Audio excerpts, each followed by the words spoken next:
are present, but we didn't find any malignancy, and that's why it's a case of a ATP. So if there was no hemangioma, then how do you label it as Sturge-Weber?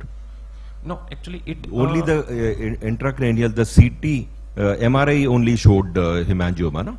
Yes, sir. But there was no hemangioma on the conjunctiva. Yes, It sir. was because the lesions, can you just show that slide? The lesions on the 3 o'clock and 11 o'clock, they also don't look like hemangioma. Just show those that slide. Sir, I opened it. It's not running. Acha. Okay, okay. Thank you. Okay, thank you. Thank you, sir.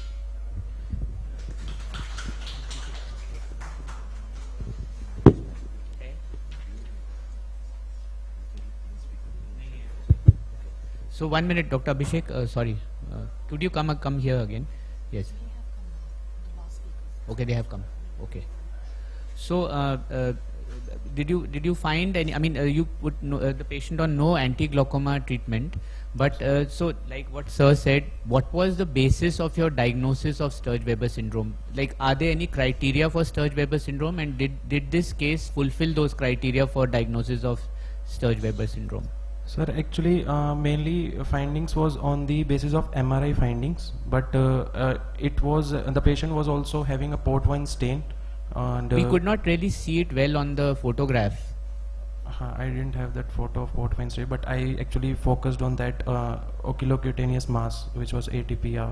Could a dermoid present like that? So is in your differential diagnosis, will you have a dermoid? You know what a dermoid? on the limbus, sir? Yes. Because it was a raised mass at the limbus. Yes, sir. Right? Yes, so sir. could dermoid be one of the differential diagnoses? Then you can have several other syndromes which can, come into the differential diagnosis. I'm not sure about that, so maybe internet. Okay, thank you. Thank you, sir.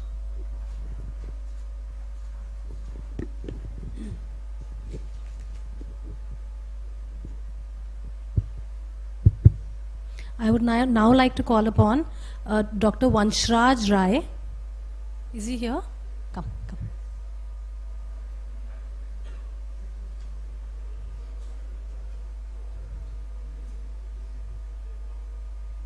So Dr. Vanshraj will be talking about comparison of diurnal IOP by Eye Care Home with Goldman Applanation tonometer. Am I right? Yeah. Good morning all. My name is Vanshaj Rai. I am a trainee fellow at NEI Hospital Rishikesh. My topic of presentation is comparison of diurnal intraocular pressure measurement by Eye Care Home tonometer with Goldman Applanation tonometer in tertiary eye hospital.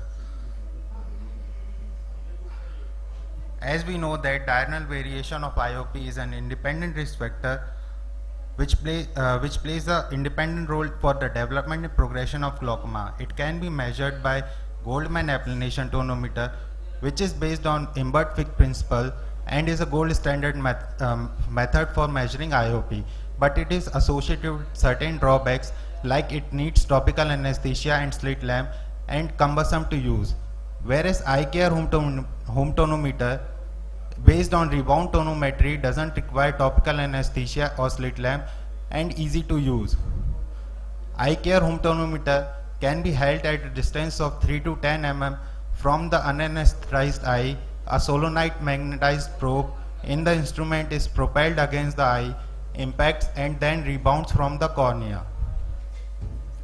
The purpose of the study is to compare the diurnal IOP self-measured by patient themselves using Eye Care home tonometer with IOP measured by glaucoma specialist using GAT in office hours.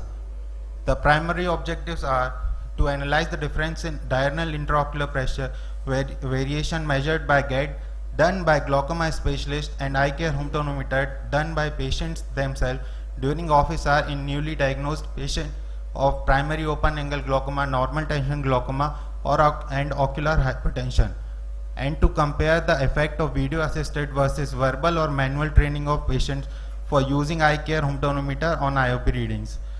The secondary objective is to study the diurnal variation of IOP within different categories of glaucoma. This study was performed at Arvind Eye Hospital, Pondicherry, on patient of POAG, NTG, OST, and already diagnosed patient of NTG and OST on monotherapy. Standard definitions of POAG, NTG, and OST were used. Inclusion criteria are age 40 to 70 years, newly diagnosed patient of POAG, NTG, OST, already diagnosed patients of NTG and OST who are on anti-glaucoma medication monotherapy after standard washout of medication. Minimum education qualification of patient, completed matriculation, and patient willing to give written informed consent are taken for the study. The standard washout period of beta blockers and alpha agonist is 3 weeks and of prostaglandins analog is 4 weeks. Exclusion criteria are glaucoma other than POAG and TGOST, any laser or surgical procedure in the study eye except cataract surgery, corneal abnormalities such as opacity scar dystrophy, newly diagnosed patient of POAG and NTG who have vertical cup disc ratio more than 0.8 and astigmatism more than equal to 0.3 diopter. Newly diagnosed patient and already diagnosed patient were recruited for the study, had underwent a preliminary examination and dilated fundus examination, and diagnosis was made. Written informed consent was taken at the study date, and training of eye care home tonometer, either verbally or video assisted, can be provided. IOP measured by eye care home tonometer at interval of 15 minutes after measuring IOP by GAT. Data was analyzed and statistical analysis was done.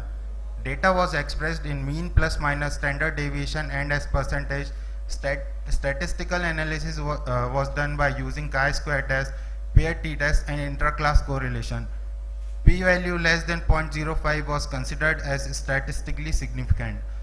Total 102 eyes of 51 patients was enrolled for the study. This table shows the comparison of average IOP readings measured by GAT with eye care home tonometer in right eye and left eye. As you can see that p-value is less than 0.05 at each time point interval in both the eye. Total 34 patients underwent verbal training and 17 underwent video assisted training of eye care. This table shows the comparison of diurnal IOP fluctuation between two different training methods of eye care home tonometer. For right eye, where the p-value is less than 0.05 at each time point, and left eye, where the p-value is also less than 0.05 at each time point. Diurnal fluctuation of IOP plays an important role in progression of glaucoma. Measurement of diurnal IOP in hospital is associated with long hours, decreases physical quality of life index, affects patient's day's routine, and increases monetary burden.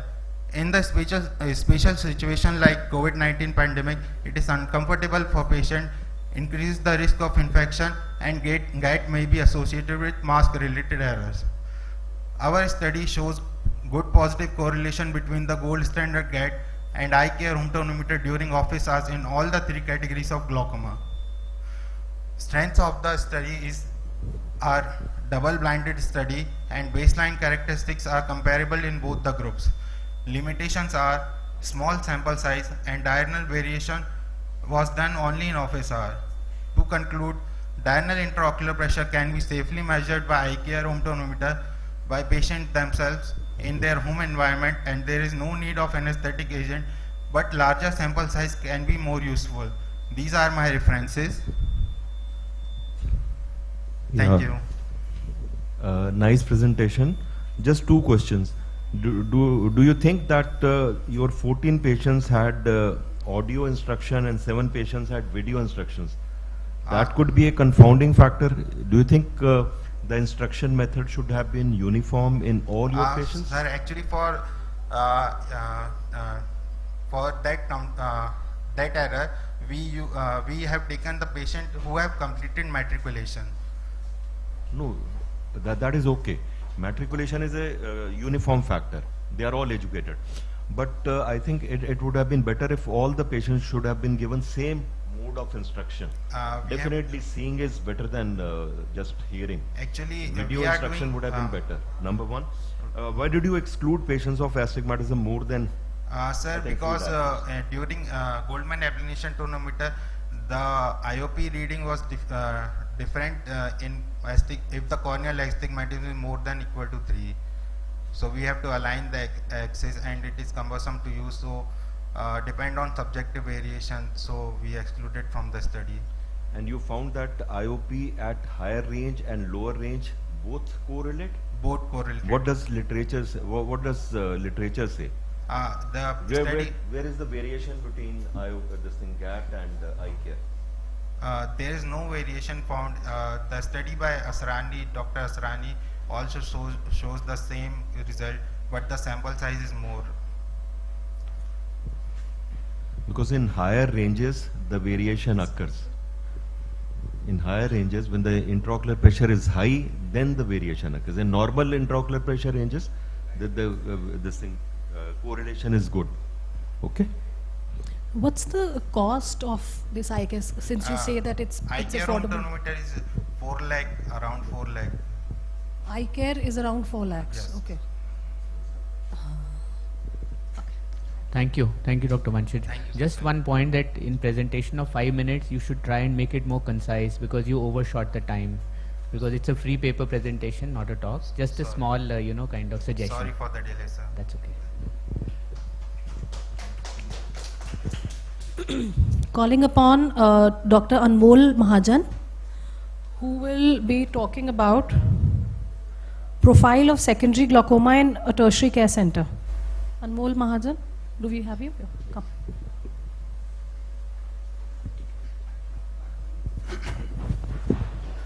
Good morning, everyone. I am Dr. Anmol Mahajan from Himalayan Hospital.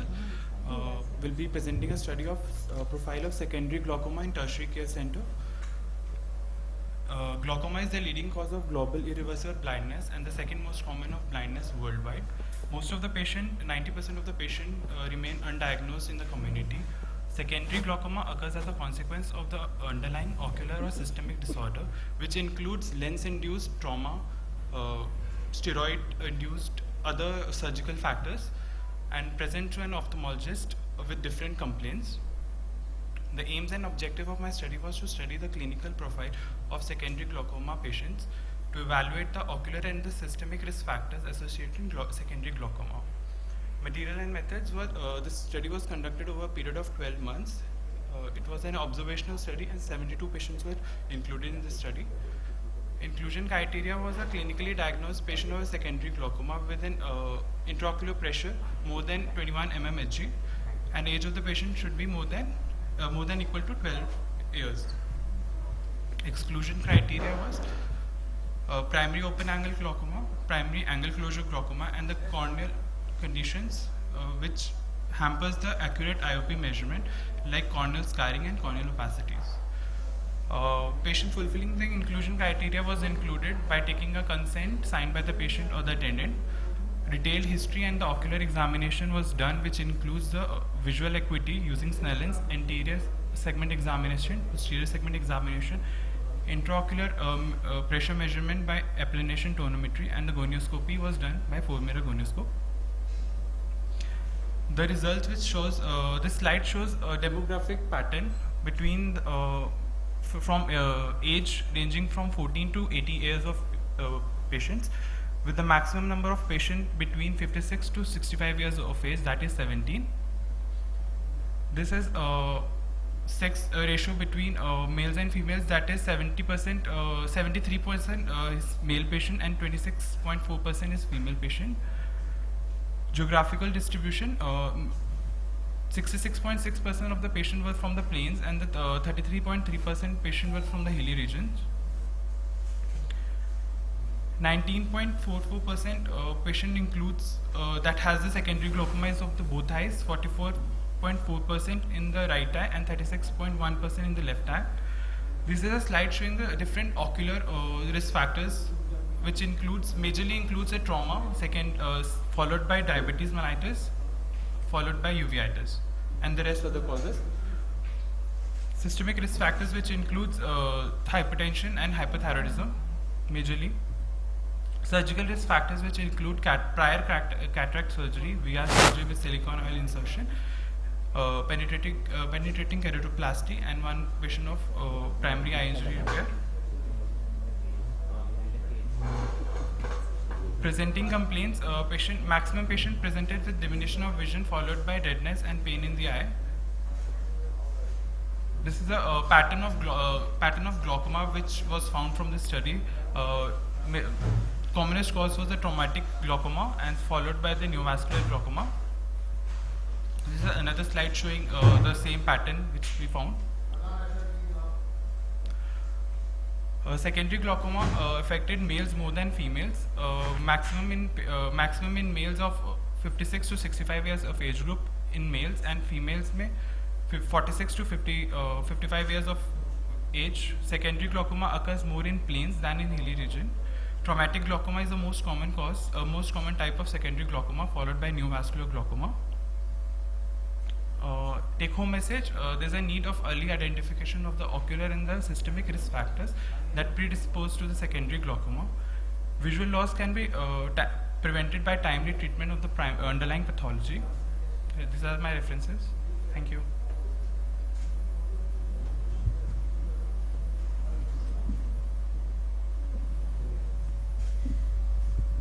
So, any reason you can explain? Almost 70% of your patients of secondary glaucoma were males.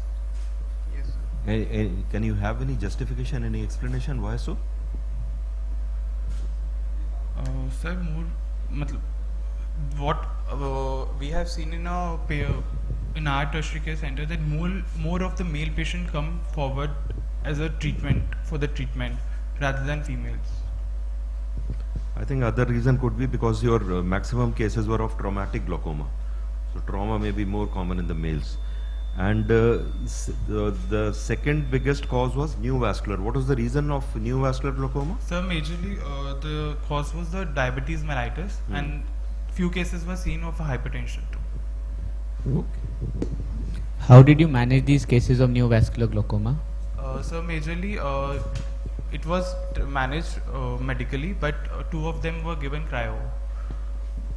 So none of these required any surgical management or laser or cryo? Cryo, two patients were given to cryo, sir. Two of them were given. And what about, you said it was diabetes, so diabetic retinopathy was not managed?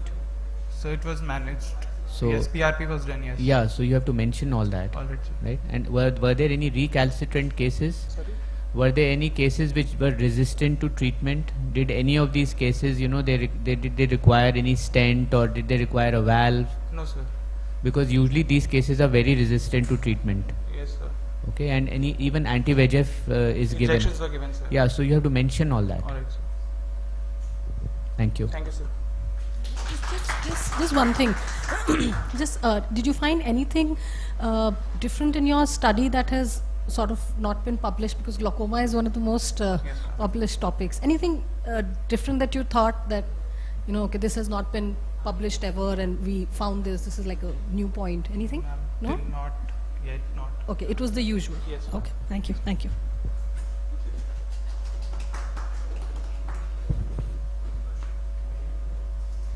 Okay, Dr. Chetna Gulati.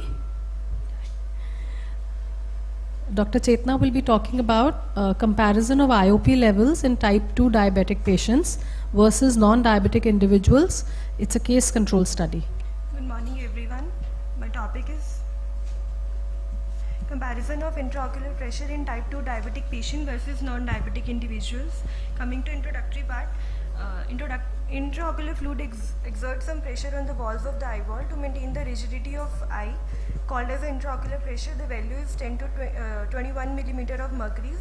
Diabetes is commonly accompanied by microvascular damage, which might contribute to various ocular complications, including raised IOP, subsequent glaucoma, and leading cause of irreversible blindness worldwide. Various general factors like age, sex, hereditary, blood pressure, and body mass index, exercise, blood sugar may influence the level of intraocular pressure. The various ocular complications caused by the diabetes are diabetic retinopathy, cataract, cranial nerve palsies, rubiosis, iridis, and glaucoma. As diabetes and glaucoma coexist in many patients, there is a need of better understanding about how variations in the blood sugar levels in type 2 diabetic patient can affect the IOP. So aim is to compare the IOP in type 2 diabetic patients versus non-diabetic individuals. And inclusion criteria were patient with type 2 diabetes mellitus more than 40 years and non-diabetic individuals, and an exclusion criteria pregnant women less than 40 years of patients, contact lens wearers or any other corneal pathologies. Place of study was Department of Ophthalmology, Integral Institute. Study design was case control study. Sample size of 200 patients, that is 420 eyes were taken, and duration of study was 6 months. Coming to methodology, informed consent was taken. 210 patients were included in this study, out of which 105 subjects were having diabetes and other 105 patients, 105 individuals were non-diabetic in the control group. Detailed history of any ocular complaints and diabetes mellitus was taken from the patients. All the subjects underwent eye examination like visual acuity, IOP, torchlight and slit lamp examination, indirect ophthalmoscopy, and IOP readings were taken using Goldman applanation tonometer and all the single observer to reduce the investigator error. These were the previous studies based on my same topic. Coming to result, in the test group there were 75 males and 13 females. In control group, 65 were males and 40 were females. Coming to mean IOP of the different age groups in the test group and mean IOP in the control group. On comparing the mean IOP of test group versus control group, mean IOP slightly raised in the test group, that is in diabetic individuals, but it was not statistically significant. On further dividing the test group into subgroup 1 and 2 with uncontrolled diabetes and controlled diabetes, and there was a distribution of duration of diabetes in the test group, and we have found that most of the patients with the uncontrolled diabetes were in the duration of less than 5 years of diabetes. And in mean IOP, then we compare the mean IOP in the test subgroup 1 with uncontrolled diabetes and with controlled diabetes. We have found again that mean IOP raised in the test group with uncontrolled diabetes than with the control, but it was not statistically significant. On again, in the test group and in control group, we have again divided that there are 11 persons fall in the range of glaucomatous range, and in control 5 fall in the range of glaucomatous. In the test group with controlled diabetes, there was glaucomatous people were around 8, and in subgroup with controlled diabetes, glaucomatous people were 3. So coming to discussion, the study shows that higher mean value of the IOP in the diabetic patient than the non-diabetic individual, and among the diabetics, IOP was seen in the individuals with uncontrolled blood sugar than the control, though not statistically significant. Our results were same in a concurrence with the previous studies, and findings from this study indicates an association between hyperglycemia and elevated IOP, that poor glycemic control may contribute to increased IOP levels in long-term diabetic patients.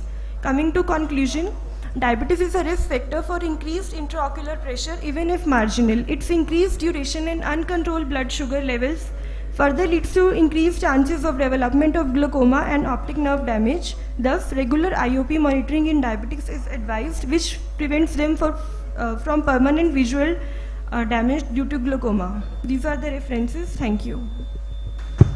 Yeah, good presentation. Just few questions. What is the reason of, you said in uncontrolled diabetics, the intraocular pressure is much higher than in controlled diabetics? Any explanation for that? Due to the raised blood glucose, there will be a more of extracellular matrix accumulation in the trabecular meshwork, which then leads to resistance in the aqueous outflow, and that to more in the uncontrolled diabetic patients.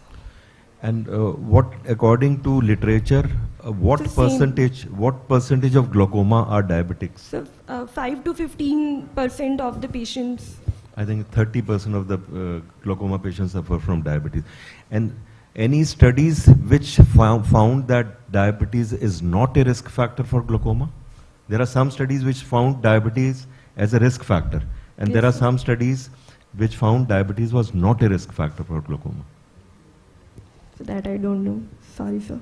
So could you rule out the confounding factors? You know, because there are a lot of confounding factors. Patient may be a hypertensive, may be on beta blockers, right? Age. And also if patients have diabetic retinopathy, then the VEGF levels can cause some neovascularization. So was neovascularization ruled out in your cases? So were the confounding factors ruled out? Because sir. otherwise then the purpose of the study is lost.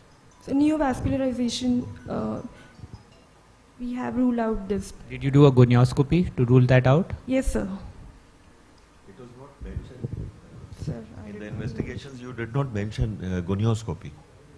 You just mentioned intraocular pressure, no? Intraocular films. History of hypertension and any Taken. beta blockers that patient was on, or any other drugs which can affect the IOP, you should mention all that. Otherwise, it's not a complete study. It's a very good study, but all these things should be mentioned. Okay? Okay.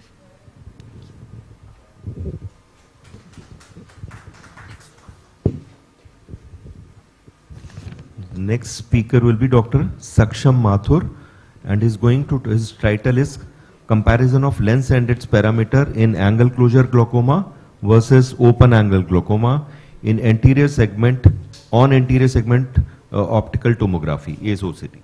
Good morning everyone. I am Dr. Saksham Mathur, a postgraduate resident from Maulana Azad Medical College, and the topic of my study is to compare lens and iris parameters in angle closure glaucoma versus open angle glaucoma on ASOCT. Primary angle closure glaucoma accounts for about 50% of global glaucoma blindness, which disproportionately affects people residing in Asia. Crowding of angle due to lens position and shape is an important contributor to disease pathology. Gonioscopy, as we know, is the gold standard for angle closure assessment. However, it is a subjective technique with a longer learning curve and requiring contact. So it has been supplanted by non-contact ASOCT, especially in post-COVID scenarios. ASOCT provides a rapid 360 degrees objective, non-contact method of assessing the anterior segment, with angle closure being defined as an iridotrabecular contact of 180 degrees or more. The aims and objectives of my study was to study lens and iris parameters on ASOCT in eyes with angle closure glaucoma post-iridotomy, and to compare these parameters in ACG versus OAG patients. The lacuna is that there is a paucity of data evaluating lens and iris parameters in ACG spectrum eyes of Indian ethnicity. The methodology. Study group included PACG patients requiring either cataract or combined cataract and glaucoma surgery at any stage of disease. That is primary angle closure suspect, primary angle closure, or primary angle closure glaucoma. And the control group included age and gender matched open angle glaucoma patients requiring just cataract surgery. Written informed consent was taken from every patient, and they underwent ASOCT by Cassia 2 in a semi-dark room by an experienced single operator, and a horizontal scan evaluating the horizontal 0 and 180 degree angles were evaluated. The following parameters evaluated were the lens parameters, including lens vault, lens thickness, anterior vault, and relative lens vault. Iris parameters, including iris curve, iris area, iris thickness at 750 and 2000 microns. Angle parameters, including angle recess area, angle opening distance, and the trabecular iris space area, and anterior chamber depth and iridotrabecular contact index was also evaluated. This is a scan of ASOCT scan by Cassia 2 machine showing the lens vault, anterior vault, and the anterior chamber depth. These were the angle parameters and the iris parameters which were evaluated in my study. Coming to the results. So we took 32 eyes of OAG patients and 81 eyes with ACG, and the following results were analyzed. The lens vault was found to be significantly higher, that is 0.589 in ACG compared to only 0.198 in OAG patients. The relative lens vault was also found to be more in ACG patient, that is 0.243, and these results were statistically significant. The lens thickness, as expected, is the ACG patients were found to have a bulkier lens as compared to OAG, and the anterior chamber depth was shallower in ACG patients. The iris parameters the values were the iris curve was found to be lower in ACG, iris area was also found to be lower in ACG, iris thickness at 750 microns was found to be higher in ACG patients, but at 2000 microns the iris thickness was almost similar in both the groups. The ITC index, which is the iridotrabecular contact index, was significantly higher in ACG, which is as expected because of the synechial closure. The following angle parameters results were as expected. The ACG patients were found to have a narrower angle as compared to OAG patients who had a wide open angles. Conclusion. The lens vault in ACG patients were found to have a larger lens vault compared to OAG, greater iris thickness at 750 microns, and a greater iridotrabecular contact index. This is a slit lamp picture of a patient with a lens vault of 1.33, which is very high, and clinically we can also see a bulging lens and a shallow anterior chamber depth. The limitations of my study was the significant difference in the sample size between the ACG and OAG group. The ASOCT was done post laser PI, which will alter the iris and some of the iris and the angle parameters. And there was a manual identification of scleral spurs, so there can be a bias in that. Now, this study has been done previously also. So what I want to reinforce is the fact how we can use it clinically in our life. We can have a normative lens vault and anterior vault parameter database, and we can use it as a screening tool for predicting the risk of angle closure. And we can use this clinically to diagnose and plan surgery in ACG patients, whether they require just simple cataracts, simple glaucoma surgery, or a combined glaucoma and cataract surgery. Thank you. Saksham, very nice study. Just two questions. Why were these ASOCT examination done in angle closure disease patients post laser PI? Because you said in your conclusion it is a very good screening tool. Yes, sir. So how do you label it as a screening tool when intervention had already been done? Wouldn't it make more logic if the screening had been done before laser PI had been done? Yes, sir. While doing Why? the study, we experienced this bias, and but the fact is that we are a tertiary eye care center, so most patients that come to us are already, the laser PI has already been done in them. So we are doing a further study, a part of this, where we are doing the ASOCT pre-PI, and we are going to compare that. We know this is a bias, the PI bias is there, but all the majority of patients present with us with already a prior PI done elsewhere. Okay. And of the lens parameters and iris parameters, if you have to take just one parameter out of these, yes, sir. which gives you maximum information and Best why? is the lens vault. The lens vault is clinically also we are seeing while doing surgeries a lens vault of greater than around 0.8. We are experiencing clinical difficulties of a difficult rhexis and all other complications of a bulkier lens. So lens vault would be the best parameter to clinically assess. So did you use a swept source OCT or was it a regular, the Tommy that you use, is it a swept source OCT? Yes, sir. It is a swept Yes, source sure, OCT. yes, sir. Yes. Okay. And did you measure the axial length? Did you rule out nanophthalmos in these cases? Because that can again have a different, kind of trajectory, Yes. right? Because just ACG and nanophthalmos are two different entities. So did you? Axial length was a parameter in our study. It was done for all the patients. The CCT, axial length, everything was done, and we excluded the patients with nanophthalmos. You excluded patients with axial length less than what? 21. So wonderful presentation. I think you covered everything. I was just concerned about the OAG, the open angle and the close angle number of patients, but that you've already said that that's one of the limitations of your study. So wonderful, I think. Thank you, sir. Calling upon Dr. Shivangi Verma. Are you here? Dr. Shivangi Verma? Okay, so once more, Dr. Shivangi Verma, anywhere outside? Okay, so we move on to the next presentation. Dr. Mansi Pokhriyal. Dr. Mansi? Is Dr. Mansi among us? No? Or any other presenter from Vivekanand Netralaya for this paper? Because there is a talk by her on the same subject, so I don't think this is being presented in the free paper. Anyways. Okay, Dr. Rizwan? Dr. Rizwan, are you here? No? Moving ahead, Dr. Parijat? Come. Okay. So Dr. Parizat will be talking about color Doppler study of optic nerve blood flow, changes in chronic PSEG. Good morning, everyone. Today I am presenting the paper on color Doppler study of optic nerve blood flow in chronic primary angle closure patients. So we all know that primary angle closure glaucoma represents a significant burden to the glaucoma services throughout the world, which accounts highest in the Asia, that is 1.09%, which constitutes 77% of the worldwide primary angle closure patients.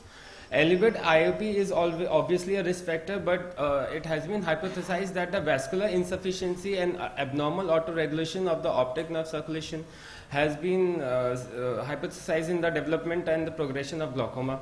The color Doppler imaging has been used because it's a non-invasive assessment of the retrobulbar circulation and it creates a reproducible results. Therefore, the present study basically focuses on the retrobulbar hemodynamic changes in chronic primary angle closure glaucoma on the ophthalmic artery, central retinal artery and short posterior ciliary artery. It was a prospective case control observational study which was conducted in Sri Mahant Indresh Hospital, Dehradun. There were 28 consecutive chronic primary angle closure patients of 25 to 65 years old which had characteristic disc and visual field changes and had history of laser peripheral iridectomy and trabeculectomy, and they also should had a persistent post-procedural normal IOP of less than 21 mm of Hg. Patients who were off anti-glaucoma medications for at least 6 months with no recent history of any acute attack of glaucoma were also included in this study. And exclusion criteria basically consist of all other ocular diseases, even all the glaucomas excluding the chronic primary angle closure glaucoma, and all the systemic diseases like diabetes mellitus, hypertension or coagulative blood dyscrasias were also excluded from the study. The control group was of 36 patients which were gender matched non-glaucomatous subjects which were recruited from hospital staffs, volunteers and persons attending the ophthalmic OPT, and all of them had the best visual acuity of 20/20 normal IOP which was less than 21 mm of Hg, and the following parameters were assessed for ophthalmic artery and central retinal artery and short posterior ciliary artery. Those were the peak systolic velocity and diastolic velocity, resistivity index which was peak systolic velocity minus end diastolic velocity upon peak systolic velocity, and systolic by diastolic ratio.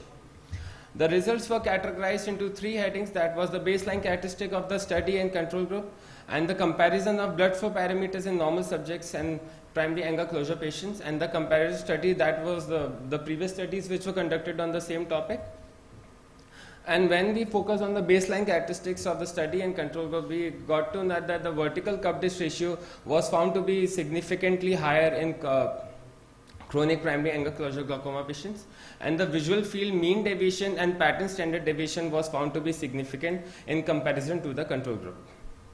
When we compared the blood flow parameters in the normal subjects and primary angle closure patients, we got to know that the end diastolic velocity in the central retinal artery and short posterior ciliary artery was found to be significant lower, and the resistivity index was found to be significant higher in the central retinal artery and short posterior ciliary artery. And when we talk about the systolic by diastolic ratio, we found that it was higher in short posterior ciliary artery. And when we compared our study with the previous study which were done on the same topic, we got to know that Chang, CY et al. Had the similar results with end diastolic velocities significantly lower and resistivity index significantly higher. But there was one study, that was Sharma NC et al. Study which was conducted in 2006. It showed that all the parameters involving the peak systolic velocity was also significantly had significantly data in comparison to the current study. Then when we got to the point, we got to know that that they had lesser sample size, and they had not excluded the patients of which were of they included the patients of anti-glaucoma medications also. So now we know that the primary angle closure glaucoma was considered to be an anatomical disorder of anterior segment because of the closure of the filtration angle which results in the iris apposition of the trabecular meshwork. But through this study on hemodynamic changes, we found significant changes which hypothesize that the altered retrobulbar circulation have an impact on development and progression of glaucoma. and diastolic velocity was significantly decreased in central retinal artery and short posterior ciliary artery, and the restivity index was found to be significantly increased in central retinal artery and short posterior ciliary artery. Although we all know that chronic primary angle closure glaucoma is different from primary open angle glaucoma in the mechanism formation of an increase of IOP, but the hemodynamic changes in chronic primary angle closure glaucoma was observed, which was observed in a study, was also support the effect of vascular factors in the pathogenesis of the glaucomatous neuropathy in chronic primary angle closure glaucoma. However, larger studies are required to validate our finding and establish the cause of reduction of the ocular blood flow, as well as the effect of treatment and IOP on ocular blood flow in chronic primary angle closure glaucoma. Treatment modalities can change in future with the emphasis directed more on normalization of the circulatory alterations rather than just lowering the intraocular pressure. These are the references. Thank you. Your patients taken were chronic angle closure glaucoma patients, not primary angle closure glaucoma. Chronic primary angle closure glaucoma. So could it be that because the chronic angle closure patients had higher IOP and the decrease in ocular perfusion pressure was secondary to it? It was the effect and not the cause. So in this study we didn't want to, this study doesn't have a cause and effect comparison. We excluded this thing that it shouldn't, that the sample size is less. So in such limited sample size we can't but any study which has labeled, because most of the epidemiological studies, almost 6 epidemiological studies have been done which have shown decreased ocular perfusion pressure in patients of open angle glaucoma. Yes, sir. Labeled only 2 studies. One was Chang et al. And the other study, I think Sharma et al. Only 2 studies have shown association of decreased ocular perfusion pressure. Studies, but, any epidemiological studies? Because this requires a very large sample size. Yes. Epidemiological studies. So that was a limitation of a study, that we had limited sample size. Therefore, we couldn't have a cause and effect phenomenon in this study. So any other confounding factors, like, so was any Doppler study done for the carotids? Because you have measured the the flow velocities in the vessels in the eye, but did was a carotid Doppler done to rule out any plaques in the carotid which could have had a like bearing on your measurements in the eye? We excluded all those patients which had any kind of plaque, any atherosclerosis patient or any plaque in the carotid artery were excluded from the study. Any way that you could rule out diurnal variation of these velocities? Was there any way that you could rule out, because you are measuring at a single time point, and it's a very profound statement that you're making, that that in PACG also we are having these changes in the velocities. So I think you have to take into account the diurnal variation of these velocities as well, if there is a way to do that. So definitely I'll look into it and I'll progress with it. Okay, what hardware did you use? What machine was used to? Color Doppler imaging? Yes. It was a German machine, ma'am. Actually, I don't know the actual name, but I have with me the name of the machine. I'll tell you later.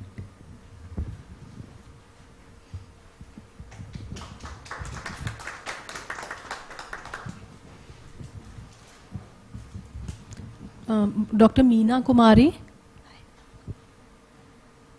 Dr. Meena will be talking about glaucoma in a case of retinitis pigmentosa and unusual concomitants. Good morning, everyone. I am Dr. Meena, presenting a case of glaucoma in a case of retinitis pigmentosa, an unusual concomitant. Retinitis pigmentosa is a clinically and genetically heterogeneous group of inherited retinal disorder characterized by diffuse progressive dysfunction of predominantly rod photoreceptor with subsequent degeneration of cone photoreceptor and retinal pigment epithelium. It is the most common hereditary fundus dystrophy. Its etiology is quite variable. Worldwide incidence is 1:5,000. It's almost always bilateral. It is significantly associated with incident open angle glaucoma, that is 3%, which may be due to their collaborative pathogenesis, that is RP shows a reduction of blood flow to the optic nerve head, which is similar to the vascular dysfunction to the open angle glaucoma. A Patient 42-year-old female, resident of Rohtak, housewife by occupation, presented in re-OPD with chief complaint of difficulty in night vision for past 2 years and diminution of vision in both eye for distance from past 2 years. That was painless, insidious in onset and progressive in nature. Her complaint are not associated with any aggravating or relieving factor. She also complained of floaters. She also having hearing loss from the past 6 months. There was no associated history of pain, redness, watering, photophobia, flashes of light, history of any prolonged drug intake, any past history of systemic illness, smoking and alcohol. Her family history was also not significant. Coming to the general examination, patient was of average build. Her pulse was 80 per minute, BP 120 by 76 in sitting position. All systemic examination were within normal limit. Ocular examination, in right eye, her visual acuity unaided was hand movement close to face, and in left eye finger count at 1 meter. There was no improvement on refraction. Head posture was normal, forehead normal. There was horizontal nystagmus present, and in extra normal. In anterior chamber, there was normal depth, that is showing the Ben Harry grade 3. Intraocular pressure by non-contact tonometry. In right eye was 42 mm of mercury, in left eye 50 mm of mercury. On gonioscopy with 2 mirror gonio lens, it showed grade 4 open angle in all the 4 quadrants in both the eye. Central corneal thickness was 479 micrometer in right eye and 447 micrometer in left eye. Pupil of both the eye were 7 mm in diameter, non-reactive, dilated and fixed. Iris was normal. Lens, there was posterior subcapsular cataract in both the eye. On fundus examination of both the eye, optic disc size was 1.5 mm.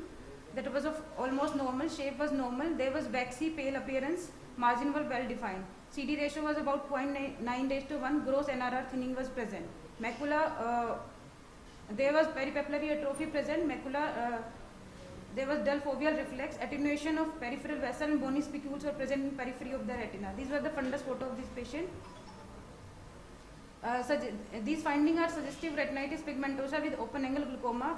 Then this patient was prescribed low pressure lowering agent, that is injection mannitol, 200 cc IV stat followed by oral acetazolamide tablets and eye drop brimonidine and timolol. Then this patient is planned for cataract extraction surgery with IOL implantation. She was also advised OCT visual field testing, ERG, but because of poor fixation, patient was not able to do the test. This was referred for genetic testing, physician opinion, ENT opinion, where she was found to have hearing loss suggestive of atypical retinitis pigmentosa. RP may occur as a sporadic disorder or inherited as autosomal dominant recessive or X-linked recessive. It may be associated with certain systemic disorders that are mostly autosomal recessive. Most frequent known cause are mutation in the rhodopsin gene, USHA2 gene, RPGR gene. RP and open angle glaucoma both have SM and cone losses, which could be due to hypoxia that induce neovascularization in RP, leading to abnormal autoregulation of retinal blood flow, so increasing the susceptibility to glaucomatous damage. They both share the similar gene mutation, for example PRPF8 gene and RPGTPase regulator gene. So RP is a genetic disorder. There is currently no intervention that would prevent manifestation of RP. Vitamin A may be offered as a treatment to slow the progression of macular degeneration. However, its use has been quite a controversial and it has never a part of any recommendation. An omega-3 rich diet containing docosahexaenoic acid can further slow the progression of the disease. Low vision devices can be very useful to these patients who have so many disability in doing their everyday activity. Dark adaptation difficulty can simply be overcome by using a simple pen light.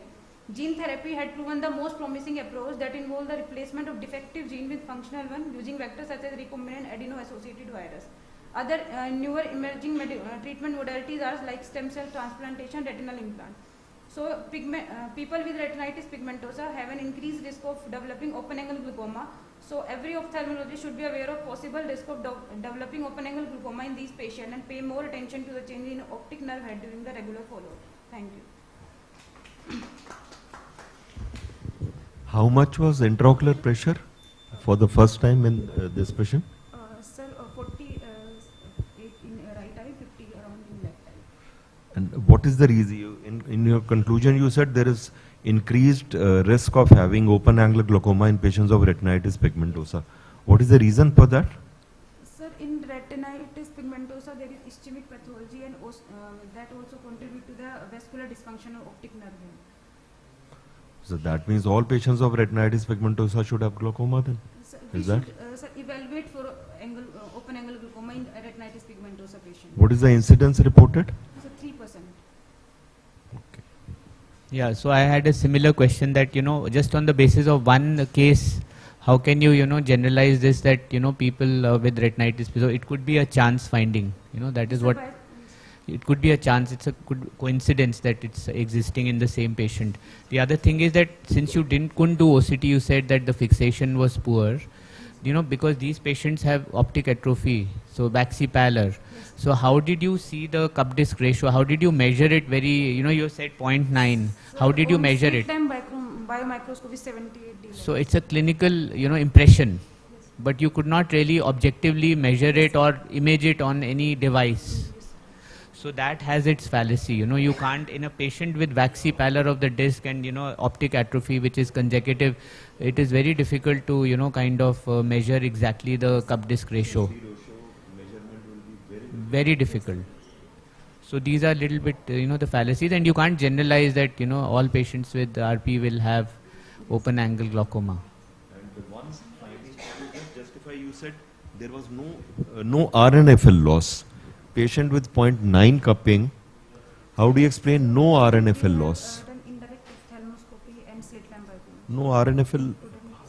How do you see RNFL loss? This patient also having posterior subcapsular cataract. No, that is okay. How do you see RNFL? What is the method of seeing RNFL? Sir, on slit lamp glaucoma, we are using a red free filter. But 0.9, do you expect 0.9 cupping with no RNFL loss? Sir, in advanced glaucomatous, there is generalized RNFL. Diffuse RNFL loss. Yeah, and the confounding factor again would be the retinitis pigmentosa. It will be difficult to, see the changes when, in a retinitis pigmentosa patient. So to conclude the session, Yeah, we can just ask for those people who are not there. We just all are waiting. okay. So we are now concluding the free paper first session. Thank you so much. We are just calling upon the 3 participants who haven't showed up. Dr. Shivangi Verma, do we have you here? Dr. Mansi Pokhriyal and Dr. Rizwan Ahmad Siddiqui, or anyone taking their place? Anybody representing them? No? Okay, so we can officially close the session now, sir? Yeah. Okay, so we'll officially close this session. Thank you so much. So the results of this will be probably declared, tomorrow in the inauguration, because those papers will, the winner of this will go on to the Dr. MC Luthra Gold Medal, session on the last day. So please do attend the inauguration ceremony tomorrow, because the results of all these free paper sessions will be declared tomorrow during the inauguration. And those selected, the best paper from this will go on to present on Sunday in the Dr. MC Luthra Gold Medal session.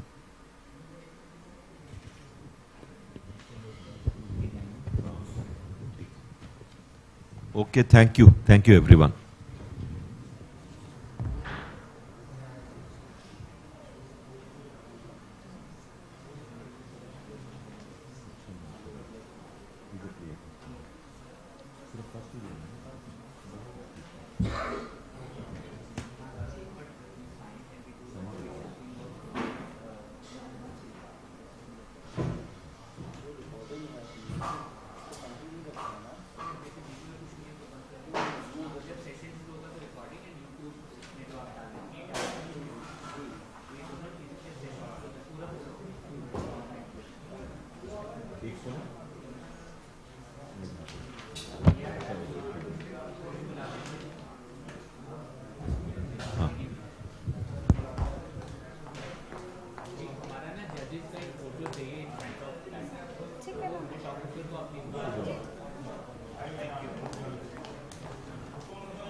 इधर ले लो यहाँ से।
Check.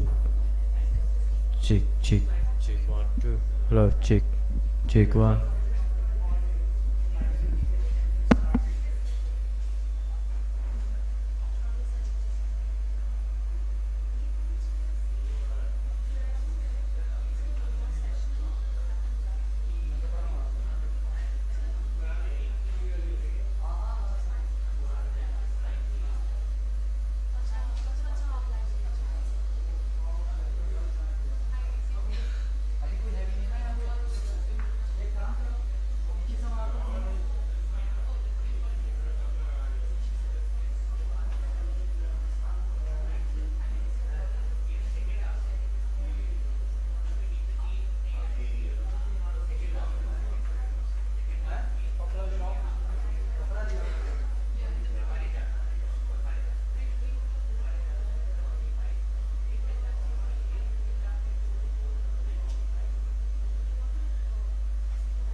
check 1 2 hello check 1 check 1 check 1 2 ठीक है अभी ठीक है ना फिर बीच में check 1 2 hello बीच का तो हमें भी पता नहीं ना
Check one, check one.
हमारी जो है चार जो यहाँ आएंगी, देखो यहाँ आएंगी जो ऐसे चार, यहाँ से ऐसे चार और चार वैसे आएंगी उधर सेंटर में देखेंगे लोग।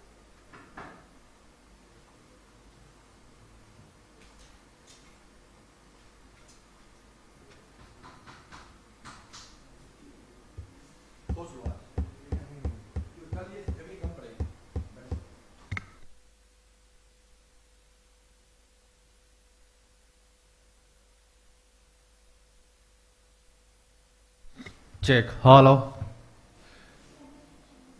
Check. Check. Check. Check. Check. Check. Check. Check. Check. Check. Check. Check.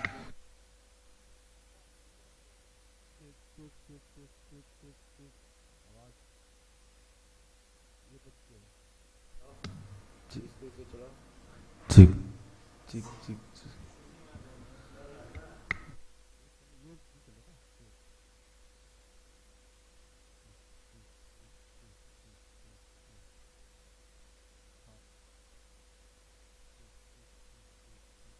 Check, check, check.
अभी बस एक स्टोरेज रह जाएगा, ठीक है।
Good morning all. So we are all here for session 2, right?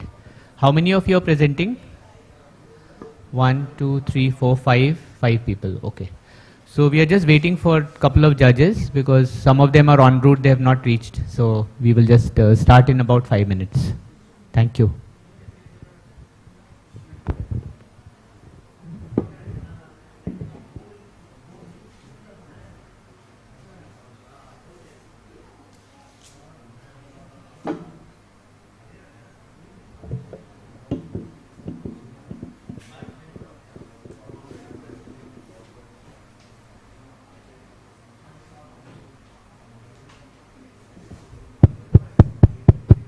Hello.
So Dr. Antariksh is here.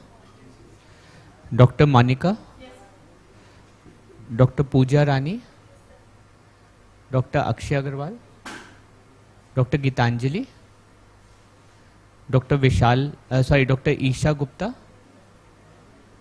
Dr. Vishal Kumar. Dr. Avani.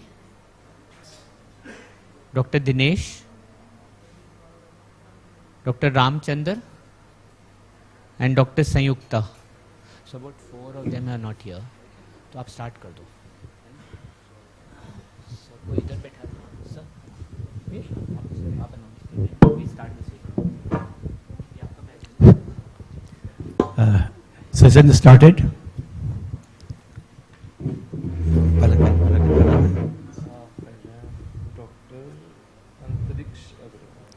Dr. Antariksh Agarwal.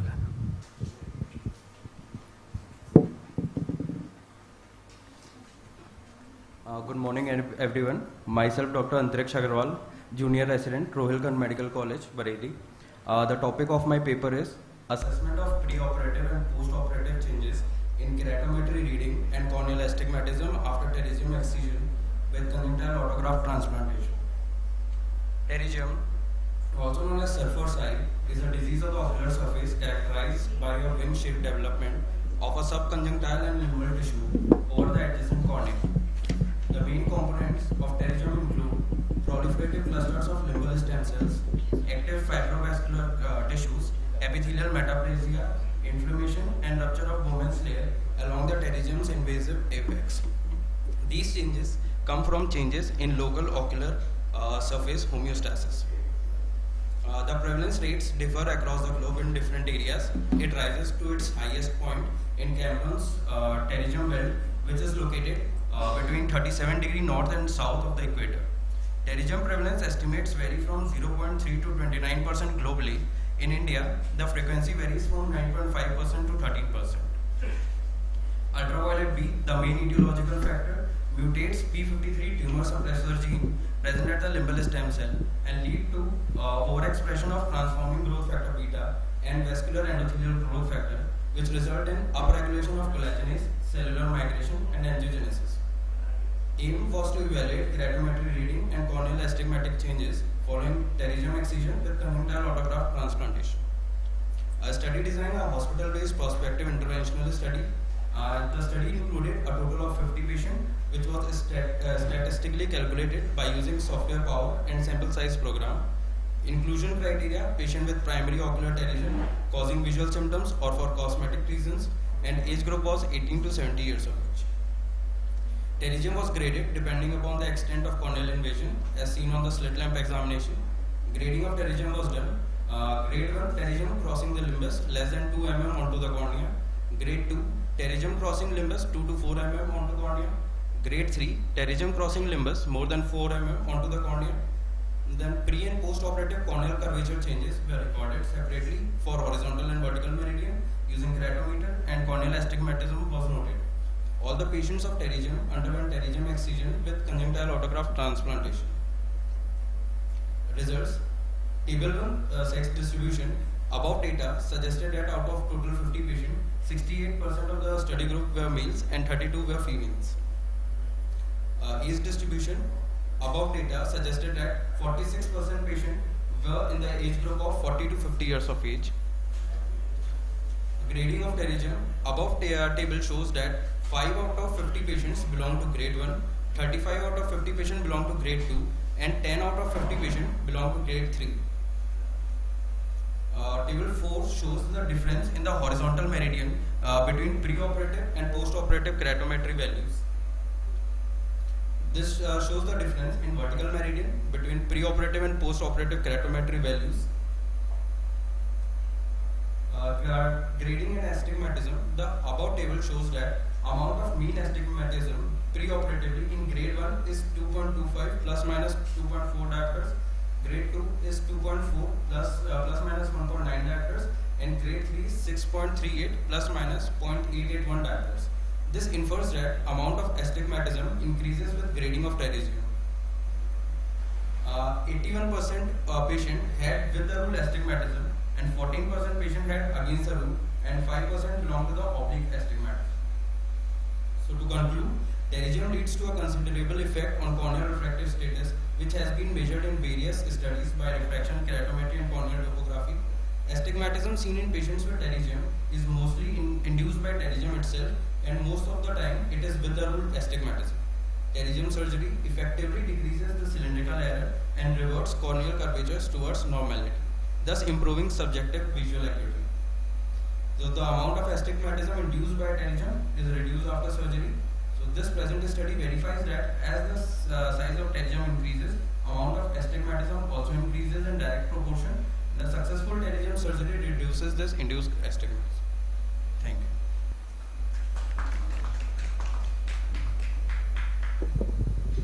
Any questions from audience?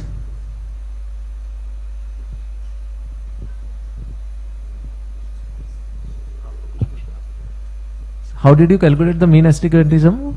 So we calculate. So we subtracted the K1 and K2 value, and we got the mean astigmatism. Then we took an average of all the subtracted values. We got the mean. Okay. Okay.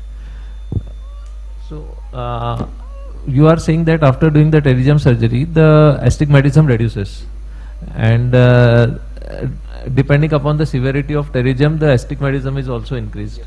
Right? So after how many months of surgery you have seen this? So we have done first post-op day 1 and 1 month after surgery. Okay. And after 1 month also you have seen? No. Only 2 times. Two times we have seen. The first post-op day 1 and second one was after 1 month. Okay. Okay. Okay. Fine. Thanks.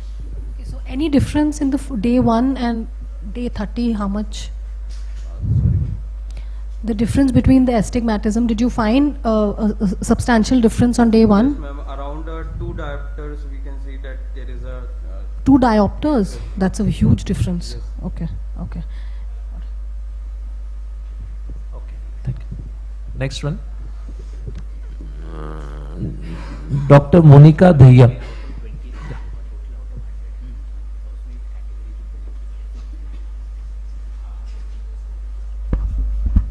Good afternoon, everyone. Yes. Today my topic is comparison of efficacy and safety of sutureless glue-free versus suture technique for autogenous conjunctival limbal grafting in primary pterygium excision. Pterygium is derived from a Greek word pterygion, which means wing. It is a fleshy wing-shaped fibrovascular growth of degenerative subconjunctival tissue and Tenon's capsule. It is located in the interpalpebral area, but in advanced cases, it will invade the cornea, resulting into the destruction of Bowman's membrane and the superficial stroma layer, also leading to astigmatism. Prevalence, it differs widely across the globe, ranging from 0.7% to 30% in various studies around the world. In India, it is more prevalent in the rural area, ranging from 9.52% to 13%. Risk factor, UV rays exposure, older age, male gender, outdoor activities, rural environment, and the exposure to sunlight is the major contributing risk factor, while cigarette smoking and use of sunglasses are its protective factors. Aim and objective, aim of my study was to compare the efficacy and safety of sutureless glue-free technique versus suture technique of conjunctival autografting in pterygium excision. A prospective observational study was conducted in 30 consecutive patients of primary progressive pterygium after taking their informed written consent in the Tertiary Eye Care Center of Northern India. This study was conducted after taking ethical clearance from Institutional Ethics Committee over a period of 1 year from March 2020 to April 2021.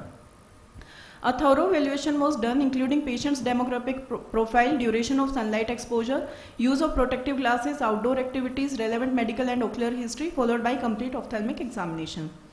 The patients with recurrent pterygium, pseudopterygium, the patients who are on aspirin or other blood thinners intake, or the coagulation factor deficiency were excluded from my study.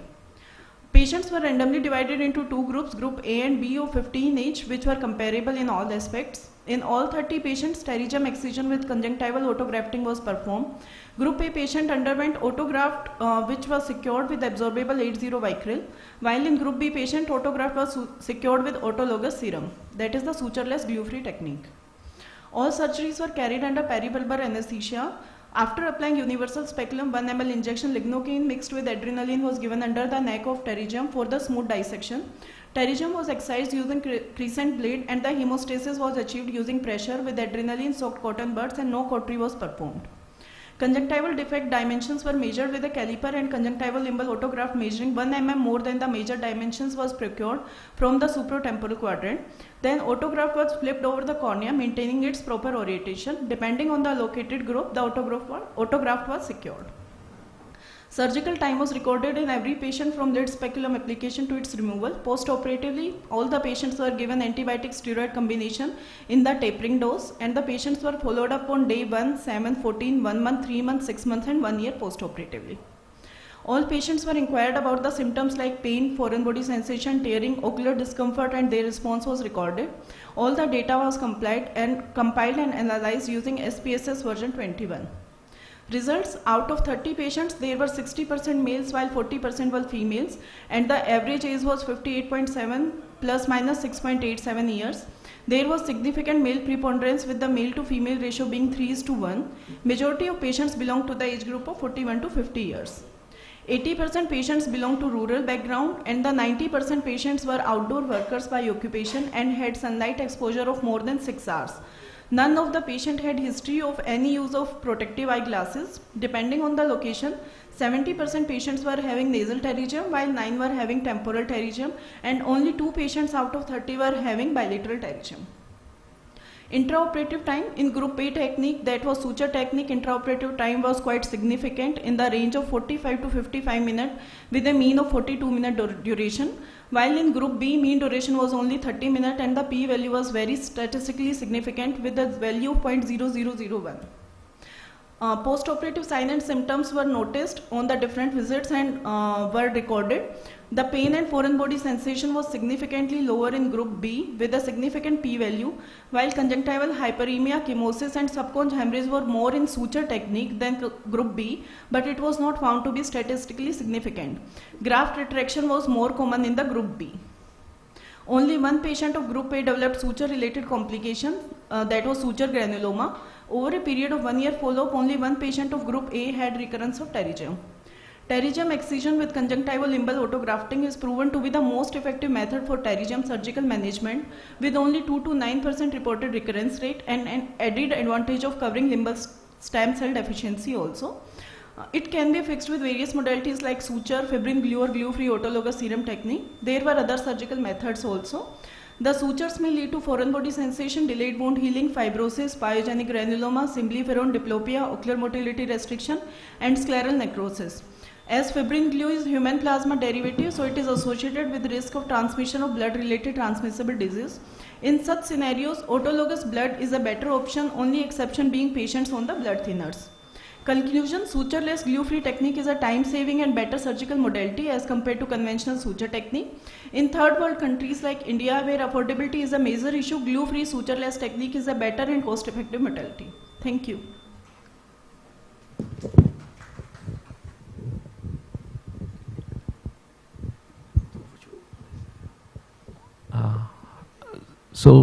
How many total cases you have done with 15 and 15 here?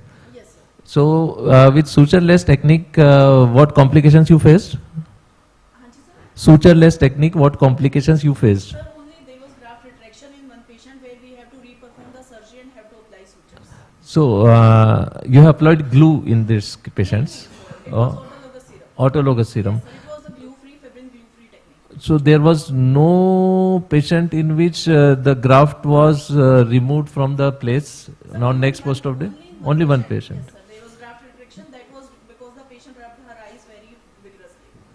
So you have to give suturing, means you have to make new graft again?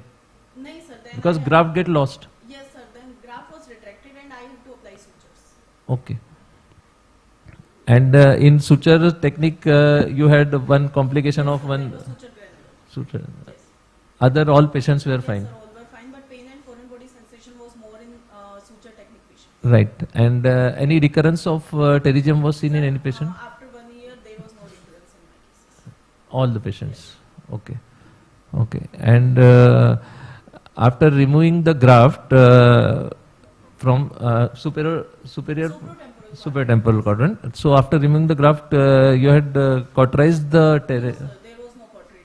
nothing. It was left like that only. The venous was spared so that there was no bare conjunctiva and the graft was taken from that quadrant. Okay. Okay. So autologous serum of the same patient. Yes, the same patient to avoid any viral transmission. The patients who were on aspirin, they were excluded from my study. So you had collected the blood sample before? Yes, I collected the blood sample from the patient. Okay, okay. Okay, fine. That's okay, technique, but I am also doing the sutureless technique since last 10 years. I have done more than around 5,000 patients. Now, what I am doing is that I am not using the autologous serum. We are just using the blood of the patient from the same site, from where we are removing the pterygium. Because the blood will be coming there only, and so I do little bit pricking by 26 number needle so that the blood oozes out from that place, and I place the graft and it gets out very properly. Okay, nice study. Thank you. Just a minute. How did you How did you get the autologous serum? How did you separate the blood and the serum? Blood sample was taken beforehand the surgery, and we just put it in a glass foil and it gets separated. The clot was done below and the serum was above, and we just take it with the syringe. Okay, so you extract serum, Yes. which is there above the clot. Okay, and you of course take care of all the sterility issues. Okay, and how much time did the vicryl take to dissolve? It take at least 3 weeks in my patient. 3 weeks in your patient patient. was having pain and foreign body sensation, a very significant and a group pain. Okay, and how many sutures were applied? Ma'am, there were 4 sutures applied to secure the graft. 4 sutures. Why didn't you think of removing the sutures, considering when we use blood or the autologous serum, if the graft has to get settled, it gets settled in 24 hours. It won't move after that. If it has to move, it'll move before that, right? So did it ever occur that you could sort of remove the vicryl sutures because no? Okay, okay. So I mean, because the patient is in pain for 3 weeks, so it's kind of set. So might as well let the. Okay, thank you so much. Okay, bye. So next is Dr. Pooja Rani.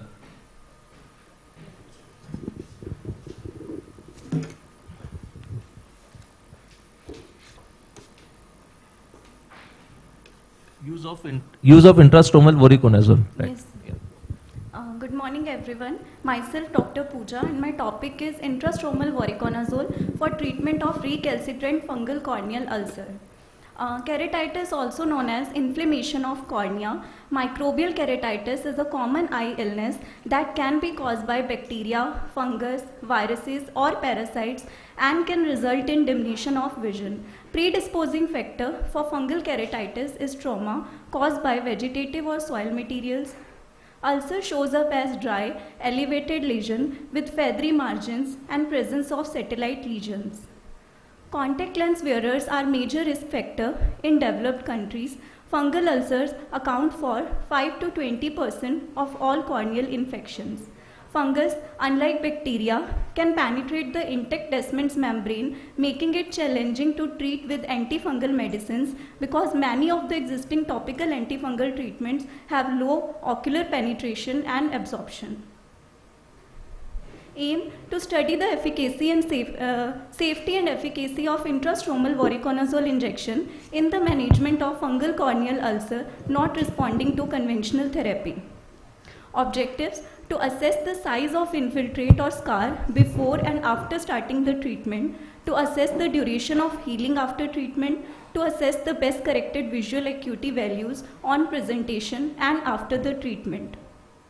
Inclusion criteria: presence of corneal epithelial defect with stromal infiltration at time of presentation, patient's Patients with fungal corneal pathology which are resistant to conventional therapy will be identified. Patients will be given intrastromal injection on the dose of 0.1 ml, 50 microgram in 0.1 ml in each injection with 1 ml tuberculin syringe at 3 to 4 sites in mid-stroma of junction of clear cornea and stromal infiltrates divided equally around the lesion. Patients were followed up on next day daily basis for 1 week and then twice weekly post-treatment. Parameters assessed will be symptomatic improvement in patient, decrease in epithelial defect, size of infiltration, improvement in patient's BCVA.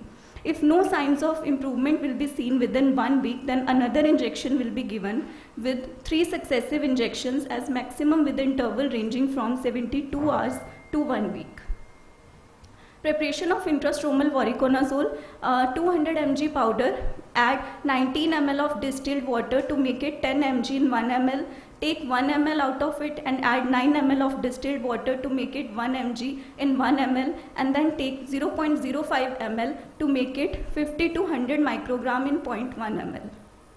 Observation and results according to age-wise distribution, patients of age 40 to 49 years having the higher percentage, 32%. Occupation-wise distribution, higher percentage was seen in farmers. Ulcer healing percentage related to the size of ulcer and age of patients having the age of 10 to 19 years and 60 treatment and only 8 patients were taken for therapeutic keratoplasty. In this study, among 25 patients, 8 were taken for therapeutic keratoplasty as they developed the signs of impending perforation. None of the patient developed any side effect to intrastromal injection of voriconazole. Conclusion: intrastromal voriconazole is effective in fungal keratitis in terms of good healing of corneal ulcer, control of infection, saving eye from corneal perforation, evisceration, and loss of vision. Thank you.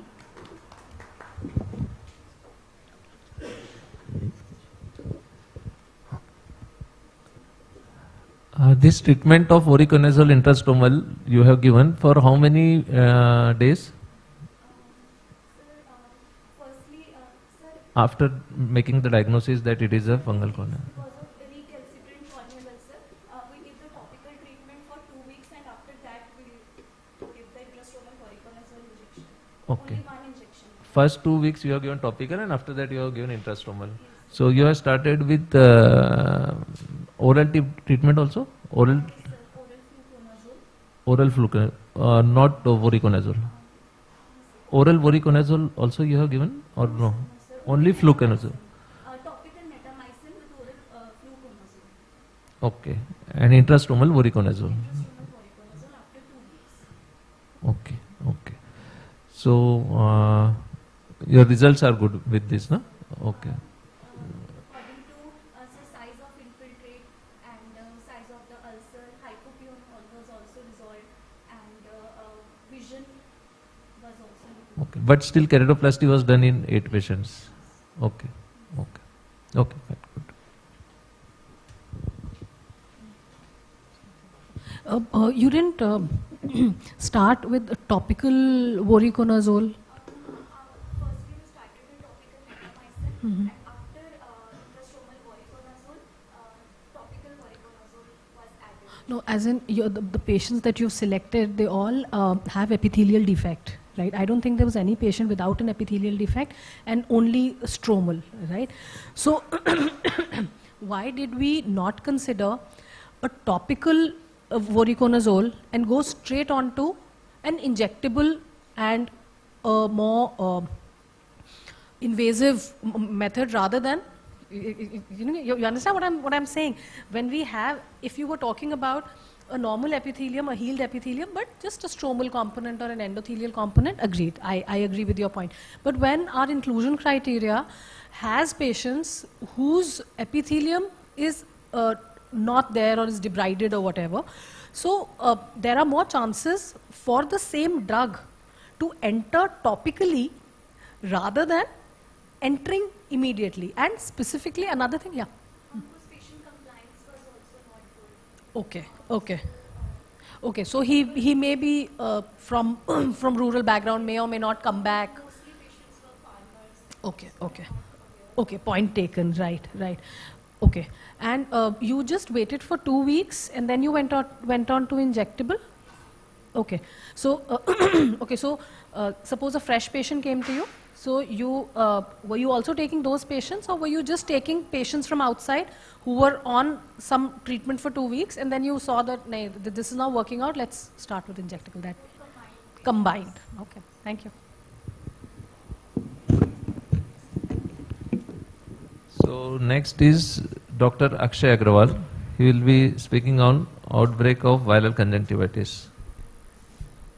Good morning. Myself, Dr. Akshay Agrawal, would like to present you my paper on outbreak of viral conjunctivitis in Bantara, Shahjahanpur. Introduction. Conjunctivitis is one of the most common causes of red eye and affects patients of all ages and socioeconomic classes. Viral conjunctivitis is responsible for the majority of the infectious conjunctivitis, accounting for up to 75% of cases. Viral conjunctivitis is a highly contagious acute conjunctival infection usually caused by adenovirus. The diagnosis of conjunctivitis is predominantly clinical. The conjunctivitis outbreaks are not uncommon. Such outbreaks are frequently linked to people, congregation settings like hostels, classrooms, shared accommodations. Aims and objective: to find correlation between viral conjunctivitis and patient characteristics on disease outcomes, and to assess the rates of antibiotics and steroid use in patients with viral conjunctivitis. Design: retrospective single center case series. 40 eyes of 50 patients diagnosed with viral conjunctivitis at Varun Arjun Medical College and Rohilkhand Hospital, Bantara, Shahjahanpur from 1st July to 31st August. We examined the reported case patients and provided inputs to formulate a case definition of this cluster. We included patients presented in our OPD with the following complaints: redness, watering, discharge, foreign body sensation in any of the eyes. We interviewed case patients about sequence of events and illness. 40 eyes of 50 patients with an average range between 30 to 50 years, of which 22 were females and 18 were males, included over the 2 months study period. 25 patients presented with symptoms in the month of July and 15 patients in August. Patients having any other ocular pathology and patients with contact lens wear were excluded from the study. 40 eyes of 50 patients. Results: 40 eyes of 50 patients with an average range of 30 to 50 years, of which 22 females and 18 males were included. 13 patients presented already on antibiotic treatment. Average duration of the symptoms prior to presentation was 3 to 4 days. 9 patients presented within 1 week of symptoms onset, and these patients with longer duration were more likely to have photophobia and have had steroid treatment. Patients with viral conjunctivitis typically presented within a week of symptoms onset with bilateral disease. Contact with an index case and staying in a close congregation settings led to this outbreak. Education and awareness regarding early identification of symptoms, following personal hygiene measures and prompt isolation would prevent such outbreak in future in the similar settings. As treatment emerge for viral conjunctivitis patient may need to be encouraged to present earlier. Discussion. The outbreaks of conjunctivitis often go unreported in our routine disease surveillance system. Identifying the cluster of conjunctivitis and controlling the spread is vital to prevent a large community outbreak.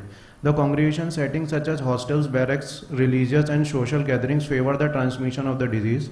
The most common causative organism of conjunctivitis is adenovirus. We establish epidemiological linkage between the cases and strength of association between exposures and conjunctivitis. Thank you.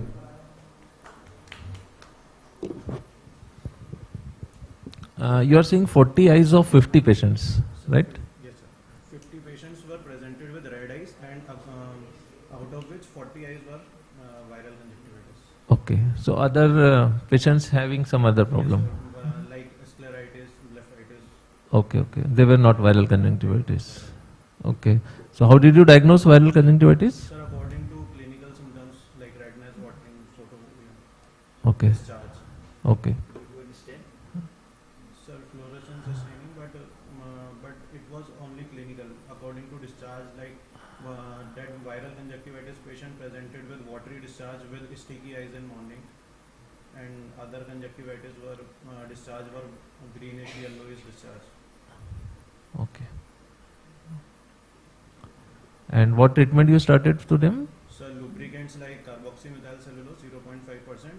We asked them to apply it 7 to 8 times a day, and antibiotic like Ciplox or moxifloxacin for hourly, and Zoxyn ointment HS at night, and we ask them to wash their eyes 7 to 8 times and black glasses. Okay. Okay, fine. Just a minute. You had spoken about, I think in your first or second slide, you were going to talk about the role of antibiotics and steroid in your study. That sort of never featured. Yes, you didn't speak about that. Some of the patients were using Ciplox D before. No, but you haven't spoken about it. When you write something in your objective, you must talk about it, right? It was not there. Like what I sort of understood is they should present early, and if you stay together, it'll spread. So if you're sort of looking at something that's a little more innovative, right? Some drugs maybe we can try, some newer drugs, right? Some combinations, something like that. Yeah. Okay. It'll make the paper more interesting. Thank you. Okay, so we will have now next presentation from Dr. Gitanjali Pal. Dr. Gitanjali is here? No? Dr. Isha Gupta? Yeah, please come. She will be presenting on spectrum of complications seen in pediatric patients after corneal collagen cross-linkage. Good morning everyone, I am Dr. Isha Gupta and I will be presenting spectrum of complications in pediatric patients after corneal collagen cross-linking. As we all know, CXL using riboflavin dye and ultraviolet A radiations is a therapeutic approach to strengthen cornea and halt the progression of corneal ectasias like keratoconus. The conventional CXL using Dresden protocol uses continuous irradiation of 3 mW per centimeter square for 30 minutes and is considered safe and effective. However, it is time consuming and may result in patient discomfort. So to overcome this limitation, newer protocols have been devised, one of which is the accelerated protocol based on the Bunsen-Roscoe law of reciprocity. Apart from this, pulsed accelerated CXL is a newer modification that delivers UV light in an on-off pattern, allowing for more oxygen to diffuse into the stroma, leading to enhanced release of singlet oxygen and more effective cross-linking of the collagen molecules. For thinner corneas, we have hyposmolar CXL and contact lens assisted procedure. In the hyposmolar procedure, riboflavin dye that contains 0.9% NaCl instead of dextrin is used, and in the contact lens assisted CXL, ultraviolet barrier free soft contact lens is placed over the cornea to artificially increase its thickness. CXL is a safe procedure, but it is not free from complications. Various complications have been reported in the past, like persistent epithelial defects, stromal melts, sterile infiltrates, infective keratitis, endothelial damage, CXL failure. The aim of our study is to present series of 5 patients out of 100 who underwent CXL using different protocols and develop varying complications in the post-operative period in the last 1 year. Out of the 100 children, 60 patients had undergone pulsed accelerated CXL, 25 had undergone CL-assisted CXL, and 15 patients had undergone hyposmolar CXL. Beginning our series of complications, we report 2 cases of sterile infiltrates after pulsed accelerated CXL. A 16-year-old male with BCVA of 6/9 in both the eyes, with the thinnest pachy in the right eye as 462 microns and in the left eye as 468 microns. He underwent pulsed accelerated CXL in the right eye. The surgery was uneventful and the patient was fine on the next day. However, on day 6, the child presented with redness and pain in the operated eye. On evaluation, the child had diffuse conjunctival hyperemia with subepithelial infiltrates and surrounding edema. Another patient with keratoconus in both the eyes underwent CXL in the right eye. The surgery was fine. However, on post-operative day 5, the child presented with redness and pain. There were anterior stromal infiltrates on examination. In both the cases, to err on the side of infection, a diagnosis of infective keratitis was made. The patients were started on fortified antibiotics and the previous treatment was withheld. After a negative culture report of the corneal scraping, low-dose steroids were added. With no further progression in the infiltrates, the low-dose steroids were replaced with full dose of prednisolone acetate and they were tapered over 6 weeks. The infiltrates finally healed with the development of scarring. These are the clinical photos and ASOCT of the first patient showing anterior stromal scarring. The BCVA of the patient was 6/9 parts with -2 diopter cylinder at 88 degrees. A case of keratouveitis was also seen. A 15-year-old child who underwent pulsed accelerated CXL in the left eye presented on next post-operative day with diminution of vision and redness and pain. On evaluation, the child had paracentral infiltrate, hypopyon and dense AC reaction. So a diagnosis of keratouveitis was made and child was started on low-dose steroids with documented clinical improvement. The low-dose steroids were replaced with prednisolone tapered over 6 weeks. The hypopyon resolved and stromal infiltrates healed with the development of scarring. The vision of the child improved to 6/6 with contact lenses. This is the clinical photo showing a paracentral scar. Some complications were also seen after contact lens procedures. 16-year-old female with both eye keratoconus underwent left eye contact lens assisted C3R with the thinnest pachy of 322 microns. The patient presented next day with redness and pain. On evaluation, the child had stromal infiltrate and hypopyon. The patient was started on fortified antibiotics. With improvement, the child developed scar. These are the clinical photos and ASOCT of the patient. A 14-year-old male with both eye keratoconus underwent contact lens assisted C3R in the left eye, presented 2 days later with circumcorneal congestion and dense stromal infiltrate. After a negative culture report, low-dose steroids were started and there was resolution with the formation of scar. So although CXL is a minimally invasive procedure for keratoconus and has proved to be effective for most cases, some cases with complications have been reported in the past. Sterile infiltrates are not a rare complication after CXL. Most of the cases, however, have been reported after the conventional and accelerated protocols, with no reported cases after the pulsed accelerated protocol. Keratouveitis has also not been reported in the past. Although CXL complication rates are low, certain pre-existing medical conditions may increase the risk of complications like herpetic eye disease, atopy, LASIK, diabetes, etc. Presence of active VKC is a major risk factor for development of sterile infiltrates. So starting pre-operative topical steroids may be of help. So to conclude, newer protocol modifications have been described to help improve the safety and efficacy in thinner corneas. As they are gaining popularity, even they are not free from complications. Clinicians should be aware of the risk factors that may be associated with these complications and may need to pre-treat certain conditions and be prepared to manage the post-operative issues. Parents of children undergoing this procedure should be forewarned of the risks of any of the described complications of CXL. Thank you.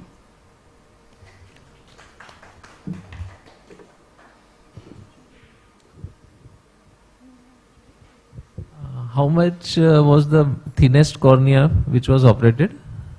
So in the pulsed accelerated procedures, it was 468 microns, and in the contact lens procedures, it was 322. 322.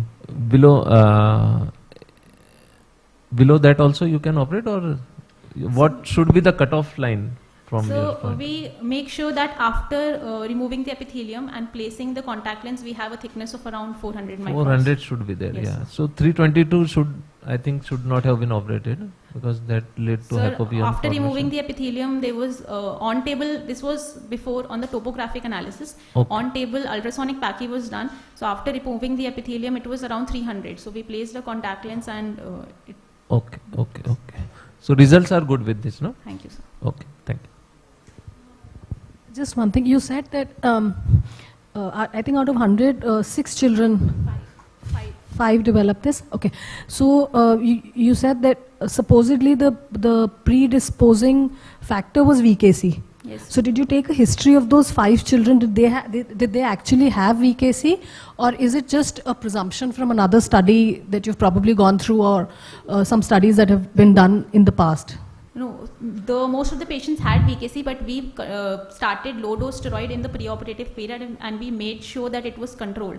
But still, some patients had few micropapillae, which they were on treatment on low-dose steroids. Okay. So all 100 children who had predisposing VKC were actually on low-dose steroids before the surgery, yet they developed infiltrates. Any reason that you found out why they would be, or you may have gone through literature in the past, anything that sort of leads? Some have reported allergy to the riboflavin dye. We could not actually decipher from this that what could be the actual cause, but only an assumptions were made. Because it's pretty risky, 100 out of 100 children, 5 is a very big number. Yes. That you're actually coming for a surgery and then you end up having this scar. There's no way to kind of explain to the patient, right? And we don't have any predisposing factor, so there's no way to actually tell them that yes, if you have this, you may develop this. There's no way to write a consent to tell the patient. Okay, so it's a mystery and it can happen in anybody. Yes, ma'am. Okay, thank you so much. Next presentation will be from Dr. Vishal Kumar. Is he available here? No? Okay. Then Dr. Avni. Okay. Yeah. Scleral contact lenses in complex corneal situations. A very good morning to one and all present here. My topic for today is scleral contact lenses in complex corneal situations. Scleral contact lenses are wide diameter rigid gas permeable systems that vault over the entire cornea, creating a fluid reservoir between the anterior surface of cornea and the posterior surface of lens. They are divided based on the diameter into semiscleral lenses, mini-scleral lenses and large scleral lenses. As ophthalmologists, we should know a quick fit guide to fit these lenses. The first step is selecting the limbal clearance. It selects the size of the lenses.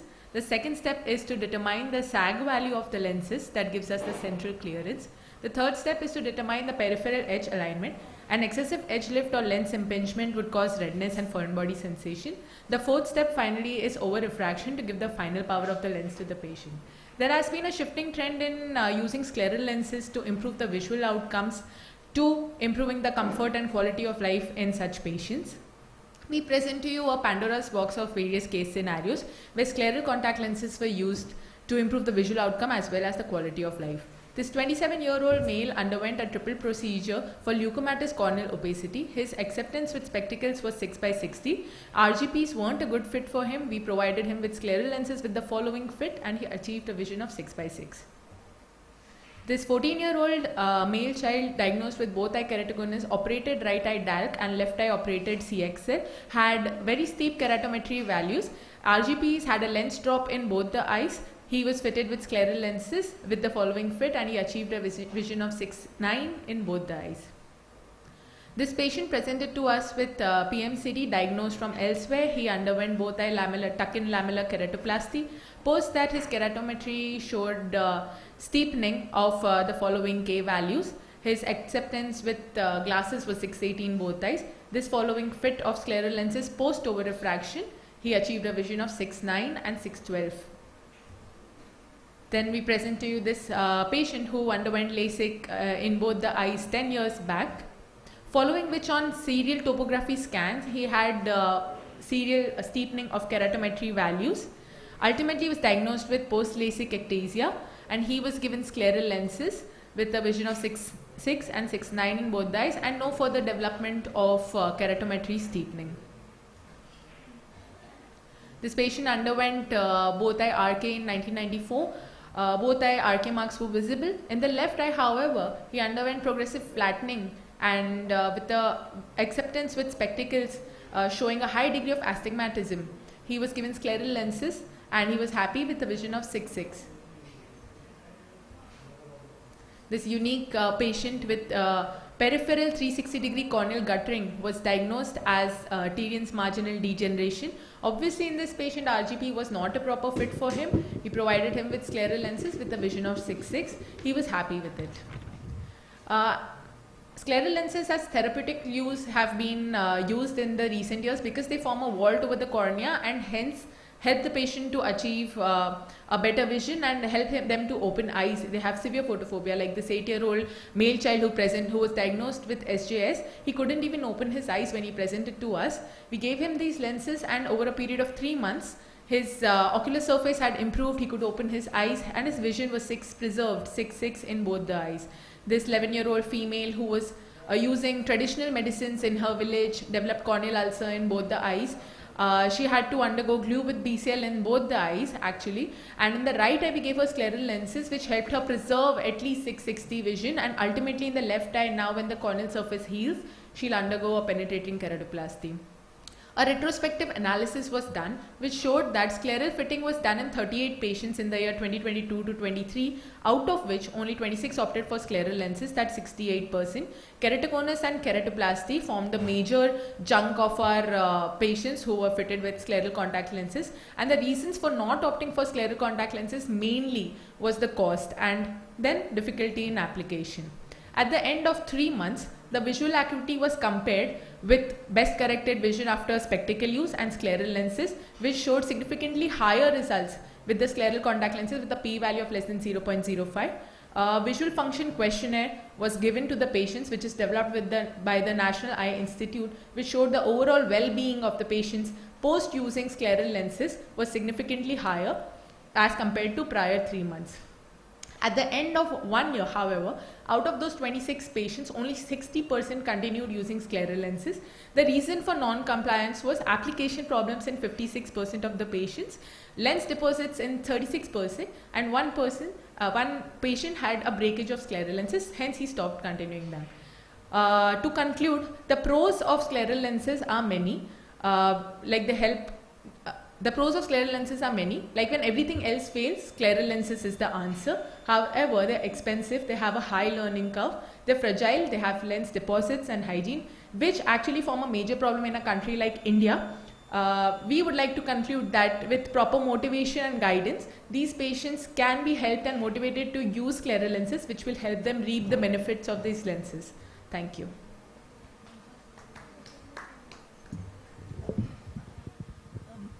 Okay, so wonderful presentation. Yeah, just a few questions.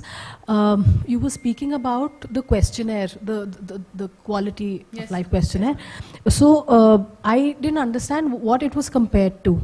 Like it was compared to when the patient presented to us, we gave them the questionnaire, and post 3 months when they accepted that they're going to use those lenses, then and post 3 months after that when they came to us, it actually has a set of general vision, general well-being, activities, difficulty in living.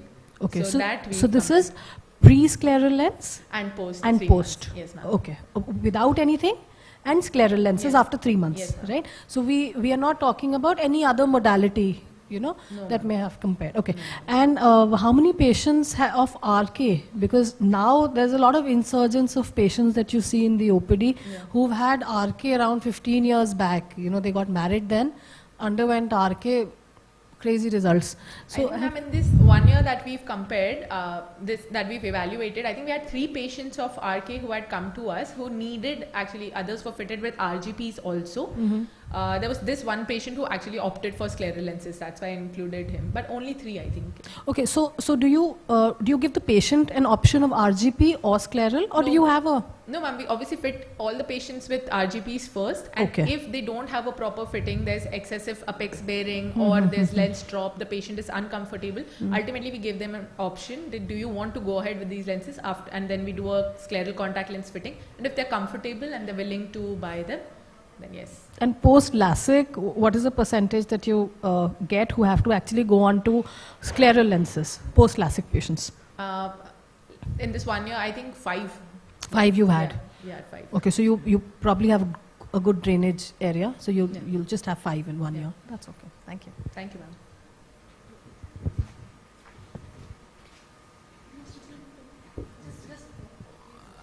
How much is the cost of the lens? Actually, it's from Acculens. It's developed in the US. We don't have any company in India which is prescribing it currently.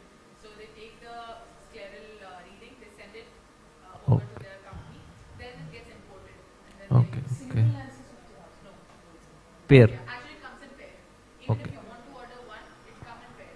Other one will be just like a spare lens for the patient. Like a fallback lens. Yeah. Okay. And some markings were also seen on the lens? So those are hash markings. Okay. Actually, the on-point technology of Acculens, it helps it to center the scleral lenses. Like you ultimately in the fit guide, when we upload the images, you have to tell them that in the central optical zone, how many hash markings are in the zone. They'll align the lenses accordingly so that the patient's optical aberrations also reduce. Okay. So that doesn't come in the visual acuity of the patient or some problem? Actually, all the photographs are just when we had tried the scleral lenses. In the ultimate lenses, they don't come. These markings are not visible. Okay. And how to increase the compliance of the patient? As you said, that a lot of issue is coming with this. So that's what the proper guidance and motivation is the only way. Because people who took it were already motivated, and still after that, there was a fallout like of 40% of the patients. Like If they refuse the scleral lens, what's the fallback plan? Fallback plan is that they live with the RGPs or spectacle correction. Spectacle dependence. And how much is the duration for which we can use this? So 4 years. 3 to 4 years is what the company says you can use it. However, it's very fragile. Like one person had breakage and that's also not compensated. The person will ultimately have to buy a new lens. Oh, so little bit costly. So we should try for Indian manufacturers for this lens, no? Yeah, okay. Thank you. Very nice presentation. So next we are having Dr. Dinesh Kumar. Dr. Dinesh is here? Okay, no. Dr. Ramchandar. Dr. Ramchandar is...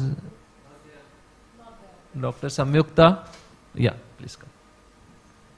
You will be presenting on evaluation of toric implantable IC. Okay. TICL. Good afternoon, Okay. everyone. My name is Dr. Sayukta Joshi, and I'm going to be talking about the implantation of toric implantable collamer lenses in post-keratoplasty pseudophakic eyes to manage the residual astigmatism. I have no financial interest to disclose. So one of the most important challenges that are faced post-penetrating keratoplasty is the high amount of post-operative astigmatism, which is usually up to 5 diopters or even more, and therefore the patients are never fully satisfied. So what can be done for such patients? We can think about spectacles, but they have a lot of higher order aberrations with them, so again the patients are not satisfied. We can think about contact lenses, but such patients usually have some amount of dry eye, they can be old, so they have contact lens intolerance. We can think about limbal relaxing incisions and arcuate keratotomy, but these incisions have to be made on the donor graft, so they pose a risk of wound dehiscence, and also they are unpredictable to correct the high astigmatism. We can think about corneal refractive surgery like LASIK or SMILE, but again they pose a risk of wound dehiscence, and they cannot be done in thin corneas. So we thought about using toric implantable collamer lenses in the ciliary sulcus as piggyback IOL on top of the existing PCIOL in the bag in these patients. So we conducted a study to evaluate the outcomes of these toric ICLs to correct the residual astigmatism. We enrolled 15 eyes of 15 patients satisfying certain inclusion criteria, like they had to have undergone penetrating keratoplasty and had to be pseudophakic in that eye, a normal anterior chamber depth, normal intraocular pressure, a good endothelial cell count, and a normal posterior segment. So we are discussing one of those 15 cases here. He was a 79-year-old male who had undergone penetrating keratoplasty 1 year ago. As you can see, the refractive error is -4 of spherical and -5 astigmatism. All other parameters were normal, and the patient had a PCIOL in bag, which was seen on slit lamp evaluation. This is the pentacam of same patient. You can see the astigmatism is high, and you can see the normal anterior chamber depth of 4.56 mm. So we did a measurement of white to white diameter with calipers at slit lamp, and a decision was made to implant a toric ICL of size 12.5 mm. I've already made the 0-180 degree marking. Now I'm making the toric ICL marking, confirming it with my bevel gauge marker. Made a main port at 180 degrees, so this is temporal approach. I formed the anterior chamber using viscoelastic substance. I'm going to use an iris repositor, clearly mark the ciliary sulcus, because that is where I intend to put my toric ICL. Here I'm loading the toric ICL in the injector. You can observe the PCIOL reflex in the bag. I inject the toric ICL entirely into anterior chamber. Now I'm going to use a dialer to gently tuck the leading haptics under the iris in the ciliary sulcus. First the left, then the right leading haptics. Then I do the same with both the lagging haptics. Then I use a IOL dialer to dial it according to my toric markings. This is the 1 month post-operative picture. Best corrected visual acuity of 612. The donor graft is clear. There's a quiet anterior chamber, normal intraocular pressure, and a good stable vault height. We also compared the pre and post-operative patient satisfaction using the visual function index survey. So we took this survey pre-operatively when the patient was using glasses, and then after implanting the toric ICL, and we can see a marked improvement in the patient satisfaction. This is a graph of the uncorrected distance visual acuity pre and post-op. Of course, after the toric ICL, there is a drastic improvement in the visual acuity. This is a graph of the spherical equivalent. Again, a drastic reduction in the astigmatism. There were two complications noted. In one case, there was a rise in the intraocular pressure, And in one case, there was some iris pigment dispersion, but both of these were managed relatively easily using topical medications. No other adverse effects were noted on the graft or the pressure or the anterior chamber depth. So the take-home message is that if you have a patient who has undergone keratoplasty, has residual astigmatism, do consider using a toric implantable collamer lens in the ciliary sulcus like a piggyback IOL.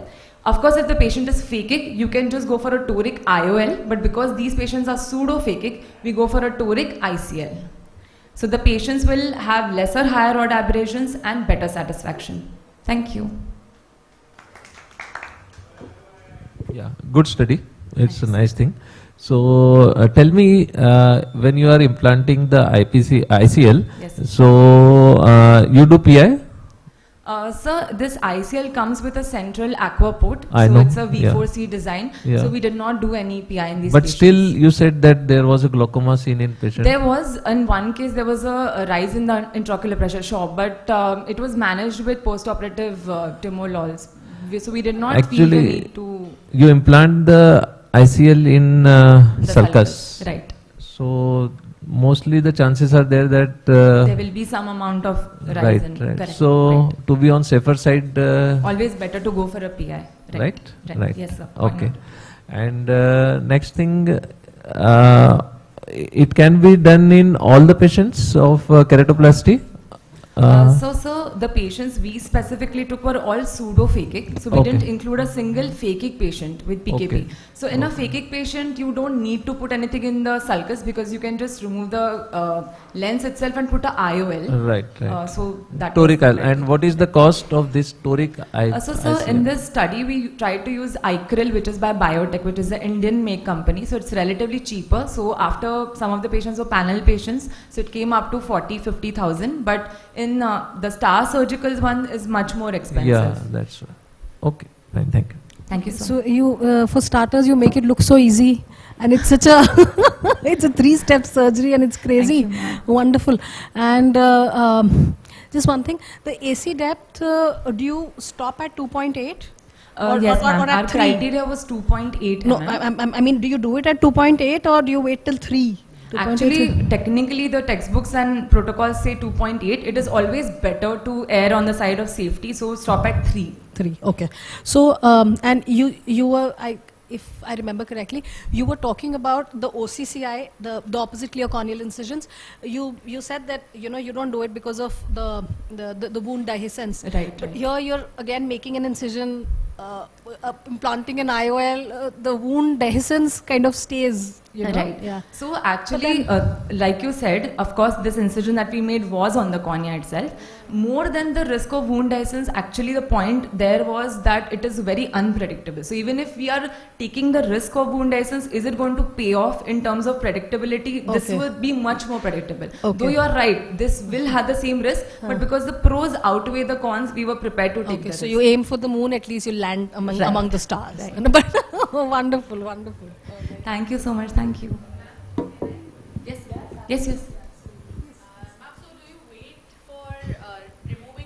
Sutures before calculating the astigmatism, because in the surgery, like It's a very good question. So we waited for the astigmatism to stabilize. What I mean by that is usually after 6 months to 8 months after keratoplasty, it is unlikely that the astigmatism will change. Within those 6 months, yes, we did try removing sutures to stabilize it. We tried removing loose sutures. We did everything else possible before finally going to the surgical outcome. But after 6 to 8 months, when after removing sutures, after doing everything, it was not decreasing, then we decided to go for the surgical approach. and any We have operated everyone after minimum of 8 months actually. Right. So some of the sutures in that patient had been removed actually. So all 16 were not there. We had tried, in this particular case, we had already cut 4 to 5 sutures, but it was not making any difference at all. And any pre-op and post-op endothelial count differences? So no, so that's the thing. So pre-operatively we had to take patients who had very good endothelial count, about 2000 at least. So post-operatively we didn't notice any significant change because the procedure is relatively easy, does not involve any instrument which will use any kind of power because they're already pseudo-phakic, right? So there was no significant change. So again, it's a two-edged sword, like using intraocular surgery. Like, True. I mean, because we have such patients of corneal transplants, we rather tell them to go for, like I presented on scleral lenses. Right. So it's like invasive versus non-invasive. So that's the thing. So in these patients, many of them had very poor compliance with lenses or they were intolerant of lenses. That is why, and many of them had some amount of dry eye. So the patients were not happy with the spectacles or the lenses that they were using. So we wanted to give them spectacle and contact lens independence, basically. Okay, thank you. Thank you. Anybody else remaining to present? Somebody who has come late? Nobody? Dr. Dinesh, Dr. Ramchandra. Is anyone here? I think there was one more person. This one. Dr. Gitanjali Pal. Okay, so we officially announced the session closed, and we shall be meeting again at 2 p.m. in the same hall, free paper session for retina. Okay. Thank you, everybody.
वो होगा ना क्या selfie point type का कुछ होगा ना जी जी confirm कर लो वही है कि कुछ और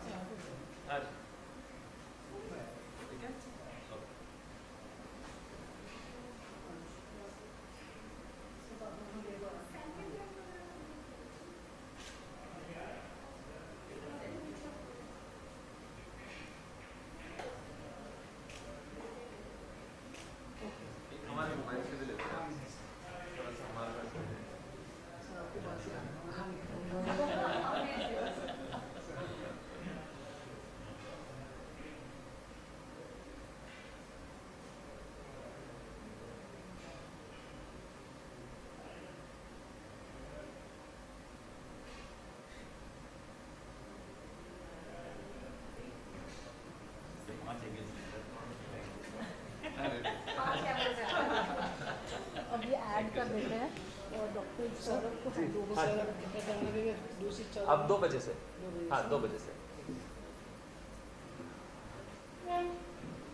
आपका हो गया ना सर? जी जी जी सर, थैंक यू।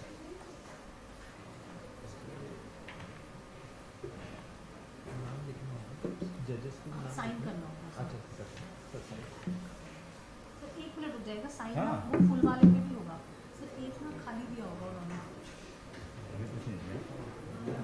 टोटल वाले को ऐड करना रहेगा तीनों का। थैंक यू सर फॉर और सर को special thanks. Senior most person को special thanks for helping blessings देने के लिए। मैं आपको ब्लेसिंग्स बोलना चाहिए। आप आ गए तो मतलब अब अच्छा हो जाएगा सब। हॉल ए को भी ब्लेस कर दिया था और अब हॉल बी को ब्लेस कर दिया, अब सब अच्छा होगा सर। और सर हॉल बी के जा हाँ मतलब उनको एटलीस्ट बॉल है ना हो गया था, हीमोटोमा हो गया था इस शेड्यूल में, वो ट्रेन कराना पड़ा। हाँ उधर दिल्ली में इलेक्ट्रॉनिक सप्लीमेंट हाँ जी एक्स्ट्रा पेपर ना मेरे पास जी जी जी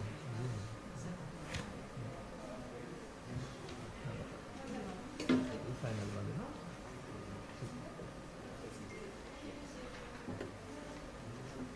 तो आती हूँ वो एक्चुअली ना थोड़ा रोड हरिद्वार और नजीबाबाद के बीच में ना रोड खराब है, तो इसलिए फिर वो थोड़ा सा बट मेरे ख्याल से वो 6 लेन बन रहा है, जैसे ही वो बन जाएगा बट वही एक पैच रह गया sir around Haridwar and Najibabad is quite bad. तो जब अगस्त में आए थे अभी ट्रेनिंग देखने तो काफ़ी प्रॉब्लम बारिश की और ख़राब होता है, बट अभी जब वो एक बार बन जाएगा ना तो 4 घंटे में तो आराम से पहुँच सकते हैं सर, आराम से। हाँ जी sir thank you sir. Sir की साइन देखिए फाइनल अच्छा बना हाँ सर बस आपको बस एक फाइनल वाले पे साइन करना होगा sir. 75 and 81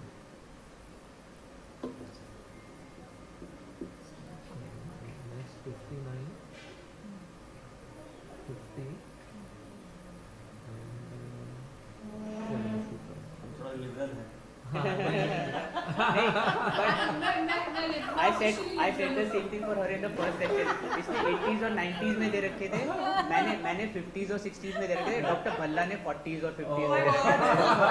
So you know. So मैंने कहा मेरा first है, liberal than be stingy. नहीं, but the thing is that see if you because you're consistent ना it doesn't matter because you're consistent with all of them हाँ तो average वो उतना ही रहेगा फिर। Fifth one is next 69 60 lunch का क्या टाइम रहता है सर? लंच 1 से 2 है वैसे, मतलब वहाँ तो शायद आधे घंटे का ब्रेक है बट मोर वैसे 3 बजे तक चलेगा, 1 से 3 तो चलेगा। हाँ नहीं गीतांजलि का ब्लैंक है, दूसरी बात उसके बाद में ईशा का है, फिर विशाल का भी ब्लैंक है, फिर अवनी का है। किसका आया है? ईशा का पहले की तो कंटिन्यू 4 है, हाँ। 5th वाले गैप है, ठीक है हाँ। 6th वाला है, ठीक है फिर 7th वाला गैप, अब 7th करेंगे ना? 7th गैप है, 7th गैप है, अब 8th वाला, अब 8th करेंगे। 8th वाले में 98 है, 95 दिया है वहाँ पे अवनी हाँ, फिर 85 और फिर 80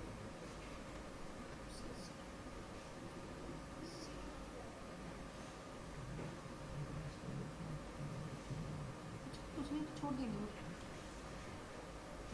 ये लोग नहीं थे है ना, Ramchandra was not there, Sanyukta Joshi was there, उसका कितना है? ये लास्ट में हाँ हाँ इसका मैम हेल्थ वगैरह स्वास्थ्य बट वैसे ओवरऑल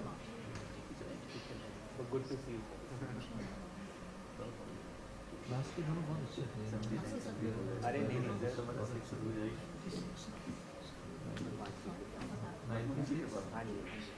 आज बीमारी को उसकी कृपा ने बिल्कुल 85 and 90 कोविड ऐसा समय था ना कि बस समथिंग इनोवेटिव अच्छा ओहो माइंड तो बन रही अभी ठीक है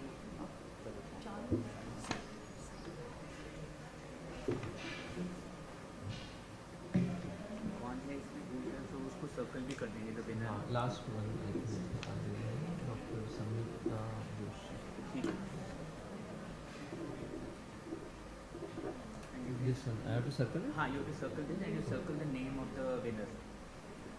और इसमें ना ऊपर फाइनल रिजल्ट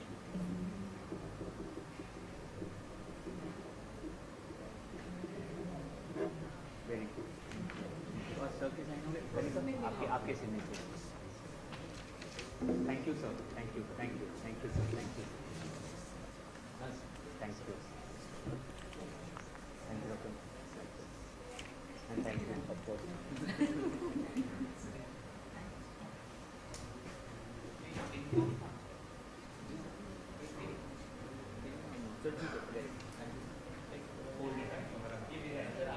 सर आपका बैठ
ठीक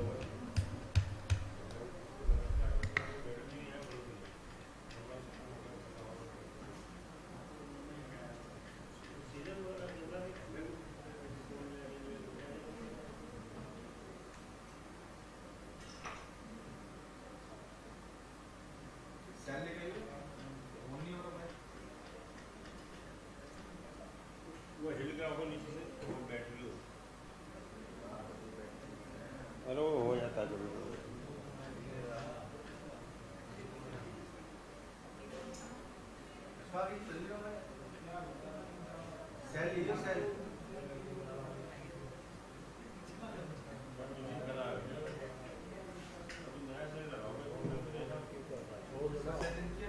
सेल अभी डाला हूँ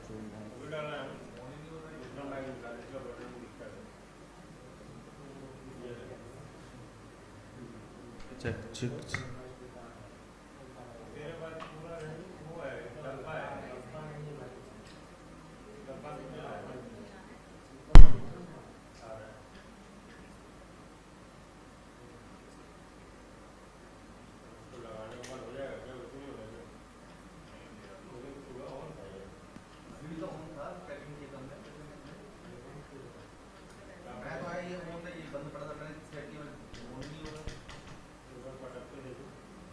हो रहा है चेक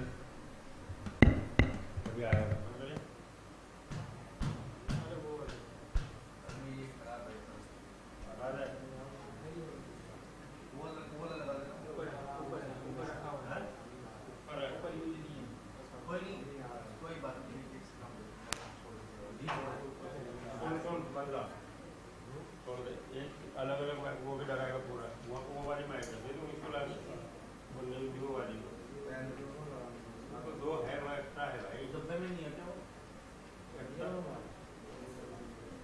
एक्स्ट्रा माइक है वहाँ पे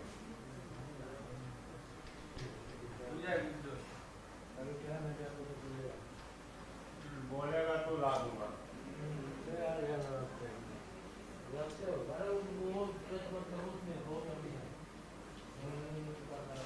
उसका वो चेंज कर दो ऊपर बैठा पता नहीं देख लिया दो एक डब्बा नया नो माइक होता है नो माइक होता है ना ऊपर ले गया कितना ऊपर ले गया स्मार्ट कार्ड के साथ जो बचा ना अगर छाट के ना इसके तो तलवा कुछ कर भी नहीं है जितने चलना है ना इसका तो इसको माइक में क्या करो चलो जुगाड़ करता हूँ बता मैं लाता हूँ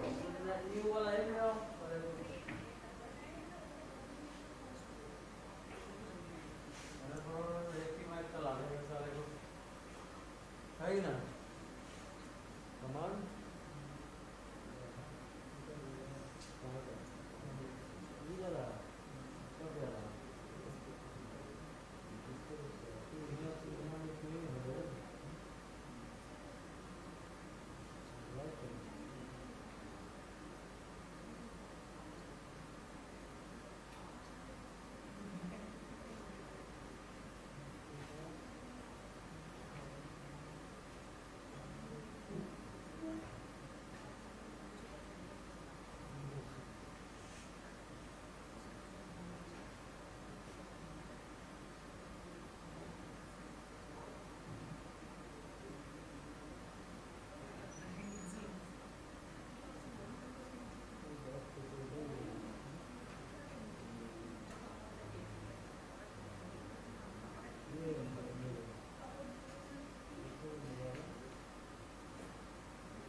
Check. Check. Hello. Hello. Hello.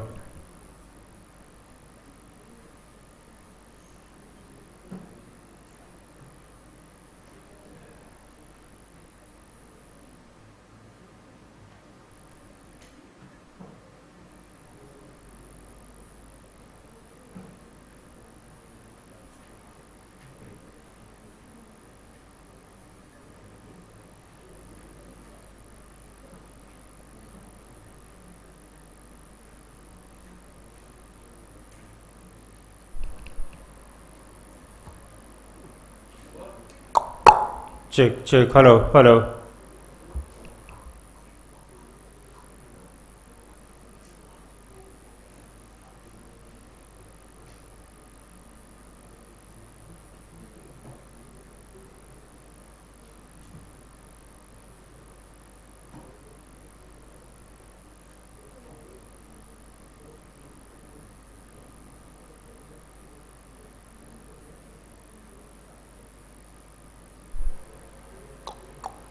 Check. Check. Hello. Hello. Hello.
On करता नहीं है, बोलने लगता है।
Yeah, thank you for waiting. We'll be starting in another 2 minutes. We're just waiting for...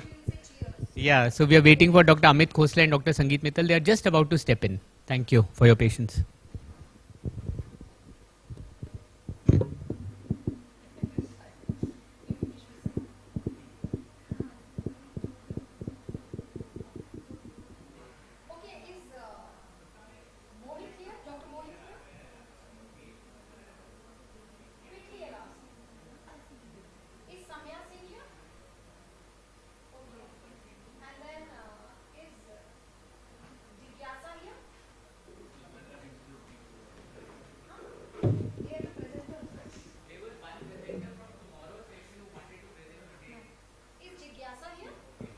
You won't need Is Jigyasa here? Okay, quickly. Is Mohit here? Mohit Kumar Bharati. Is Samya Singh here? Is Dr. Prachi Jain here? Is Mehak Bansal here? Am I reading the wrong session?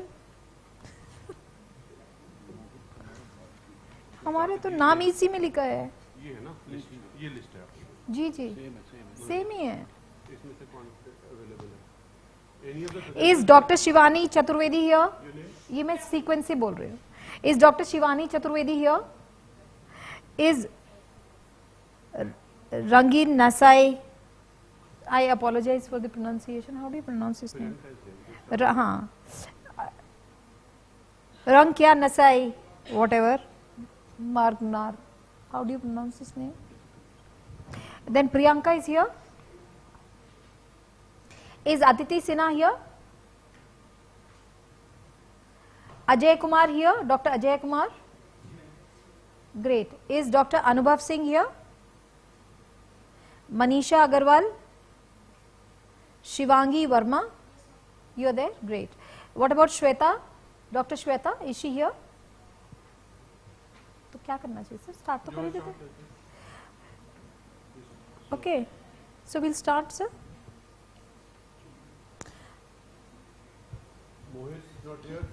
Mohit is here? No. Are you Mohit? No. ये लड़का सुन नहीं रहा। साम्या सिंह, जिज्ञासा, प्राची जैन, महक, शिवानी, रंग, then Priyanka, you can start.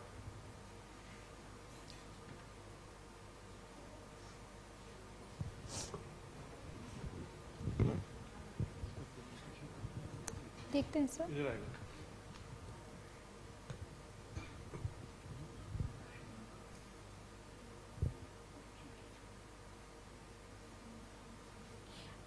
नहीं बेटा, ये तो अब वही होगा, उसके सीक्वेंस ना।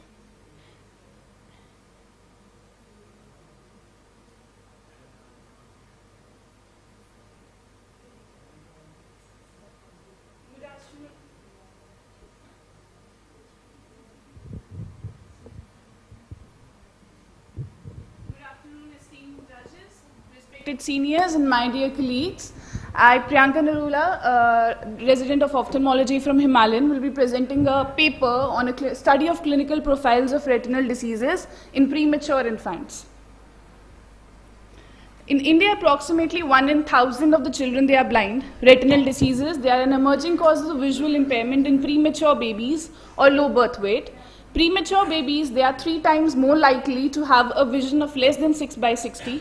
The incidence, if we talk about the ROP, is reported to be about 24 to 47%, and globally, ROP is estimated to affect more than 50,000 of the infants annually. The aims and objectives of the study were to study the clinical profile of retinal diseases in premature infants and to study the systemic association with retinal diseases. It was a observational study which was conducted over a period of 12 months in the Himalayan Institute of Ophthalmology, Dehradun, and the sample size were about 96 premature infants which were taken. The inclusion criteria included premature babies of less than 37 weeks of gestation, and exclusion were infants whose guardian didn't consent, and congenitally deformed globe, and infants with poor media clarity. The risk factors the study included were low birth weight, low gestation age, number of days on the oxygen support, respiratory distress, birth asphyxia, ventilator support, surfactant therapy, and blood transfusion.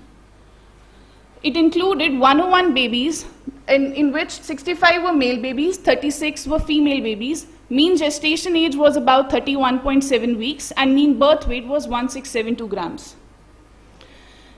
Basically, it was found that 62% of presence of retinal diseases was seen. Based on gender, a male preponderance was seen, which was about, in 65 of the male babies, 42 had retinal diseases. Based on gestation age, it was found that about 70% of more incidents were found in the extremely preterm, that is less than 28 weeks, and very preterm, which was 28 to 32 weeks, and about a 50% was seen in moderate to late preterm babies. Based on birth weight, extremely low birth weight, very low birth weight and low birth weight categories, both of them had around presence of 60% of retinal diseases. Retinal disease in infants with birth asphyxia, it shows a positively significant, statistically significant role, as in 30 babies with birth asphyxia, out of which 23 develop retinal diseases. Based on number of days on the oxygen support, it was seen as the number of the days on the oxygen support of the baby increases, the percentage of having the retinal disease also increased. Based on ventilator support, again a statistically significant data was seen. Based on the respiratory distress, 75 babies had respiratory distress, out of which 47 had retinal disease. Based on the history of surfactant, it was found a positively significant data. Based on blood transfusion, 24 babies had received blood transfusion, out of which 19 received retinal disease. Then actually a systemic association was seen with the other diseases, which was meconium aspiration, necrotizing enterocolitis, patent ductus arteriosus, and intraventricular hemorrhage. So profile of retinal disease which was found in the study was 92% retinopathy of prematurity was present, 3% had aggressive retinopathy of prematurity, 2% infants had vitreous hemorrhage, and 3% had retinal hemorrhages.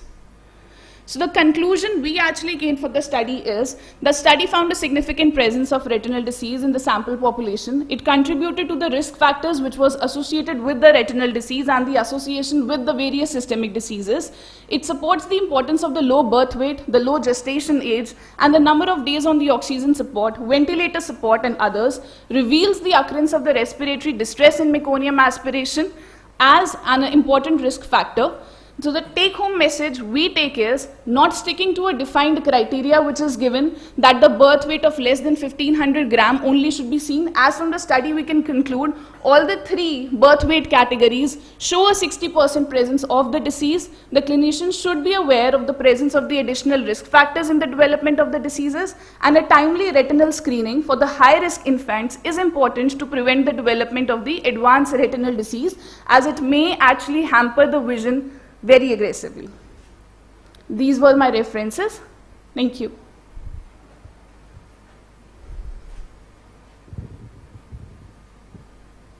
Any comparison with any other Indian data you did? Any other Indian data you surveyed? Sure, sir. Many of the basically retinal studies was done in which ROP associated with other risk factors, which was mainly on the number of the days on the oxygen support and the low gestational age and low birth weight was done. And in that actually it was given and stated that birth weight should not be given as a criteria, and any risk factor if present, if a patient has actually or the child has sustained any days in the NICU, So that should be examined. 92% was pretty high in your group. So other data from other hospitals showed about 30-40%. 30 to 40%. So how do you explain 92% in your data? Are they all inborn or they are outborn patients? Inborn as well as outborn. We screen both, like the NICU screening and the as well as the outborn people, that premature babies, that are also screened. So that was a both there. You didn't take sepsis as a criteria. Did you exclude sepsis? Sepsis by itself is a risk factor. So this is, or you include all the risk factors, but you excluded sepsis. Yeah, sepsis is included. Maybe, Mr. Thank you. Thank you. Thank you. Thank you. Any questions? Next, Aditi Sinha. Anubhav Singh. You there? Come, please come.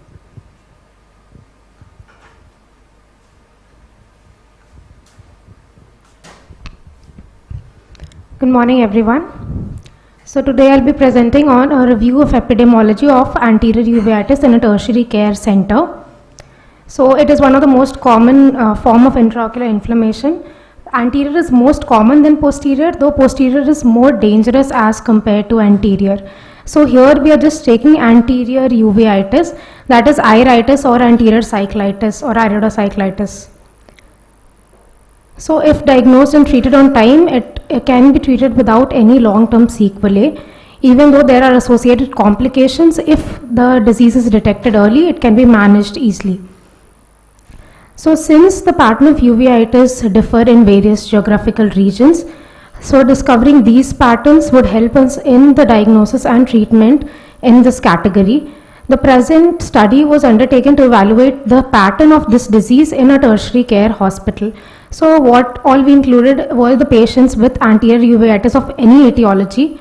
Previously, if they were diagnosed as a known case of anterior uveitis, I mean if they're giving history of any anterior uveitis, or patients having a chronic anterior uveitis. So all these criteria were included. What we excluded were people having posterior uveitis or patients with any recent history of intraocular surgery or masquerade syndromes that were presenting as anterior uveitis. So a prospective cross-sectional study was conducted. The sample size was 100 in the outpatient department in a tertiary care center. And what we did was we took a detailed history because we were taking patients who had a history of or were chronic anterior uveitic patients. We did physical examination as well as slit lamp examination. So in the history, we took the terms of onset and progression for even to rule out whether it's acute or chronic, the course of the disease and the treatment received with an emphasis on the corticosteroid therapy. Past ocular history elicited recurrent attacks of uveitis and previous response to the treatment. In physical examination, we took relevant physical examination to rule out any systemic association, and then symptoms consisted of rapid onset of pain, photophobia, redness, watering discharge, and sometimes were preceded by mild ocular discomfort. So blooding of vision and visual acuity were impaired depending upon the severity of inflammation. In slit lamp examination, we saw anterior chamber cells. All of these signs were present. Iris atrophy, hypopyon, ciliary injection, iris nodules, meiosis, aqueous flare, and keratic precipitate and posterior synechiae. So what we found was most common patients that presented were within the age group of 21 to 30 years, and the least were found in the extremes of age groups, either less or more. In acute, most of the cases that we received were acute. So out of 100 patients, 72 were found acute and 20 were chronic, while 8% were recurrent. In sex distribution, we saw that male presented with 61% and female were presenting with just 39%. So when we went to the etiology, at almost 44% of the patients, we couldn't, it was idiopathic. 25% gave a history of blunt trauma, and rest other less known etiologies were found. So in almost 40% cases, there were no complications, while the most common complication that we found were persistent posterior synechiae, while the least was macular edema in just 1.7% of the patients. So to identify the pattern of anterior uveitis, a prospective study of all cases of anterior uveitis in a tertiary care hospital was taken, and a standard protocol for the history, physical and slit lamp examination was done, and results were compared with the pattern of uveitis in other parts of the India and other countries. The variation in the spectrum of uveitis is largely due to complex geographical, ecological, racial, nutritional and socio-economic differences. So the incidence, as I said, was most common between 21 to 30 years of age. Almost 40% patients were in this age group, while least in extremes of age, around 1%. Most common cause was idiopathic, and most commonly it affected males up to 61%, and less commonly in females, that is just 39%. The most common presentation was acute iridocyclitis, that is acute was more common than chronic with 72% incidence. Most common complication was persistent posterior synechiae in up to 25% patients, and cataract in almost 17% of patients. So while concluding, I would just like to say that early diagnosis and treatment of patients resulted in good visual prognosis and is the key in management of anterior uveitis. And since the uveitic entities follow different patterns in different regions and are influenced by a variety of factors, epidemiological studies can help improve the diagnosis and treatment. Thank you.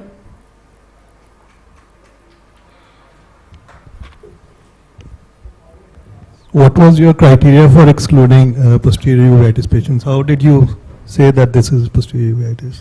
Sir, first of all, we did an indirect ophthalmoscopy, and basically in patients that we had a doubt of posterior uveitis, we took a B scan and we ruled out posterior uveitis. So vitritis and nothing else was present, no cells in the posterior chamber was absolutely okay. But you included macular edema as part of... As a complication, sir, we found just in anterior uveitis, not in cases of posterior. Anterior uveitis, in 1% of the cases, we found there can be macular edema, but very less number of patients. Did you classify between non-diabetic and acute and chronic recurrent? Sir, that we actually included. All the anterior uveitis we included. Acute and chronic, we just found out the incidence. We took recurrent cases as well. Or patients who came... What did you tell you difference in acute and those with recurrent? Sorry, sir? What the causes different in chronic and acute ones? Sir, recurrent cases most of the cases we found were idiopathic. Chronic, mostly tuberculosis was seen. And systemic conditions also we tried ruling out, like HLA, B27 and all, those were recurrent cases more commonly. Included, sir, extremes of age, all the patients. No, sir, the most common incidents were 21 to 30 years, but all the age groups were included. Did you consider doing a set of investigations with all the patients, or the investigations were individualized? It's a set of investigations in all the cases.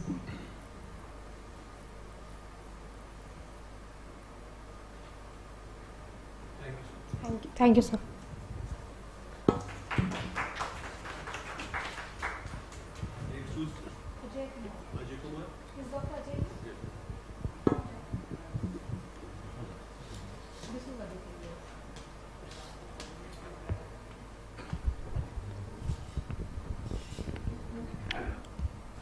Good afternoon, judges. Myself, Dr. Ajay Kumar, Ophthalmology Department from Haldwani. My topic is efficacy and safety of intravitreal injection biosimilar ranibizumab versus triamcinolone acetonide in diabetic macular edema. The introduction is the global prevalence of the diabetes in 20 to 79-year-old was estimated to be 10.5% in 221 and is predicted to rise to 12.2% in 245. Diabetic macular edema is the most common retinal disorder other than proliferative diabetic retinopathy that can lead the vision reduction in patients. The pathogenesis of diabetic macular edema is multifactorial. Any changes in the cellular junction, loss of pericytes and endothelial cells, dilation of retinal vessels, leukostasis and vitreoretinal traction cause the alteration of the blood-retinal barrier. The objective is comparison of the efficacy and safety of the intravitreal injection biosimilar ranibizumab and triamcinolone acetonide in diabetic macular edema at Tertiary Care Center, Haldwani, Uttarakhand, in Kumaon region. Methodology is this is the prospective randomized study include 42 eyes in 42 patients less than more than 18-year-old of age, both type 1 and type 2 diabetic people with non-traction diabetic macular edema presenting the patient department in our tertiary care center. The exclusion criteria: any active ocular infection, uncontrolled glaucoma, neovascular glaucoma and neovascularization of iris, macular ischemia and anti-VEGF injection within 3 months, intraocular, periocular, subtenant corticosteroid within 3 months, any corticosteroid implant in the study eye, previous pan-retinal focal and grid laser photocoagulation, and any history of stroke, uncontrolled blood pressures. The examination is an informed consent was taken from the all patients participating in the study. Visual acuity assessment by the Snellen chart and intraocular pressure by the non-contact tonometry. Slit lamp examination for the anterior segment and direct and indirect ophthalmoscope for the fundus examination, and the SD OCT for the foveal and parafoveal thickness. The OCT is performed before intravitreal injection and at 2 week and 4 week at the after the injection. The result is there is a group group A which was ranibizumab in which 42%, 42.84% female, and 47.14% is male. And in group B, 52.38% female, and whereas 47.61 was male. In the case of improvement on the best corrected visual acuity at 2 week and 4 week, followed by intravitreal rejuve injection, in which corrected the up to the 3 line 36%, and in the case of after the 4 week 35%, in case of up to 4 line. In the case of triamcinolone acetonide, 27.70% population corrected up to line 3, and after 4 week 38.80% up to line 4. In the case of foveal thickness, in the case of ranibizumab, initial foveal thickness which was baseline 536, after the 2 week which comes down up to 352, and after 4 week comes down up to 276. In the case of triamcinolone, initial foveal thickness is 510 and come 188 at 2 week, and at 4 week 316. In the case of parafoveal thickness, in the case of ranibizumab, the baseline for parafoveal thickness was 495, and at 2 week comes down up to 397, and at 4 week 306. In the case of triamcinolone, baseline parafoveal thickness is 476, and comes up to 432, and at 4 week it's come down up to 346. The conclusion is the intravitreal injection biosimilar ranibizumab, which we use ranibizumab, which from the Intas Pharma, concentration of the 0.5 mg in 0.05 ml, and triamcinolone acetonide, which was Oracort 4 mg in 0.1 ml, are equally effective to lower foveal and parafoveal thickness and improve best corrected visual acuity. But in triamcinolone treated group, IOP rise in 5 patients. Anti-glaucoma medication were advised in these patients to lower the IOP. Thus, the intravitreal biosimilar ranibizumab injection is effective, safe, and well tolerated in reducing foveal and parafoveal thickness, improving best corrected visual acuity in patients with diabetic macular edema. Thank you.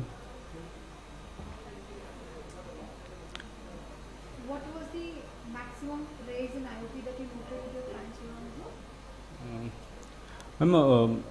Maximum 3. You said no, 5 patients have needed. हाँ जी जी ma'am. AGM चाहिए कितना IOP हो गया? Ma'am initial in 2 to 3 days, within 2 to 3 days 23 क्या नहीं AGM दे रहे ना आप. So what anti glaucoma medication दे रहे ना, तो how much was the intraocular pressure? Ma'am after injection. After injection. जी ma'am, after injection we measure the IOP which was above the 23 to 24 के आसपास है. What was your control group and which one was your study group? जी sir. Both is just a compare. Compare your data with other published data, because in your data it's showing at 150. Our experience is that 50 to 100 is the average reduction in the size, and if you see the DRCR.net, it gives that similar. So your response seems to be better than the DRCR.net. And steroid takes sometimes more longer time. When your steroid giving faster response, similar response. So is it 4 weeks a limitation of your study, where at 4 weeks comparing to, and you would Tricot would work for 3 months, and what was the dose of Tricot you said? If I didn't see the dose 4, of I think 4 mg. 4 mg. So 4 mg would take about 3 months time. So if you were to do an idle trial, you would use a 3 month for Tricot, and 3 months of injection would be an idle study to do. And it's always better. All of the speakers haven't used standard data to compare the studies.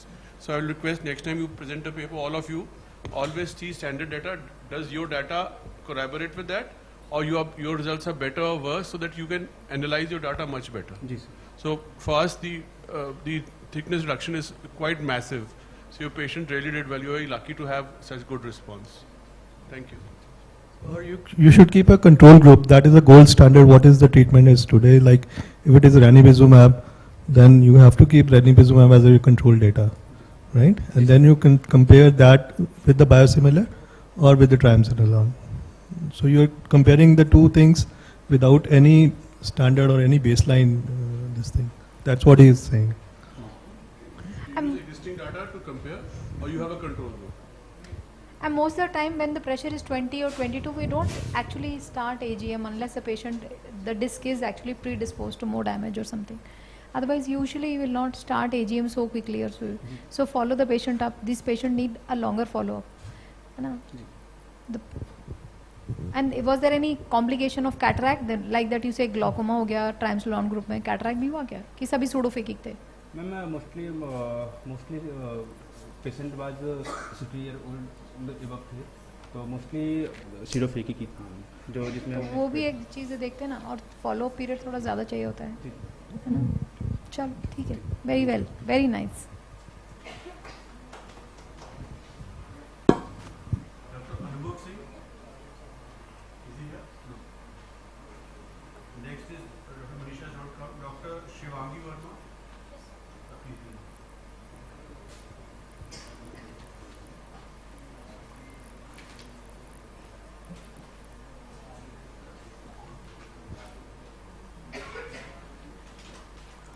Good afternoon, our esteemed judges.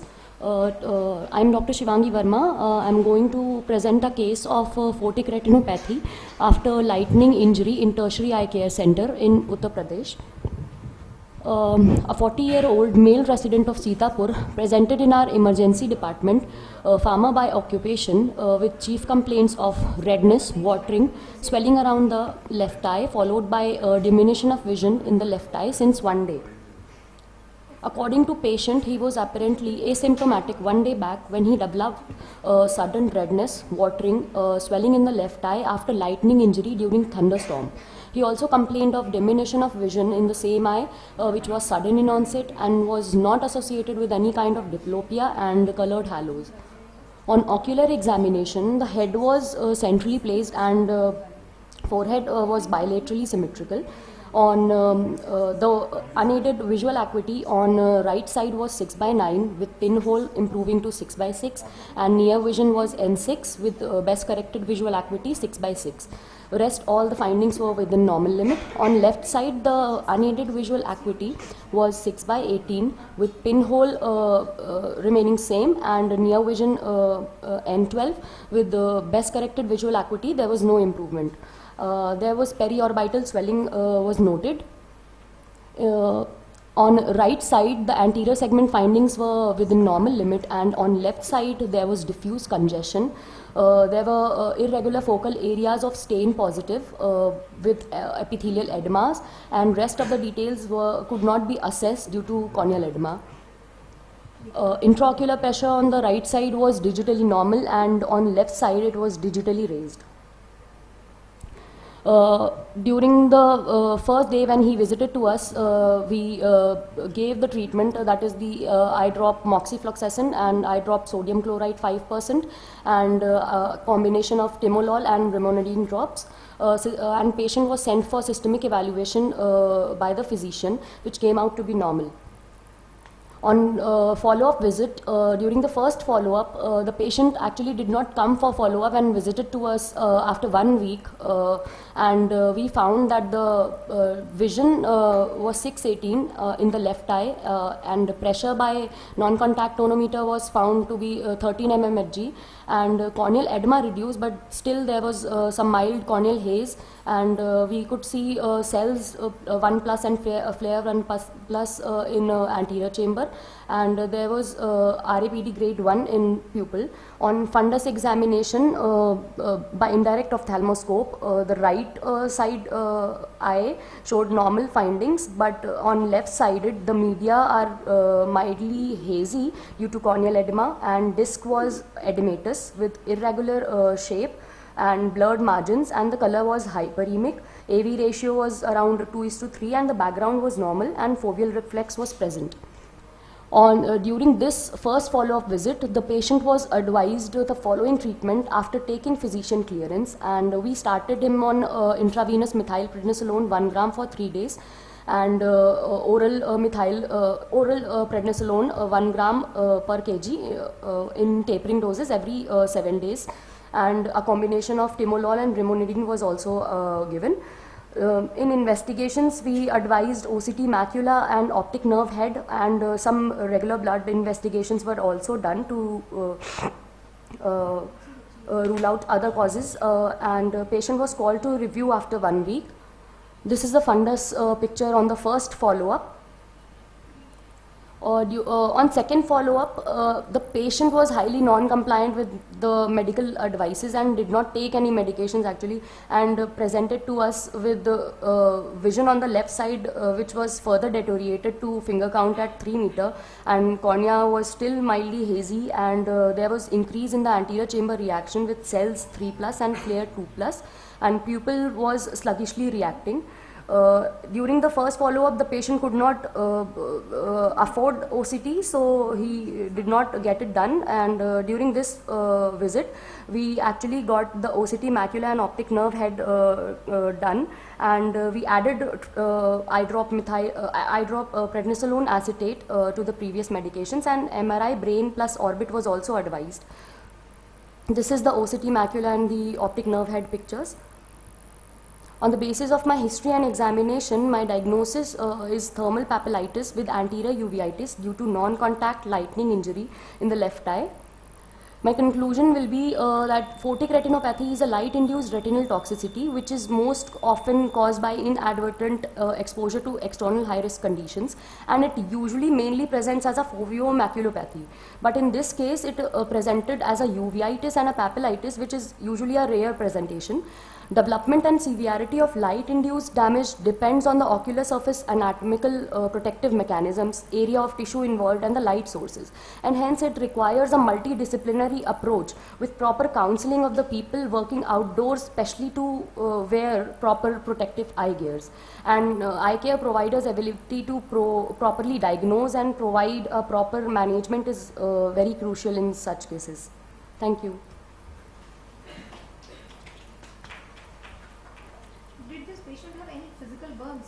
No, ma'am. No burns. Ma'am, we actually sent the patient for to physician also, and there were no burns. Only he presented with problem in one eye. Yes, sir. Yes, sir. What was the features that made you think that this is a photic retina? Sir, actually, it is a diagnosis of exclusion, sir, because the patient presented with disc edema. So we first tried to. At first visit, though, there was corneal edema, so we couldn't see the fundus. But after, during the follow-up visit, when we found that he had a disc edema, we tried to rule out the differentials for optic neuritis, sir. So we couldn't find any infectious or para-infectious cause. So. And how many times does optic neuritis come as idiopathic, or that you're not able to come up with a diagnosis, specific etiology? How often is it? Any idea?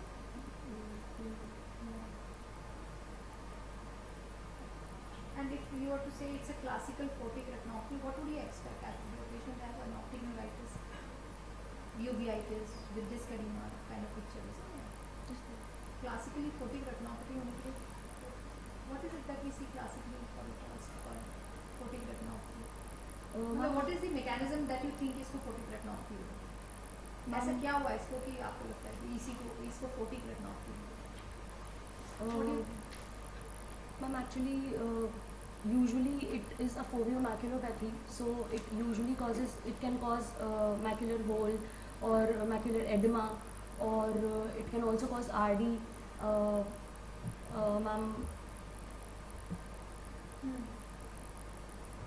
And ma'am, it can cause uveitis and papillitis also, but ma'am, it is usually a rare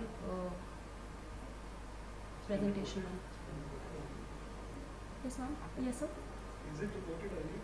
No, sir. So there were cases which were reported of photic retinopathy, but there were cases like solar retinopathy and photic retinopathy followed by due to operating microscopes used during cataract surgeries, and there was a case for photic retinopathy after welding arc. What she is asking is like the papillitis, how do you link it to the lightning? How do you link it? Is there any mechanism? Ma'am, usually due to lightning injury, it can cause photochemical injury, which usually which leads to formation of reactive oxygen species, and which can further lead to retinal damage, ma'am, lipid peroxidation and. See, your patient presented with 618 vision with mild corneal haze, isn't it? That is a fundus finding, and fundus finding was discrepancy already present at 618. Then, but the vision went further down. That's what that means. Something else was also probably happening to the patient. Is there any other case reported? No, that is what we are Of asking. photic retinopathy because of lightning? No, sir. So is it really do publish it if you have a photograph? This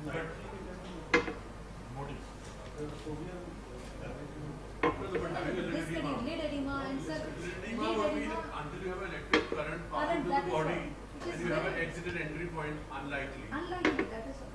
So it's a good, think of it, try to publish it because it doesn't fit into everything, but good observation. Best of luck for publishing. Thank you. Thank you, ma'am. Is Shweta here? Okay, go back to the beginning. Mohit Kumar Bhari. Shweta is coming.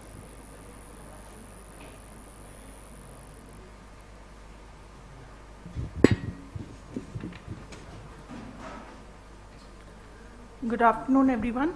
At the outset, I would like to thank UKSOS for the opportunity to present this case. So, a 31-year-old male first presented to us with complaints of pain in the right eye for 3 days and floaters for the past 4 months. And he presented with anterior uveitis and raised intraocular pressure in the right eye and vitreous cells 2+. The left eye was essentially normal. At initial presentation, we could see a few snowballs in the right eye with active chororetinitis in ITQ seen as hyper AF on autofluorescence in ultrawide field imaging, and a healed lesion, healed chororetinitis patch in SNQ seen as a hypoautofluorescent patch. The left eye was essentially normal.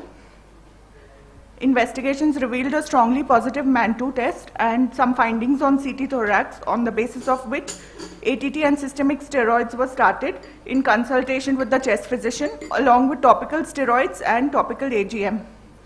By the second week, we could see an reduction in inflammation with resolving snowballs, reduction in vitreous cells, and a healing chororetinitis lesion in ITQ seen as a stippled hypo-AF. And however, by week 7, the patient presented with intense pain in the right eye for 3 days, and we could see a new lesion in the inferior nasal quadrant, a large yellow subretinal elevated lesion, which on OCT showed massive choroidal elevation along with subretinal fluid and outer retinal involvement. At this point of time, we ruled out posterior scleritis by performing an ultrasound. And our DDs included choroidal abscess, fresh choroidal granuloma, and paradoxical worsening. The same line of treatment was continued initially. However, by the next week, the patient presented with intense persistent pain, blurring of vision in the superior hemifield due to subretinal fluid exudation in the inferior quadrant, and we could see an increase in the size of the granuloma. At this point of time, oral steroids were stepped up to 60 milligrams per day, along with continuing ATT and topical steroids and AGM. That following week, the patient was symptomatically better. There was a regression in the size of the granuloma and reduction in the subretinal fluid. The patient continued to show improvement. By week 16, oral steroids were tapered gradually, and mycophenolate mofetil was added for immunosuppression. At the 6-month follow-up, ATT was completed. The patient, and by the 10th month follow-up, at the latest follow-up, there was a resolved choroidal granuloma and the patient continued to be in remission. The diagnosis of paradoxical reaction depends on an initial improvement on initiation of ATT and a paradoxical deterioration of signs either at the primary site or at new sites after initiation of ATT. It is important to rule out poor compliance, drug malabsorption, drug resistance and side effects from ATT, and also to rule out alternate diagnosis. In ocular TB, it has been reported in about 14% of patients within about 6 to 8 weeks of initiation of therapy, and the pathogenesis is similar to the JH reaction with release of mycobacterial antigens due to bactericidal ATT, a delayed hypersensitivity, and a decrease in immunosuppression. Also notably, rifampicin increases the clearance of prednisolone by 45% and reduces the drug bioavailability in tissues. There are a number of reports of paradoxical worsening, especially in TB chororetinitis, serpiginoid choroiditis, and in granulomatous anterior uveitis, intermediate uveitis, retinal vasculitis. There are very few reports of paradoxical worsening in cases of choroidal granuloma, and both of these reports have shown worsening and a recurrence from the initial lesion itself, unlike our case where we noted the granuloma to be at a different site. The management of paradoxical worsening depends on increasing steroids and adding immunomodulatory therapy. It is also important to rule out incorrect diagnosis and to rule out drug resistance. Thank you.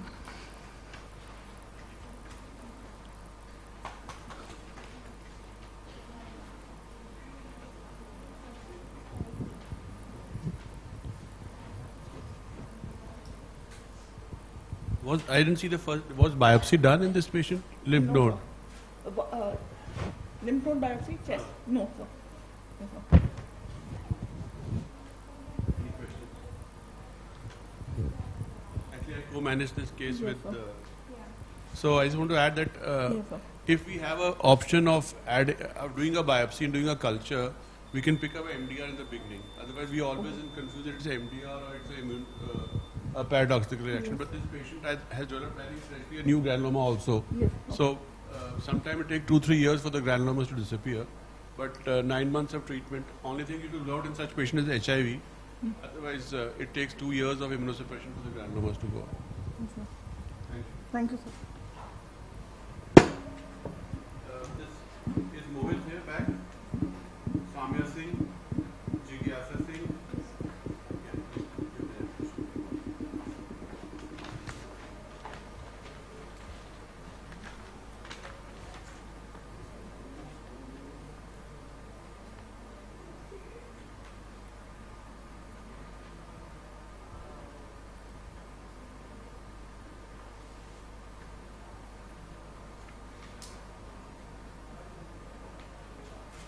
Prachi here. Mehak Bansal. Shivani Chaturvedi. Dr. Raksina.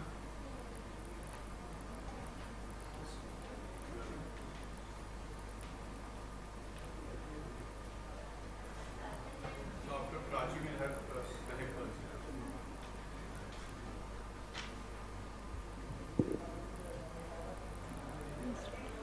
Good afternoon all. I am Dr. Jigyasa Singh, Junior Resident Second Year from VCSG Srinagar.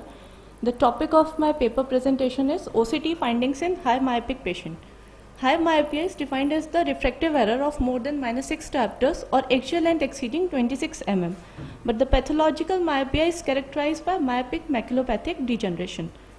OCT has recently made it possible to explore changes in ocular layer as axial myopia progresses and the globe is stretched. These findings can be retinochiasis, paravascular inner retinal cyst or holes, peripapillary detachment in pathological myopia, tractional internal limiting membrane detachment, posterior retinal detachment or choroidal neovascular membranes. Method and material. This was a prospective observational study that involved 50 eyes of 50 patients with high myopia complaining of recent diminution of vision. Patients were recruited from the OPD of college and were followed from 1st January to 1st June 2023. It was performed under the Helsinki Declaration. Inclusion criteria: all patients between the age group 15 to 30 years who presented to the OPD with recent diminution of vision and found to have myopia of more than -6 diameter on autorefractometry were included in the study.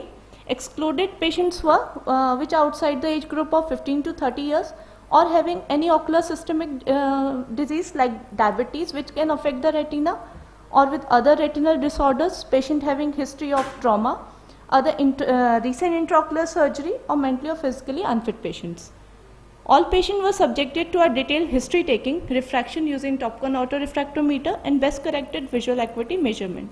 All patients had complete ophthalmic examination including biomicroscopic fundus examination with 90D lens and indirect ophthalmology with 20D. Fundus photography using Topcon camera.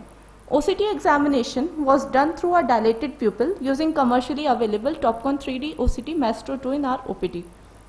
Results. There were 30 males and 20 females, and results were like epiretinal membrane were found in 34 patients out of the 50, while sensory retinal detachment were found in 3 patients. Other results are in front of you. Discussion. Like early stages of myopic retinal changes can easily be underestimated by biomicroscopy, angiography or USG and therefore remain undiagnosed. Recently, OCT with its fine cross-sectional imagery of retinal structure has greatly facilitated the evaluation of posterior vitreoretinal anatomy in eyes with high myopia. OCT ophthalmoscope produces longitudinal B scans and C scans. Therefore, it provides information not readily available by conventional imaging techniques of fundus examination. For example, peripapillary intrachoroidal cavitation, which was earlier thought to be a type of pelvic pigment epithelial detachment, was found that pigment epithelium, retinal pigment epithelium was completely normal in this case, and the pathology was in the choroid. Like PDPM, the RPE looks completely normal and flat, but deep hyporeflectivity is present in the underlying choroid, so it can be diagnosed by the OCT. Similarly, paravascular retinal cyst, earlier it was thought to be a retinal rarefaction around retinal vasculature in autopsy diet, but with OCT they appear as small hollow spaces mainly around large retinal vessels. Internal limiting membrane detachment, it can be differentiated from epiretinal membrane based on the OCT findings, like there will be the presence of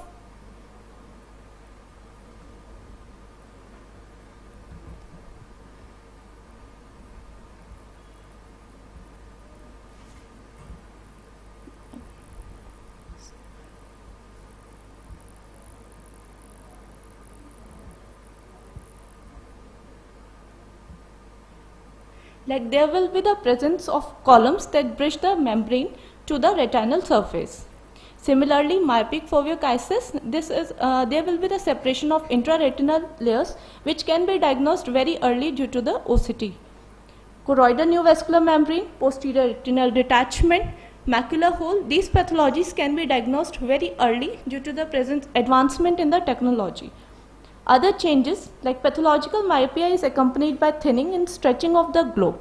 With increasing age and myopia, these changes further progresses. Therefore, choroidal thinning and visibility of the sclera is another OCT finding in severe myopia, which can be easily diagnosed with the advancement in technology.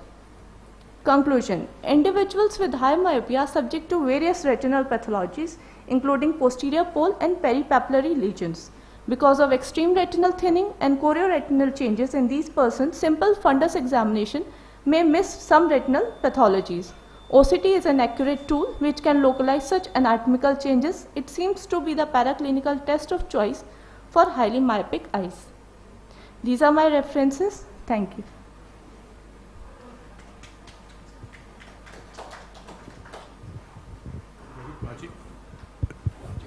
Yes, sorry. What is your conclusion? Is it the axial length which matters or the power matters? You don't correlate with the axial length. Would you be preferable to correlate the axial length than the myopia?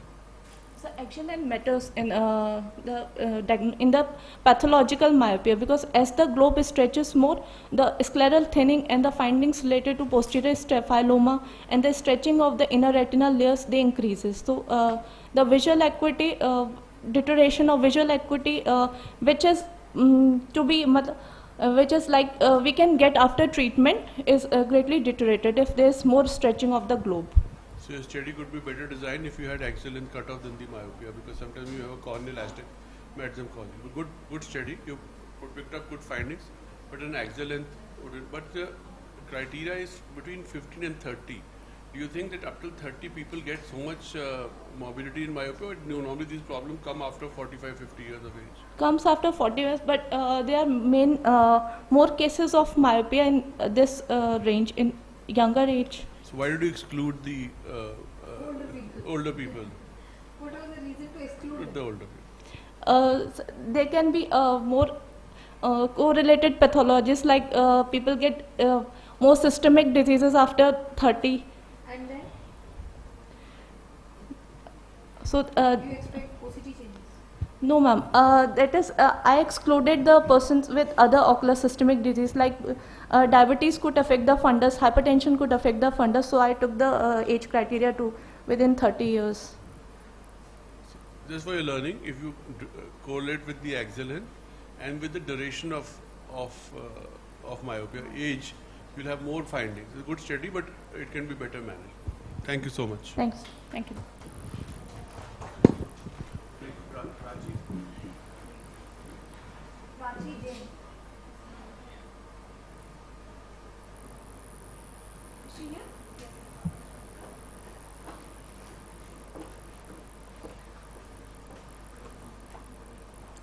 Good afternoon, everyone. The topic of my presentation is association of serum lipid levels and glycated hemoglobin with the severity of diabetic retinopathy. Diabetic retinopathy is the most common chronic microvascular microangiopathic complication of diabetes. It causes variation in the retinal vasculature, leading to retinal hypoxia and non-perfusion, increase in capillary permeability, retinal microaneurysm, and pathological intraocular angiogenesis and neovascularization. Internationally, diabetic retinopathy is prevalent in more than 90 million people, and in India it has a prevalence of 5.5%. The correlation of chronic hyperglycemia and progression of diabetic retinopathy was confirmed by two most successful trials, the Diabetic Control and Complication Trial and United Kingdom Prospective Diabetes Studies.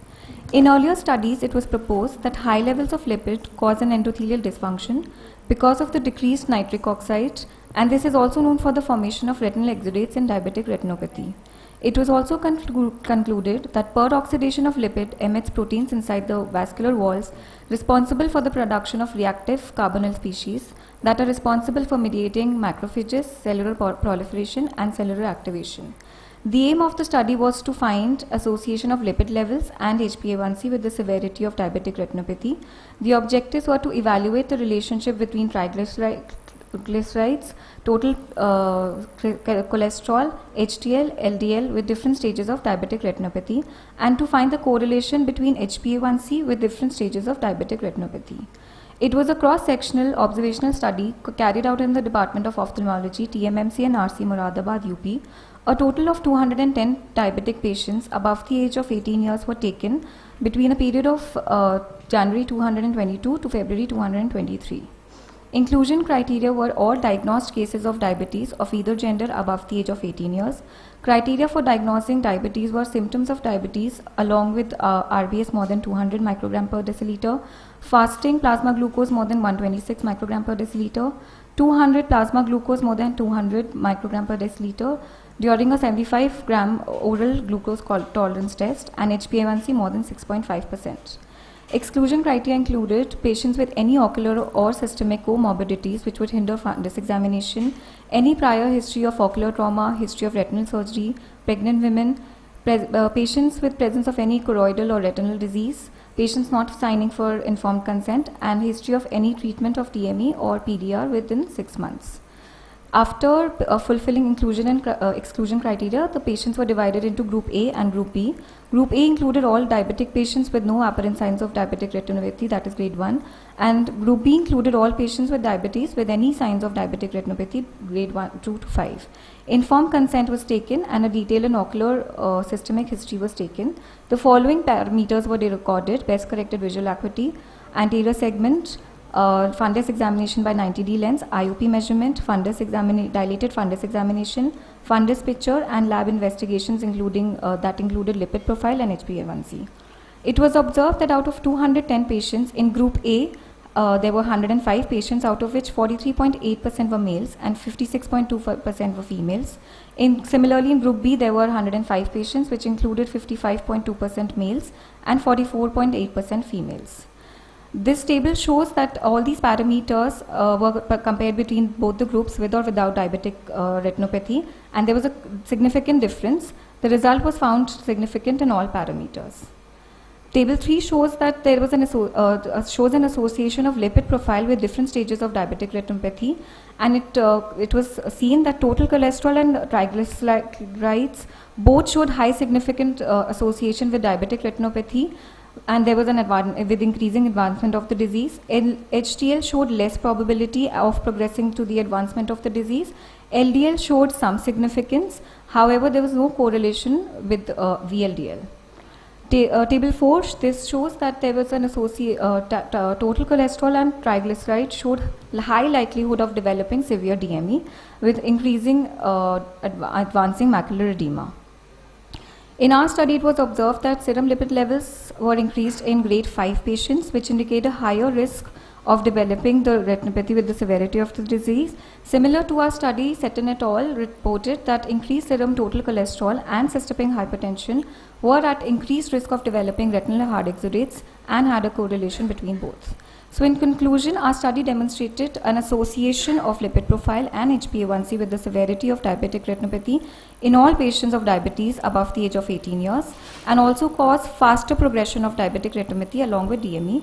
It is also noted that a clear correlation between lipid levels and diabetic retinopathy, especially in grade 5 PDR, and significant correlation between mean blood glucose, HbA1c and total cholesterol with the severity of the disease. These were the references. Thank you.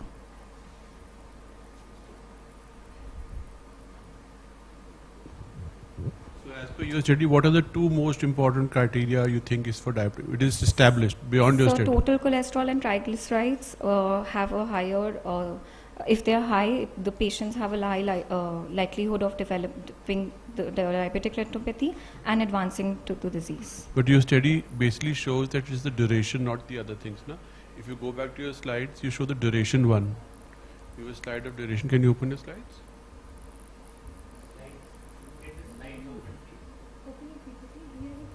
Yes, ma'am. This is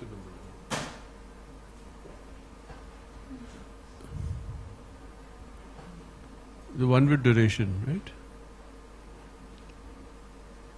You had a slide with duration of diabetes, right? So there was an association was seen between the lipid profiles in all the grades, and so if you were to do a year by this one, yes, duration wise, and use every duration as a subgroup to correlate, you may have just the duration as the risk factor, na? Yes, sir. So duration is the most important yes, factor. Sir, yes, sir. Duration is important. Right. And somehow you have related HDL also? You have taken Ma'am, yes, ma'am. Can you show me that slide? It has less probability of progressing as compared to total cholesterol and triglycerides. No, just see what you are doing is, see for the HDL, rather it is the other way around. The higher the HDL, Yes, ma'am. more severity is more severe the retinopathy. She's saying the p-value. Huh? The p-value is less. Is It's 0.006. But actually, you learn that the one-time value of HbA1c or one-time value of cholesterol is not significant. I may have come to this conference and had an oily meal tomorrow. My lipid profile will be deranged, right? So I think the duration is the most important, followed by the HbA1c over the last 5-7 years. It's a good learning point that these factors also work, but finally it's the duration and the average HbA1c over the years and the genetic factor. Thank you so much. Thank you. And you go back, check your data, because most of the time it is the HDL will not be. See, one of the cholesterols that you cannot do too much with your food is HDL. Right? You can't work with the HDL.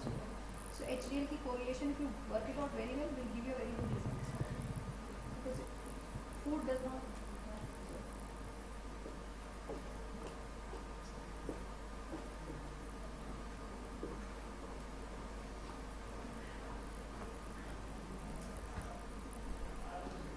Good afternoon, everyone.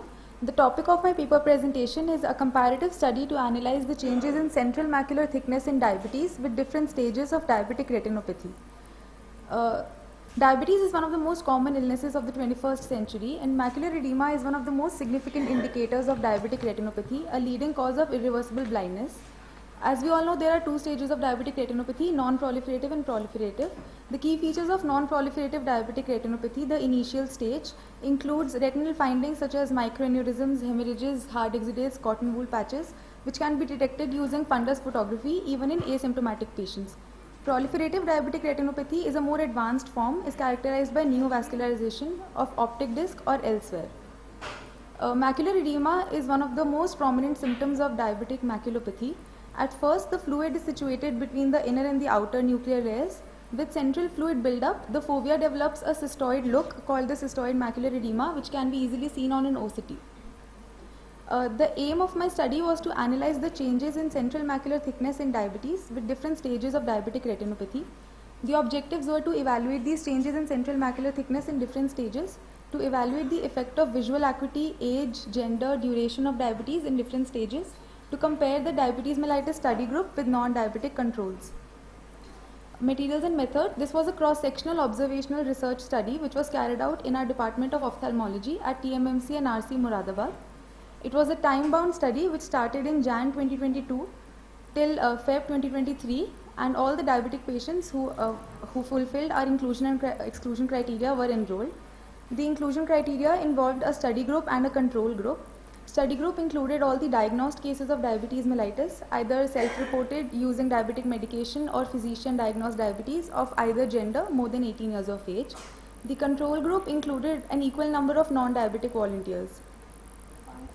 The exclusion criteria included patients with any coexisting malignant hypertension, any cataract surgery done in the last 6 months, or retinal surgery, or any other ocular or systemic condition that can cause macular edema. Then the methodology, a detailed history and complete physical examination was done for all patients who were selected on the basis of inclusion and exclusion criteria, and informed consent was taken from them after explaining them the nature of the study.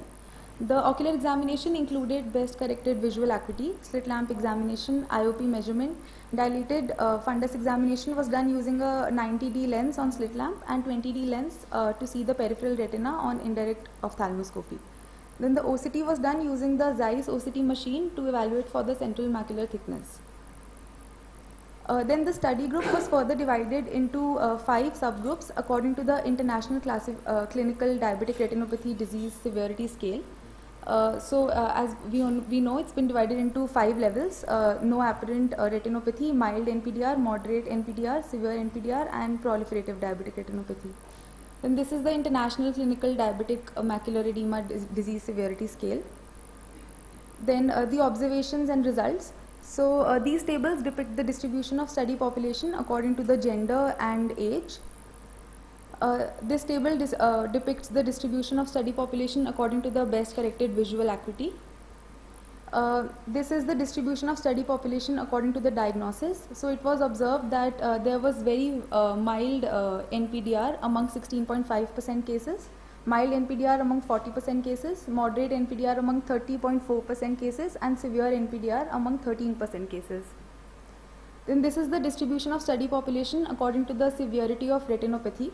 So it was observed that the mean central macular thickness was significantly higher in higher stages of diabetic retinopathy as compared to the lower stages.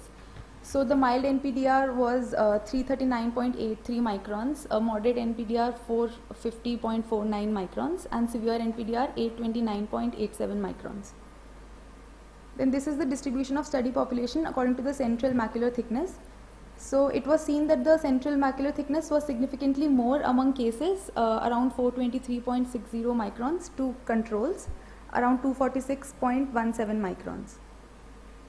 Then this is the distribution of study population according to the correlation of duration of diabetes with central macular thickness, and it was seen that there was a significantly positive correlation of central macular thickness with duration of diabetes.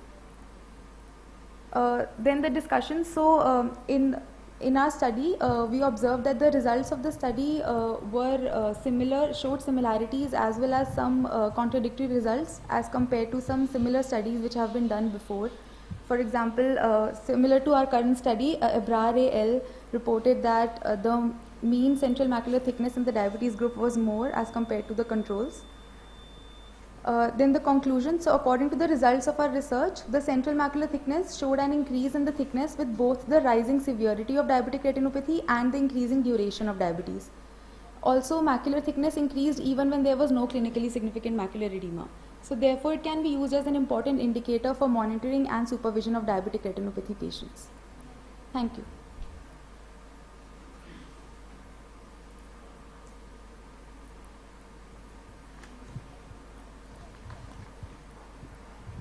Did you add any other risk factors like hypertension or kidney failure to this? So the risk factors were not evaluated in our study. Thank you. Thank you so much. Thank you, sir.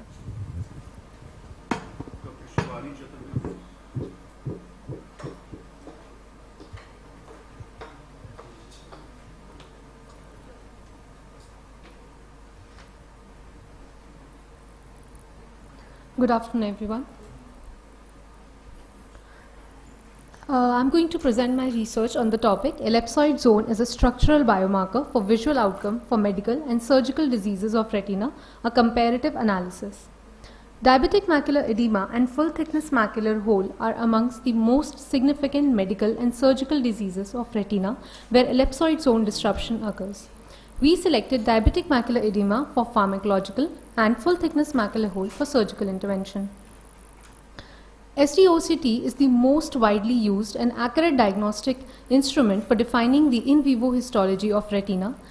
Ellipsoid zone clinically defines photoreceptor integrity and is rich in mitochondria, as we can see in this SDOCT image. The aim of the study was to see the ellipsoid zone as a structural biomarker following intravitreal anti-VEGF in diabetic macular edema and macular hole surgery in full thickness macular hole. It also correlates the restoration of ellipsoid zone with the visual outcome. It was a tertiary care center-based retrospective study. Sample size was taken as 64 and the cases were aged between 40 to 60 years.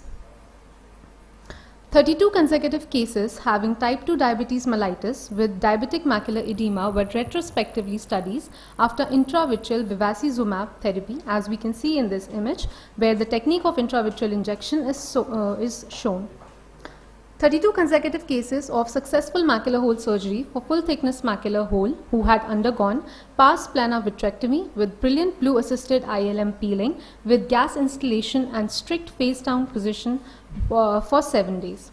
And in these pictures, in the first image we can see the triamcinolone staining of the vitreous, and in the second cord vitrectomy is being done, and in the third this is a brilliant blue assisted ILM peeling. Materials and methods. SDOCT was performed pre-intervention and at 12 weeks. Sequential measurements of ellipsoid zone defects were analyzed using the SDOCT, the Cirrus SDOCT. Results were EZ disruption reduced in both diabetic macular edema patients after intravitreal bevacizumab and full thickness macular hole patients after macular hole surgery. The mean logMAR VA also decreased in both diabetic macular edema from 1.12 to 0.18 and in macular hole surgery from 1.05 to 0.62. The correlation coefficient for EZ restoration and VCVA was as seen in this graph. The DME R was 0.794 and in macular hole surgery it was 0.894. ROC curve analysis for residual ellipsoid zone defect is seen and the area under curve was measured. In diabetic macular edema it was 0.95 and in macular hole surgery patients it was 0.99. So the conclusion is both pharmacological and surgical interventions lead to a notable restoration of ellipsoid zone, and the ellipsoid zone proves to be a crucial structural biomarker for predicting the visual outcomes in both medical and surgical retinal diseases. Thank you.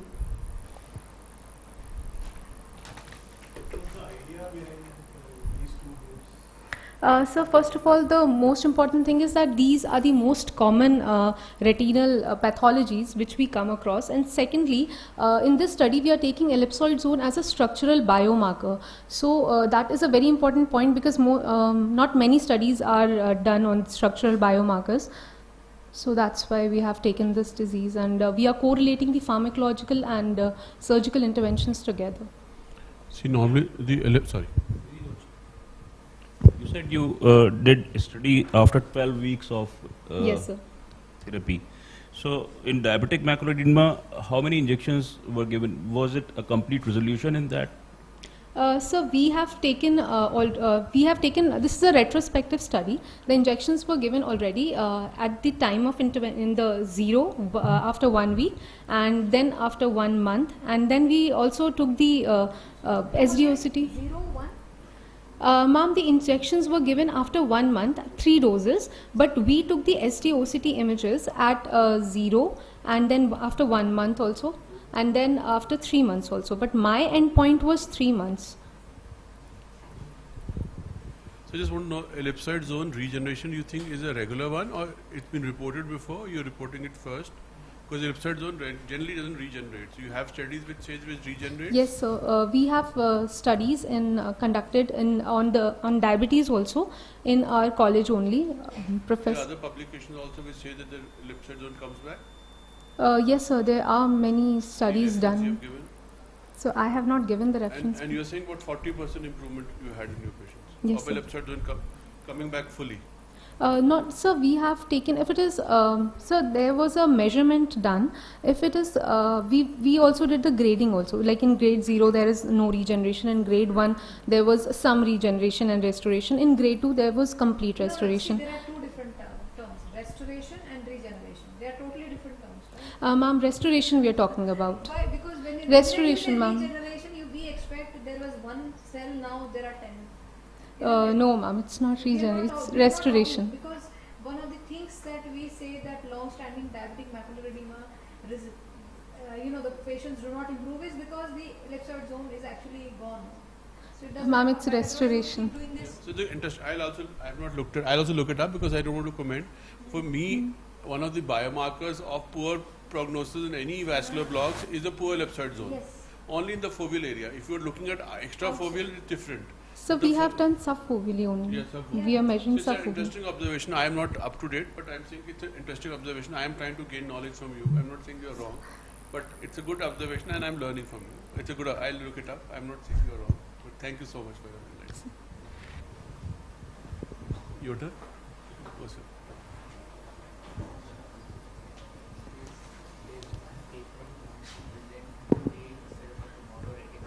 It's okay, call as many.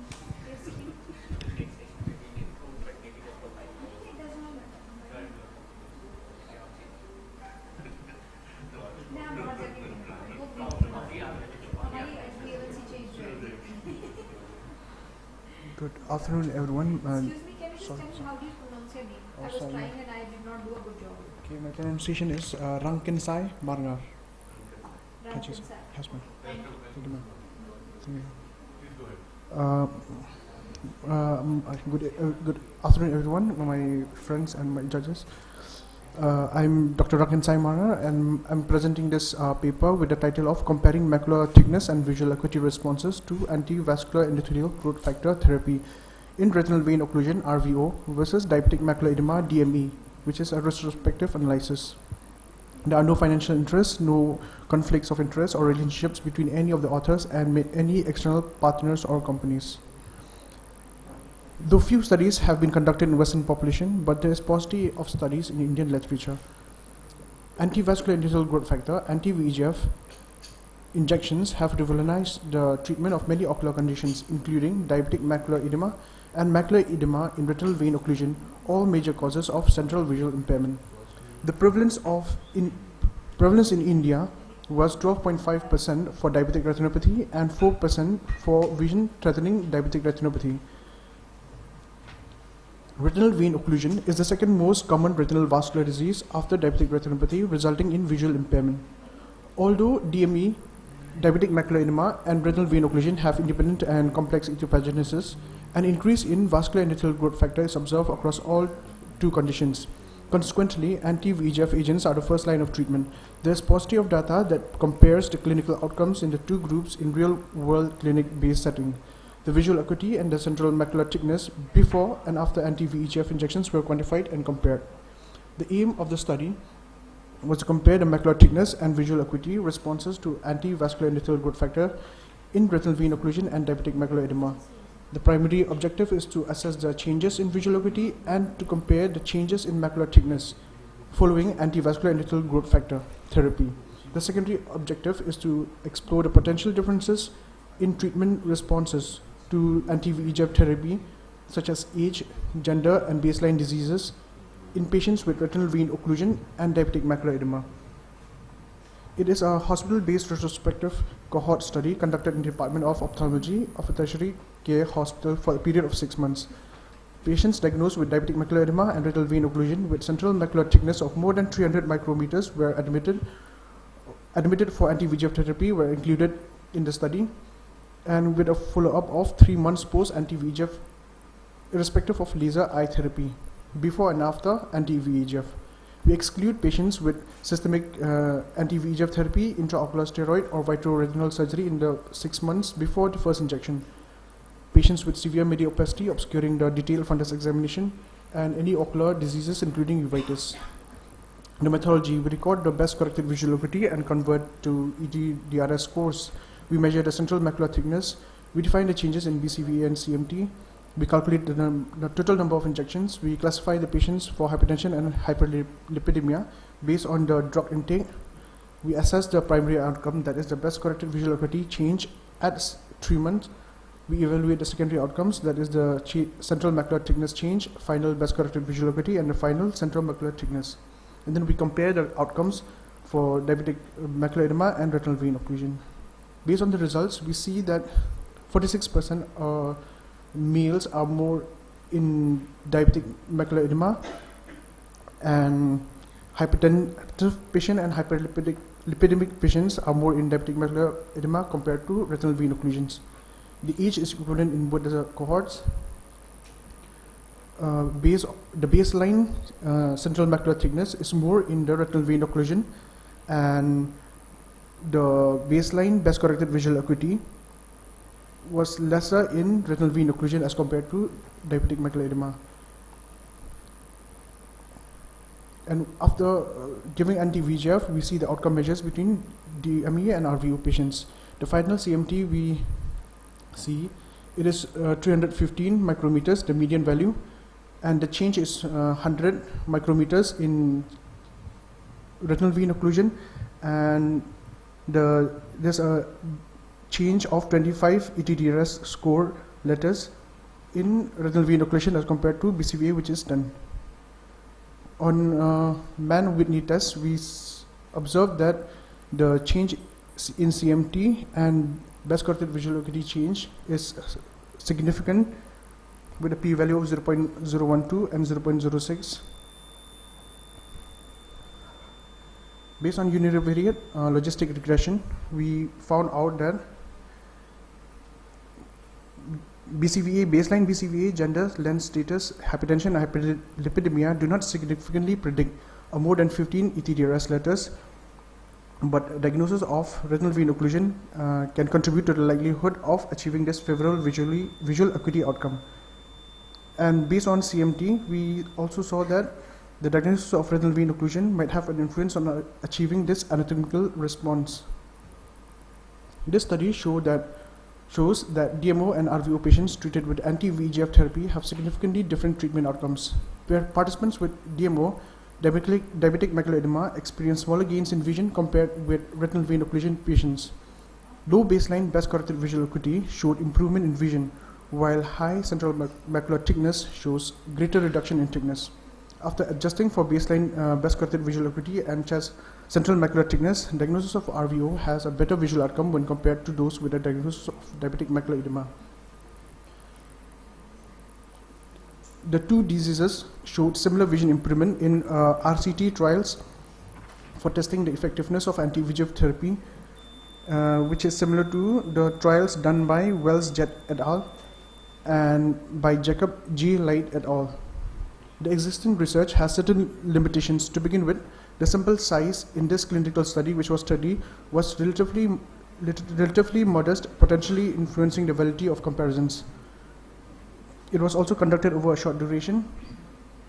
And lastly, the OCT measurements can lead to errors in interpreting OCT parameters.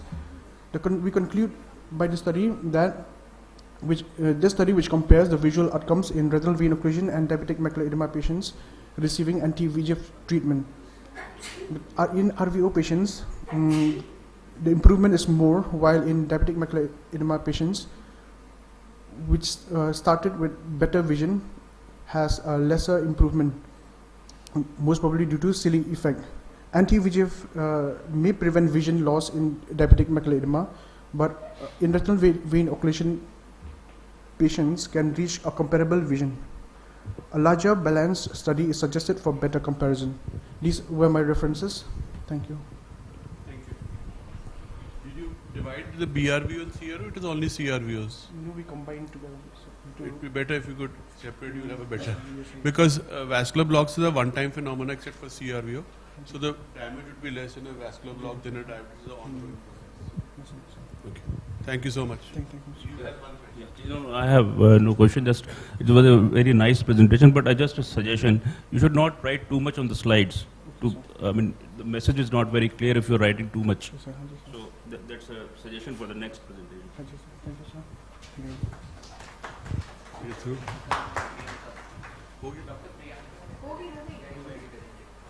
Anybody left? Yeah.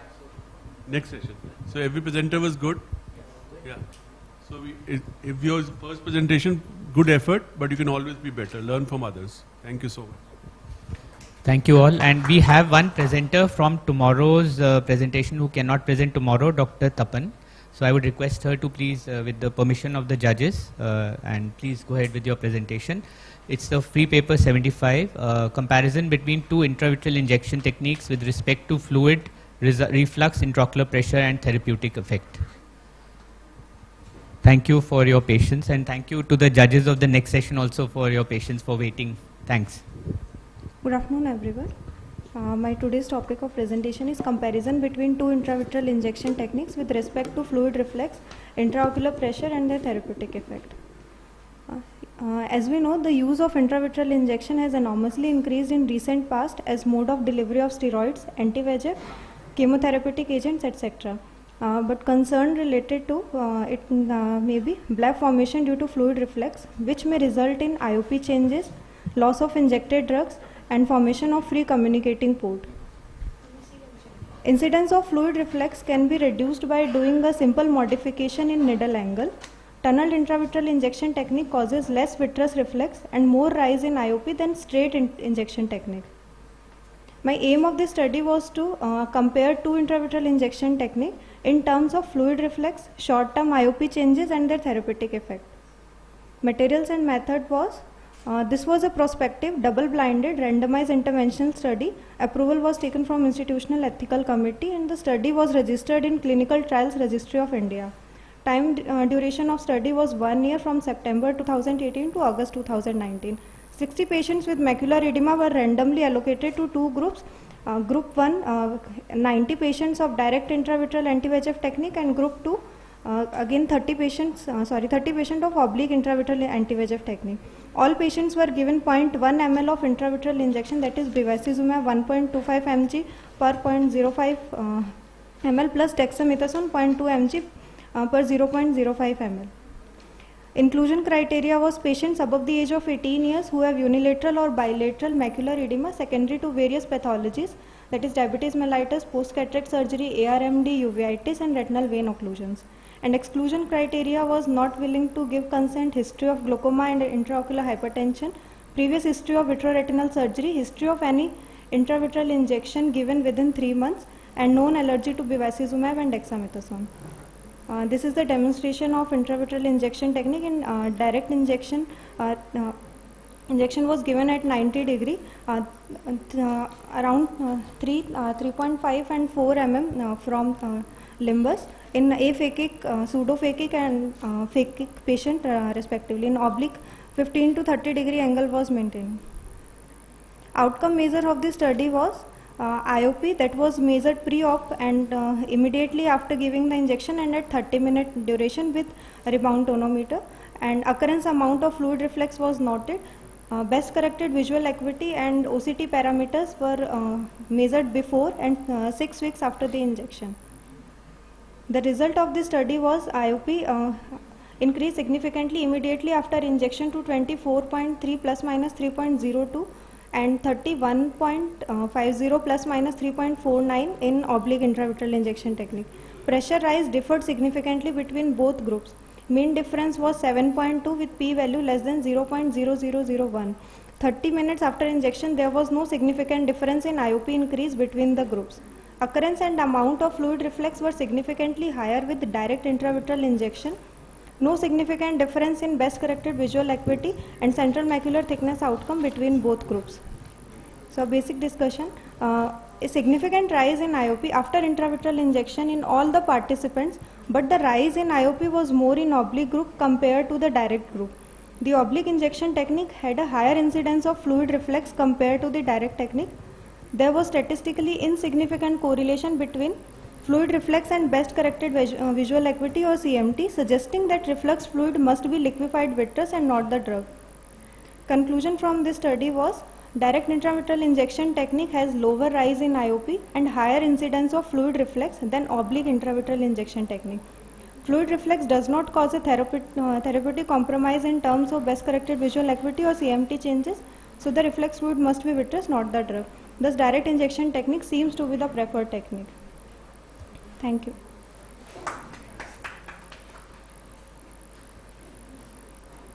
What was the method you employed for IOP measurement after injection? Sir, rebound tonometer was used pre and post op.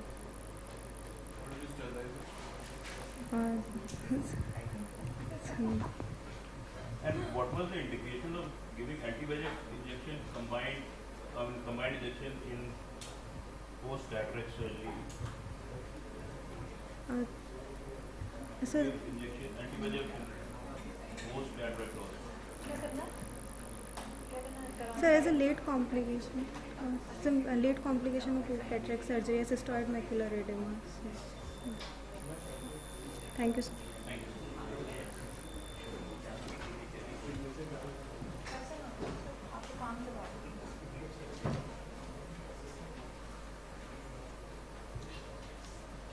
Thank you, everyone. Next time, please put 6 to 7 lines in your presentation. The font should be such that the last person should read it. Don't push too much of text, put it in bullets. And if you can put nice pictures, they are always appreciated. The pictures, they talk so much more than so much of words together. Okay? So all of you did a great job. सिर्फ tally करो tally microscope लाओ पहले तो इससे छोटा लिखो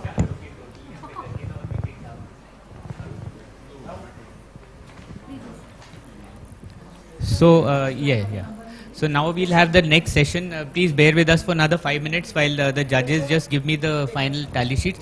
Can we have the photograph there? हाँ यहाँ पे ले लीजिए.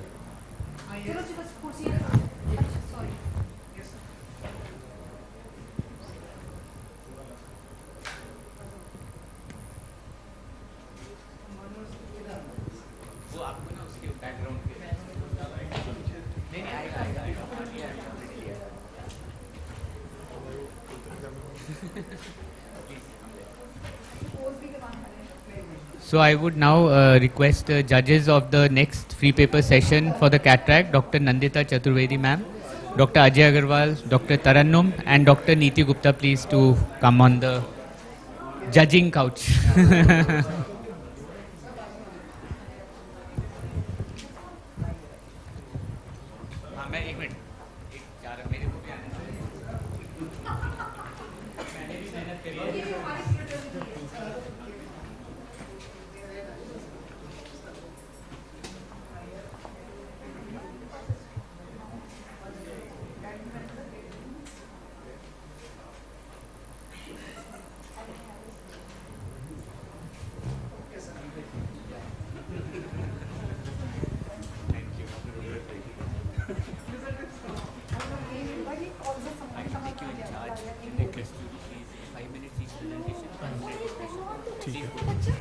Okay.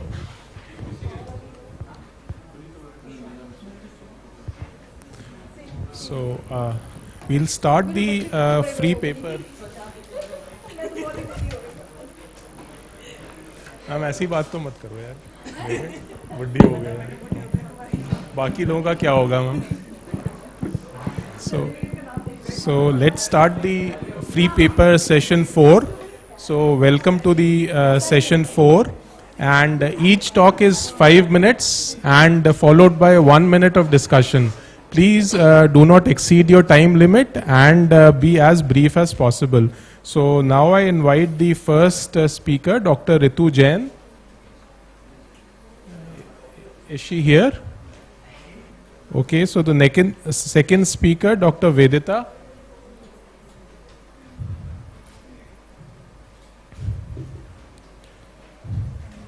Five minutes.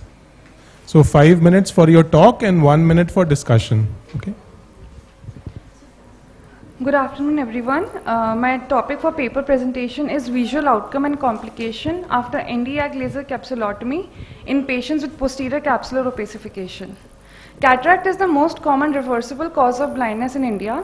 The most common late complication of cataract surgery is posterior capsular opacity, which is also known as after cataract or secondary cataract. During cataract surgery, when anterior capsule is removed, the residual lens epithelial cells can continue to proliferate, differentiate, and grow through fibrous metaplasia. Symptoms of PCO include persistent worsening or blurring of vision, glare, and sometimes monoocular diplopia. Morphological forms include fibrous type of PCO. It arises when epithelial cells undergo fibrous metaplasia. Pearl or vacuolated type, these are globular or grape-like groupings of swollen cells.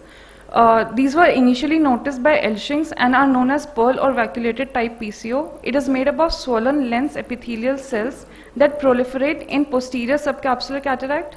Somring's ring, it is characterized by white annular or donut-shaped cell growth, matrix production in the region between anterior and posterior capsules.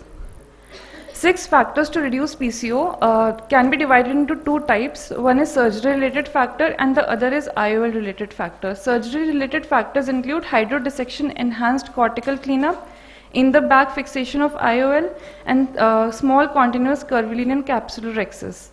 IOL-related factors include biocompatible IOL to reduce stimulation of cellular proliferation, maximal IOL optic posterior capsule contact, and IOL optic geometry square. Treatment of different grades of PCO is Nd:YAG laser capsulotomy. Here the treatment involves creation of an opening in the posterior capsule using an Nd:YAG laser. Complications after YAG laser capsulotomy are increase in intraocular pressure, pitting of intraocular lens, retinal holes and detachment, cystoid macular edema, iritis, and corneal edema. Absolute contraindications include corneal scars and if the patient is unable or unwilling to fixate adequately. Relative contraindications include cystoid macular edema, active intraocular inflammation, and retinal detachment. Aim and objective of the study. Aim of the study is to compare the visual outcome and different complications after Nd:YAG laser capsulotomy in patients with posterior capsular opacity. An objective is to study the efficacy of Nd:YAG laser capsulotomy in posterior capsular opacification by analyzing the visual outcome, to analyze the changes in intraocular pressure following Nd:YAG laser capsulotomy, and to study the prevalence of different complications occurring following Nd:YAG laser capsulotomy. Material and method. The study was carried among 60 patients coming to Department of Ophthalmology, Rohilkhand Medical College and Hospital, Bareilly. Inclusion criteria was all the patients who have undergone cataract surgery presented with visually significant PCO and patient giving consent for the procedure. Exclusion criteria included patients with thick PCO that require surgical intervention were excluded from the study, and patients with ocular comorbidities like corneal opacities, retinal or optic nerve pathologies, and high myopia were excluded. Methodology. All the patients recruited were evaluated clinically by proper history, which included type of cataract surgery performed and symptoms of the patient. Pre-laser workup included visual acuity by Snell's chart, slit lamp examination, fundus examination by direct ophthalmoscope or indirect ophthalmoscope, intraocular pressure by apprenation tonometer. Posterior capsulotomy was performed with Nd:YAG laser starting from minimum pulse energy and then gradually increasing the energy if required. Post-laser follow-up was done after 1 hour, 24 hour, 1 week, 1 month and 3 months. During each visit, the following data was recorded: visual acuity with Snell's chart, intraocular pressure with applanation tonometer, slit lamp examination, fundus examination done by direct or indirect ophthalmoscopy. After capsulotomy, timolol 0.5% eye drops were given to control the rise in IOP and low-dose steroids to reduce the inflammation. Observation and results. In the study, there was a significant improvement in visual acuity after YAG laser capsulotomy. Visual acuity profile reveals that 75% of patients had visual acuity in the range between 660 to 3 by 60, and 10% of patients had visual acuity less than 3 by 60 before going YAG laser capsulotomy. Immediately after YAG laser capsulotomy, within 1 hour, 57% of patients had improved visual acuity of 618 to 636, and 27% patients had visual acuity of 6 by 6 to 6 by 12. At the end of 3 months, 66% of patients had visual acuity of 6 by 6 to 6 by 12, and 30% of patients had visual acuity of 6 by 18 to 6 by 36. The vision of 4% patients was not improved by laser capsulotomy. In the study, 30% of cases showed transient elevation in intraocular pressure within a normal range of 20 millimeter of mercury. Most common complication observed was transient rise in intraocular pressure followed by pitting of IOL, followed by ruptured anterior face of vitreous. Very few patients had complications such as hyphema and CME. Discussion. Nd:YAG laser capsulotomy is a frequently performed procedure after cataract surgery because PCO is the most common complication after cataract surgery. In this study, significant visual improvement was seen. The best corrected visual acuity of 6 by 12 to 6 by 6 was achieved in 66% of patients, and best corrected visual acuity of 6 by 18 to 6 by 36 was achieved in 30% of patients. The complications which occurred in this study were rise in IOP, intraocular pitting, and rupture of anterior face of vitreous. Conclusion. Improvement in visual acuity after YAG laser capsulotomy is good. Complication associated with YAG laser capsulotomy is minimal. Therefore, Nd:YAG laser capsulotomy is the safe method for restoring vision in patients with posterior capsular opacification.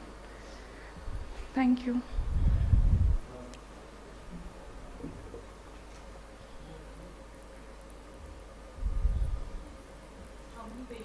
Include in the study? Ma'am, 60 patients. Okay. And did you quantify किसमें कितना हुआ था? How many patients had IOL pitting and how many patients had IOP rise? But I did not chart it. Why? कर देते chart तो और अच्छा लगता. Yeah, that will convey the information much more effectively. And have you graded these complications and segregated them as per the grading of PCO? Complications like IOP rise was more with denser PCO. No, not that like grading that. has No, the group has not been subdivided. No, that was not Type according to grades, it was not divided. Type of surgery, did you do any division? Because you said one of the history you took was type of cataract surgery performed. Ma'am, that was the history ki, how much duration it was after SICS. Mostly the SICS cases were taken after this. Okay. Otherwise you could have segregated them into SICS में कितनों में हुआ, FECO में कितनों में हुआ. Okay. Thank you, Dr. Vidita. Now I invite Dr. Priyanka for the next presentation. Please stick to your time limit of 5 minutes, right? No, she's not here. Good afternoon, everyone. Myself, Priyanka, junior resident of Regional Institute of Ophthalmology, Sitapur, is going to present a study on the visual outcome in eyes with posterior capsular rupture during small incision cataract surgery done by SICS trainee doctors. The place of my study was Regional Institute of Ophthalmology, Sitapur. Exclusion criteria in my study was any patient with previous intraocular surgery with significant corneal edema, uveitis, glaucoma, high myopia, posterior polar cataract. After proper general and ocular examination, 1,629 cataract patients of 15 to 80 years age group underwent manual small incision cataract surgery with 6 mm polymethyl methacrylate lens implantation during 6 months by SICS trainee doctors. 52 cases among them developed posterior capsular rent. Among these, 37 were males and 15 were females. Stage at which PCR occurred and whether vitreous prolapse was present or not were noted and dealt accordingly. Adequate anterior vitrectomy was done if needed. These cases were examined on next day, 7th day, 1 month and at 3 months post-operatively. Post-operative complications were treated accordingly and best corrected visual acuity was noted. The percentage at which maximum PCR happened was at the steps of irrigation and aspiration, which was 63.46%, followed by nucleus delivery, which was 28.84%, followed by hydro procedure, which was 5.77%, and in steps of IOL implantation, it was 1.93%. There were different sites of IOL implantation. In 33 cases, it was implanted in posterior chamber, 15 underwent SFIL, and 4 were left aphakic. Complication was noted within 7 days and at 30 days. 33 had residual cortex, 27 had iritis, 22 had corneal edema, 22 had striate keratopathy, 14 had vitritis, and 8 had pupillary capture in 7 days. At 30 days, 8 cases had resolving iritis, 3 had persistent corneal edema, 3 had vitritis, 6 had cystoid macular edema, and 3 were having dislocated lens. Best corrected visual acuity was noted at 90 days. In 63.46%, the visual acuity was 6/6 to 6/12. In 26.92%, it was 6/18 to 6/36. In 9.62%, it was less than 60, 6/60. Here is the summarization of my result. The total incidence of PCR in my case was 3.20%, with most common steps in which PCR occurred was at irrigation and aspiration, and best corrected visual acuity more than 6/12 was 63.46%. According to the previous study, which was similar study was done previously by Ballant et al. In 1988 in extracapsular cataract extraction, in which the most common step at which PCR was noted was in irrigation and aspiration, and best corrected visual acuity was more than 6/12 in 54.8%. A study done by Chand et al. In 2003 in phacoemulsification, PCR was most common in irrigation aspiration step, and best corrected visual acuity more than 6/12 was in 70.4%. According to the study done by Arvind Dai in 2006 in phaco and SICS, PCR was most common in irrigation and aspiration, and best corrected visual acuity more than 6/12 was in 76.8%. And in case of our study, which was done in 2022 in SICS, most common step for PCR was noted in irrigation and aspiration, and best corrected visual acuity more than 6/12 was in 63.46%. Concluding my study, PCR is a dreaded complication, so care must be taken during each step of surgery to prevent it. With adequate intraoperative and postoperative management, good visual outcome can be achieved. Thank you.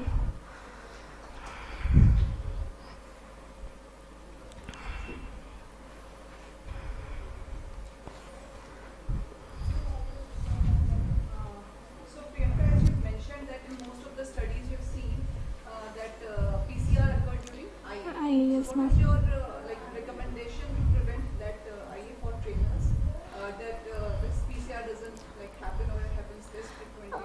Ma'am, if we are we are trainee doctors, then we should do IA from the side port side, not from the main tunnel, so that the depth means AC is maintained, and we have to inject viscoelastic substance to maintain the AC and for irrigation. Nice presentation. Thank you, ma'am.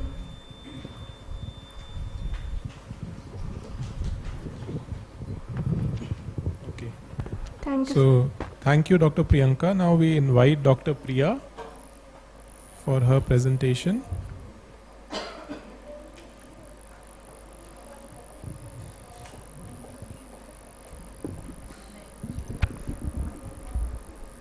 Good afternoon, everyone. The topic for my paper is a study to evaluate the anatomical and functional outcomes post small incision cataract surgery performed at tertiary care center. Introduction.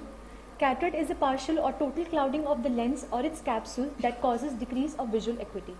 It is one of the leading causes of treatable blindness, contributing to 66.2% of the estimated 50 million cases of preventable blindness. Recent decades have witnessed technological advances in the cataract surgery. Phacoemulsification is the preferred surgical technique in the developed countries, and the use of SICS has been growing rapidly and is mainstay in the developing world because the technique is less expensive in the terms of capital equipment investment, equipment maintenance cost, and consumable cost per procedure. Furthermore, SICS has been shown to be a quicker procedure with comparatively shorter learning curve. We have seen that SICS has emerged as a popular procedure of choice for the treatment of cataract as it is less expensive and is as effective as phacoemulsification. The aim of my study was to evaluate the anatomical and functional outcomes of SICS performed at tertiary care center. The primary objective was to evaluate the functional outcomes as best corrected visual acuity for distant visions at 6 weeks post SICS, and the secondary objective was to evaluate the refractive changes post SICS at 6 weeks. Material and methods. This was a prospective type of study conducted at tertiary care center with 200 patients in 3 months of duration after obtaining the ethical clearance. All the patients above the age of 40 years who underwent cataract surgery by SICS were included in this study, whereas the patients with other causes of diminution of vision such as glaucoma, diabetic retinopathy, corneal opacities, dystrophies, myopia with axial length of more than 25 millimeters, keratoconus or any other macular pathologies were excluded. Methodology. Patient's pre-operative and demographic data was recorded using the patient's discharge card, which included patient's particular and the systemic status of the patient, uncorrected visual acuity and best corrected visual acuity using the Snellen's chart, findings of the anterior and posterior segments, the intraocular pressure using the non-contact tonometry, axial length measurements, keratometry and IOL power were recorded. In the post-operative data was recorded at day 1, 1 week and 6 weeks follow-up, which included UCVA, BCVA using the Snellen's chart, the slit lamp examination to evaluate the anterior segment, the intraocular pressure by non-contact tonometry and indirect ophthalmoscopy to evaluate the posterior segments. Keratometry was recorded at 6 weeks post-op. Visual impairment was categorized by the WHO as follows. The mild vision impairment was categorized if the vision is 612 to 618, the moderate vision impairment if it is worse than 618 but better than 660, severe vision impairment if it is worse than 660 but better than 3/60, and blindness if it is even worse than 360. The functional outcomes was measured in the terms of BCVA for distant vision at day 1, 1 week and 6 weeks. The results. Majority of the patients were in the age group of 60 to 69 years of age, and majority of the patients were females. This table shows that at post-op day 1, 61% of the patients had vision better than 618, and at the end of 6 weeks, 98% of the patients had vision better than 618. And this graph represents the same. This table represents the pre-operative and the post-operative keratometric readings, and the table 6 represents that 65% of the patients had against the rule astigmatism, out of which 51% of the patients had astigmatism of plus 0.50 to 1.00 diopters, and the mean surgical induced astigmatism was 1.3 plus minus 0.7. Discussion. Cataract is one of the leading causes of blindness in India and the world. Cataract surgeries are one and the only available solution to this issue, and the SICS performed in this study has shown favorable visual outcome. That is, among 200 patients, 98% patient had vision better than 618, followed by 1% who had moderate vision loss and 1% who had severe vision loss. 87% in a study done by Khandekar and 99% by Venkatesh showed similar results. The study conducted by Deraminis showed 99.6% of the patients had vision better than 618 after phacoemulsification, and our study with SICS had showed nearly equivalent outcomes to this study. According to the WHO and International Agency for the Prevention of Blindness Action Plan, more than 85% of the patients should have a good vision of 612 to 618 post-cataract surgery, and our study has exceeded this target at a 6 weeks follow-up. Our study had a complication rate of 2%, which is supported by the Bharat, who had a complication rate of 2.86% and is also comparable to the study done by Haripriya, who showed 1.01% for manual SICS and 1.11% complication after phacoemulsification. The distribution of post-operative astigmatism in our study had higher incidence of against the rule astigmatism with 65% and 25% of the patients had with the rule astigmatism. And our study was supported by the observation made by Renu, where in a post-operative SICS, majority of the patients, that is 74% of the patients had against the rule astigmatism and 16% of the patients had with the rule astigmatism. It concluded that significantly against the rule shift in astigmatism was seen after SICS. In our study, the mean surgical induced astigmatism after 6 weeks was 1.3 average, and a study done by NEMA showed surgical induced astigmatism of 1.3 plus minus 0.9 in patients undergoing phacoemulsification. We have achieved phacoemulsification comparable surgical induced astigmatism in our study. The conclusion was that this study proves that a good visual outcome can be achieved after SICS with posterior chamber intraocular lens implantation with low complication rates. Hence, SICS can be performed safely and confidently to achieve the visual rehabilitation. Due to the huge backlog of cataract patients in India, there is a requirement for surgeries which are affordable to both patients and surgeons. As minimum equipment in this surgery can give results equivalent to phacoemulsification, it should be preferred at centers with limited resources. These were the references. Thank you. So Dr. Priya, nicely presented. Did you mention what kind of incision was made in all the cases? Like superior-temporal. Superior-temporal, and what was the like frown or a boat shape? Frown incision. All of this. And did you compare the cases which had previously against the rule and what happened later on, and previously who were with the rule and what happened after the surgery? Whether it decreased or not? It was not compared, but we have seen that most of the majority of the patients had against the rule astigmatism even before the surgery, and a minute number of the astigmatism increased after the cataract surgery. So if you will make a superior temporal or a superior incision, it will further increase that astigmatism.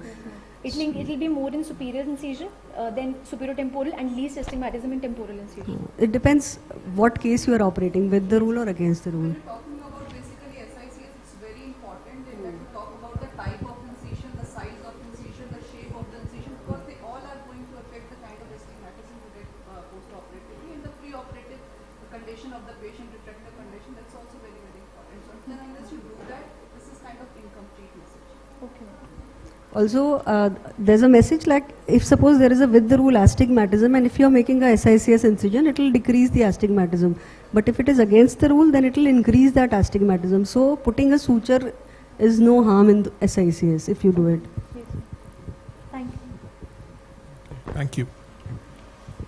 So we'll now invite Dr. Sandeep. Is he here? Okay. Let's go.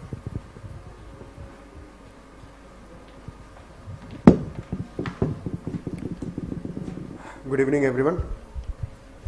I'm going to present my paper on outcomes and complications of cataract surgery using phacoemulsification in eyes with and without pseudoexfoliation syndrome.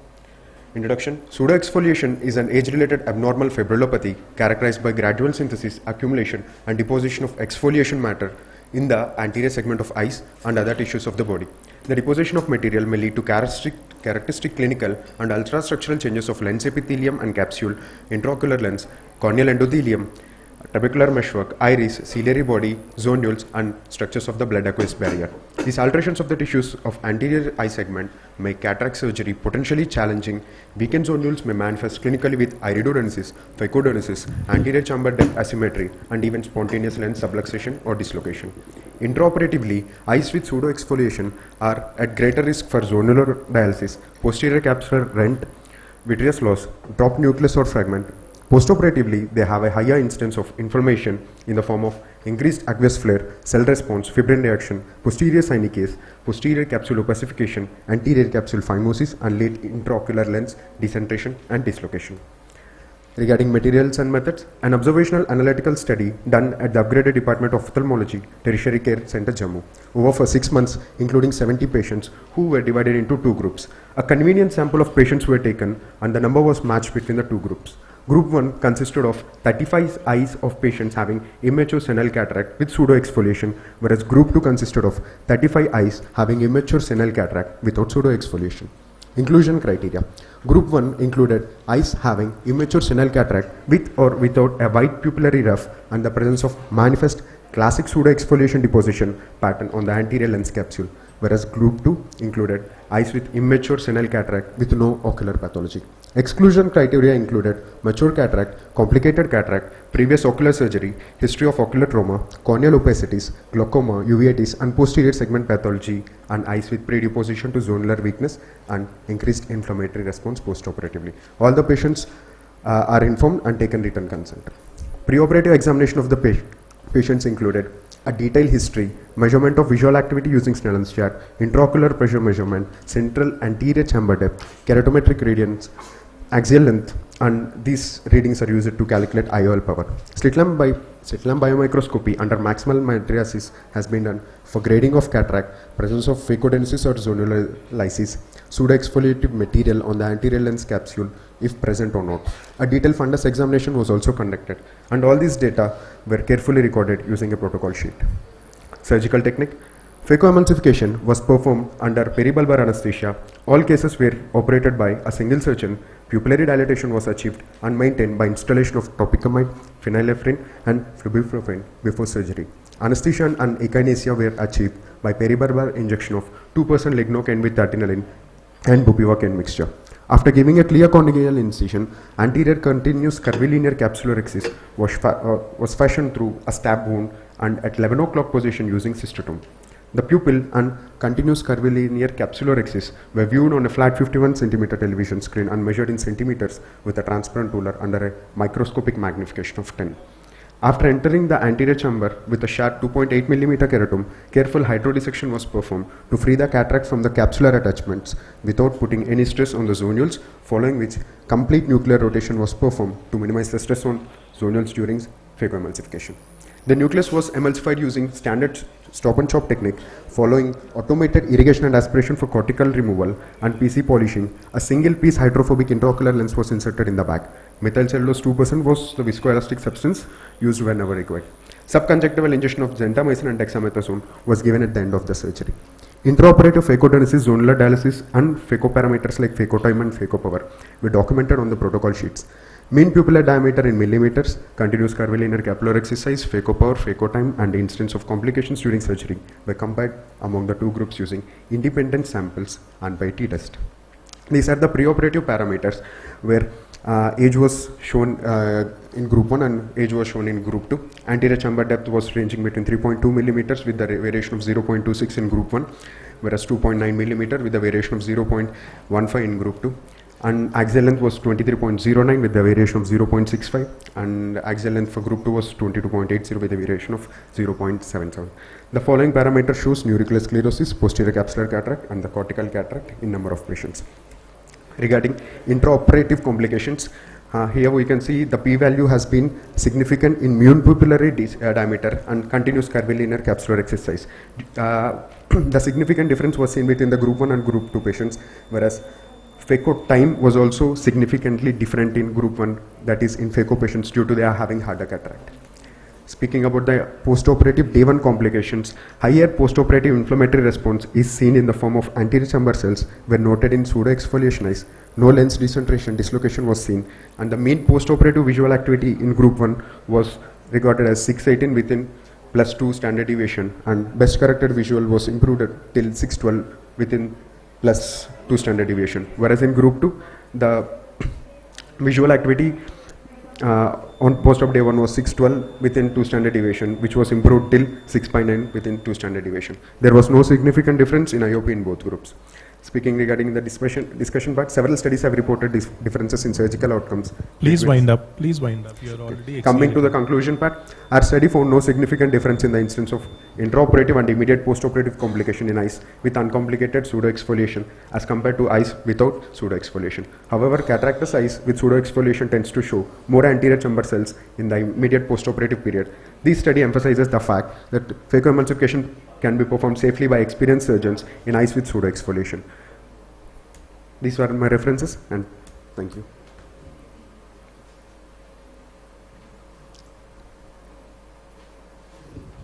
suggestion, there is a difference between writing a journal article and a presentation. So that is extremely important, right? So your content is very good, but you need to present it in a better manner, which means if there is too much on the slide, it will not register with anybody. So it has to be, the rule is 6 lines. This is for everybody.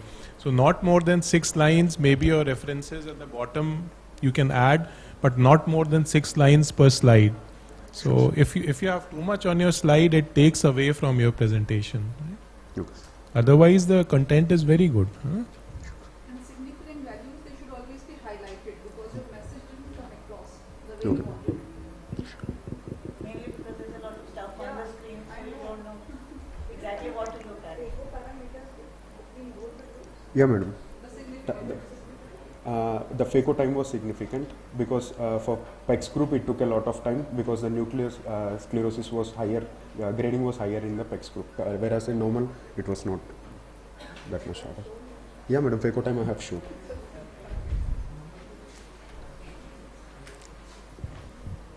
Okay, thank you. Thank you. So next speaker is Dr. Manu Priya. Is she here? Dr. Manu? No? Okay.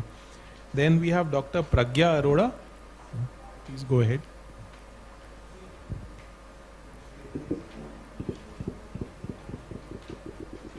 Good afternoon, everyone. Today the topic for my paper presentation is Course of Dry Eye Syndrome following phacoemulsification and small incision cataract surgery. Introduction. Dry eye disease is defined as multifactorial disease of the ocular surface characterized by a loss of homeostasis of the tear film and accompanied by ocular symptoms in which the tear film instability and hyperosmolarity, ocular surface inflammation and damage it occurs, and neurosensory abnormalities play etiological roles. Apart from the conventional risk factors of dry eye syndrome, it has been seen that some surgical procedures related to anterior segment like photorefractive keratectomy, laser-assisted in situ keratomiliosis and cataract surgery are also responsible for causing dry eye syndrome or aggravating existing symptoms of dry eye. Surgical procedures like cataract surgery causes denervation of cornea, which results in impaired epithelial wound healing, increased epithelial permeability, decreased epithelial metabolic activity, and loss of cytoskeletal structures associated with cellular adhesion. The present study had an aim to evaluate and compare subjectively and objectively the course of surgically induced dry eye following both phaco and SICS procedure and to analyze the result in terms of possible causative factors. Now, materials and methods. It was a prospective study which was undertaken at GMC Jammu involving 82 patients in total with 41 patients in each group, with group 1 being SICS and group 2 is phacoemulsification, who underwent cataract surgery with IOL implantation from January 2023 to June 2023. Inclusion criteria was the patients diagnosed with cataracts requiring surgical interventions, patients undergoing phacoemulsification SICS as the primary cataract removal procedure. The exclusion criteria was patients undergoing other forms of cataract surgery not involving phaco or SICS, patients with no evidence of subjective or objective pre-existing severe dry eye syndrome, a history of ocular surface disease, and those who are on any medications that may affect the dry eye syndrome. Or the surgery requiring the prolonged time and complicated surgeries were also excluded from our study. Now, post-op dry assessment was done at specific intervals, 1 week, 1 month, and 3 months after cataract surgery. These evaluations incorporated a combination of subjective and objective measures to assess the presence and severity of dry eye symptoms and ocular surface changes. The subjective measures included patients' self-reported symptoms and the OSD and the Ocular Surface Disease Index questionnaire, and the objective measures included tear breakup time, that is the T-BIRD, and Schwimmer's test. Data analysis was done using statistical software SPSS version 26. Descriptive statistics were used to summarize the patient's demographics and clinical characteristics. A p-value of less than 0.05 was considered statistically significant. Now the results. In our study, the evaluation of dry eye syndrome post-cataract surgery was carried out using a comprehensive approach involving both subjective and objective measures. The assessment incorporated a set of diagnostic criteria following the guidelines of International Dry Eye Workshop. The OSDI questionnaire was a 12-item questionnaire, provided valuable insights into the patient's self-reported symptoms and their impact on daily life. The questionnaire was particularly effective in identifying the symptoms directly related to dry eyes, allowing for a more precise assessment of dry eye status. The approach is consistent with the DEWS guidelines, which recommend the use of subjective questionnaires to assess the dry eye severity. The objective measures were Schimmer's test and the T-BERT as recommended by DEWS. The threshold values for defining the abnormal results, such as Schimmer's test values less than 10 mm and T-BERT less than 10 seconds, provided a standardized basis for determining the presence of dry eye. These tests helped quantify and confirm the subjective symptoms reported by patients. Now this is the first table shows the dry eye severity grading schemes on the basis of discomfort, severity and frequency faced by the patient and the Schimmer's test and the T-BERT test. Grade 1 being with mild and episodic discomfort which occurs under environmental stress with variable Schimmer's test and T-BERT test values. Grade 2 is moderate, episodic or chronic discomfort with or without stress with Schimmer's test value less than 10 mm and T-BERT test value less than 10 seconds. Grade 3 is severe, frequent or constant discomfort without any stress with Schimmer's test value less than 5 mm and T-BERT test value less than 5 seconds. Grade 4 is severe discomfort, disabling and constant discomfort with Schimmer's test value less than 2 mm and immediate T-BERT. Table 2 shows pre and post-operative dry eye test values for SICS and table 3 shows pre and post-op dry eye test values for phacoemulsification. This is a similar representation in a form of a bar diagram showing the comparison of Schimmer's test value changes and T-BERT changes in the two groups. Now this is also a table showing a comparison between the groups and different follow-up periods, and the second bar chart shows the image, shows severity of dry eye syndrome according to OSDI questionnaire at 12 weeks. Now the results. Both groups exhibit a similar trend of continuously decreasing dry eye test values up to 12 weeks after surgery. The most significant changes occurred within the first week post-operatively, that is p-value less than 0.0001, with subsequent significant changes at 4 weeks and 12 weeks with p-value less than 0.05 compared to pre-op dry eye test values. Before surgery, there was no significant difference in both subjective and objective dry eye test. During the 1 week follow-up, dry eyes was observed in 41.46% of the eyes. At 1 month and 3 months after surgery, 14.63% and 9.75% of the eyes respectively exhibited dryness. While comparing both the groups, there was no statistically significant changes of tear secretion or tear film stability at any point of time throughout the study.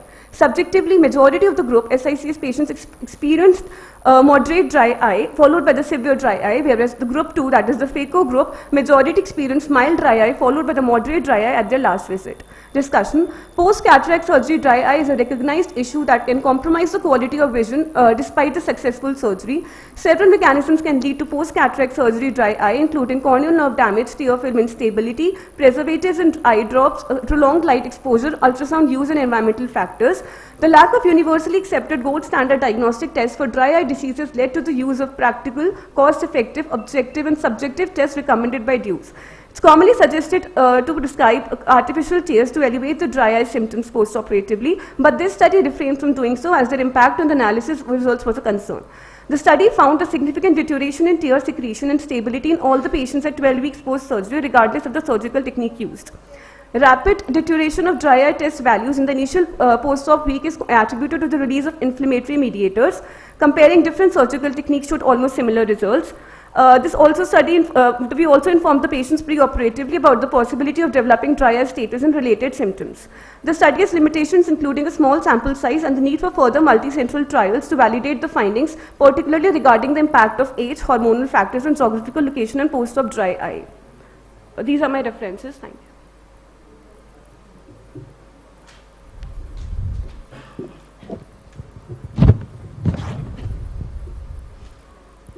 So, Pragya, right? Yes, you did not find any significant change between SICS and phaco in the dry eye status post-surgery? Ma'am, I found, but that was not much significant. There was, like SICS, there was more dry eye, but almost comparable results. So, what does the literature says about both the surgeries? Ma'am, there are many studies, but otherwise it's like more common in SICS, but according to my study, the results were mostly comparable. And what was the sample size? Ma'am, 82 patients, 41 in phaco and 42 in SICS. Okay. 41 in SICS. Okay.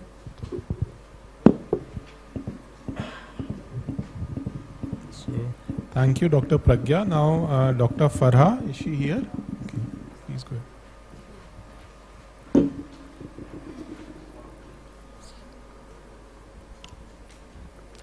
Good evening, everyone. My topic is anterior chamber depth, intraocular pressure and refractive changes post anti-YAG laser capsulotomy for posterior capsular opacification. Introduction. Posterior capsular opacification still remain common after the extracapsular cataract extraction, and the most frequent cause of the diminished visual acuity is opacification of the posterior lens capsule. Posterior capsular opacification is the most common cause of secondary loss of vision after extracapsular cataract extraction. Modern cataract surgery generates a capsular bag which comprises a proportion of the anterior and the entire posterior capsule. This capsular bag permits for free passage of light along the visual axis through the transparent intraocular lens and the thin acellular posterior capsule. On the remaining anterior capsule, lens epithelial cells stubbornly reside despite enduring the rigors of the surgical trauma. This resilient group of cells recolonize the denuded regions of the anterior capsule, encroach onto the anterior intraocular lens surface, occupy regions of the outer anterior capsule, and most importantly begin to colonize the previously cell-free posterior capsule. Cells continue to divide to cover the posterior capsule and can ultimately encroach on the visual axis, resulting in the changes to the matrix and cell organization that can give rise to the light scatter. The neodymium YAG anti-YAG laser has been used for about 20 years to treat the posterior capsular opacification. The complications of this procedure are increased intraocular pressure, corneal damage, ruptured vitreous phase, retinal detachment, cystoid macular edema, intraocular lens damage, iris hemorrhage, uveitis macular hole, posterior subluxation of the intraocular lens into the vitreous cavity, and the backward movement of the intraocular lens with resultant anterior chamber deepening. Material and method.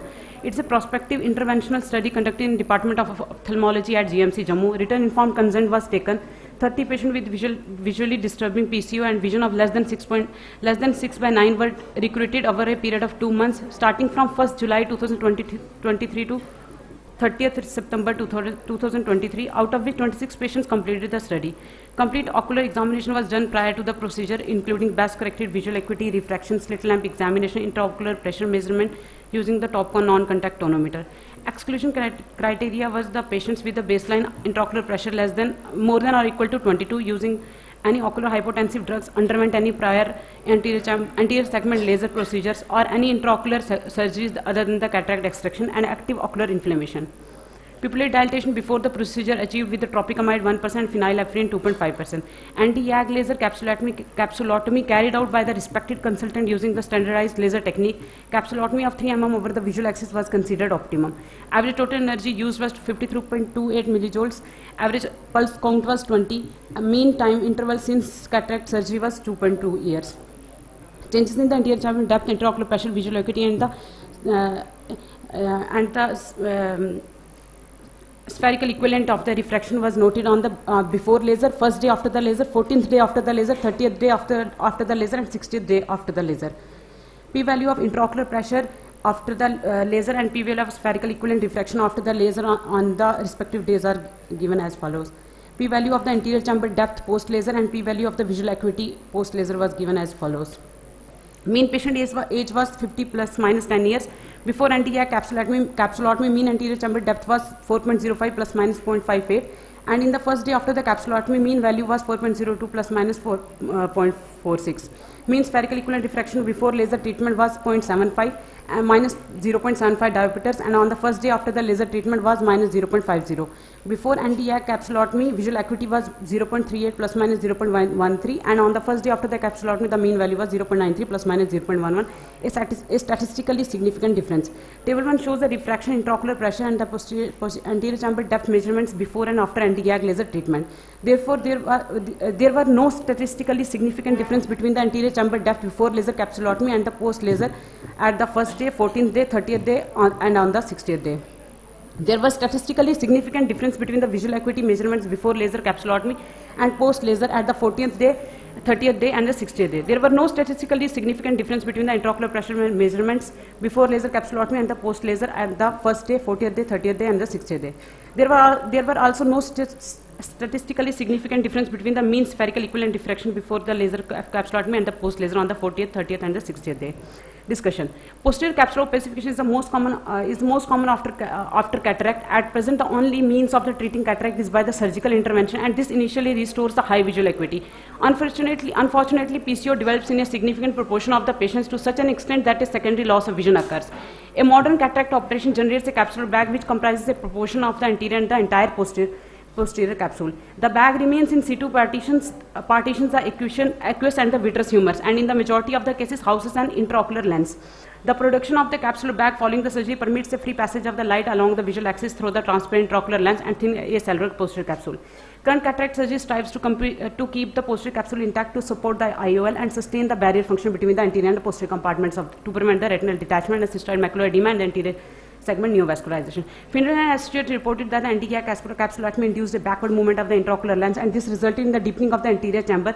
Our study and a few previous studies have shown no significant changes in the anterior chamber depth, intraocular pressure, and the spherical equivalent after laser posterior capsulotomy. In our study, although anterior chamber depth appeared to decrease but was not statistically significant.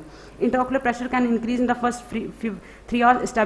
Established risk factors include the pre-existing glaucoma, aphakia, and the previously elevated intraocular pressure. In our study, intraocular pressure was not elevated 1 hour after the laser capsulotomy. We instillated 1 drop of the apraclonidine immediately after the capsulotomy procedure to prevent the intraocular pressure elevation. Conclusion. In conclusion, we found that no statistically significant changes in the intraocular pressure, anterior chamber depth, and spherical equivalent of the refraction after the anti-YAG capsulotomy. Anti-YAG laser capsulotomy is an effective and a safe method for the treatment of the posterior capsular opacification. These are my references, and thank you.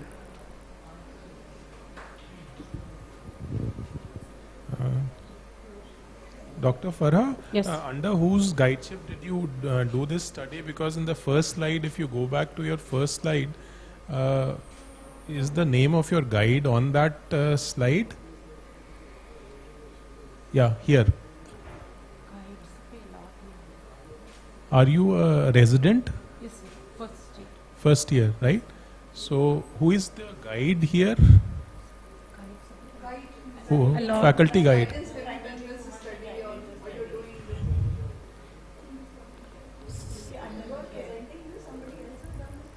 No, ma'am. I am presenting this.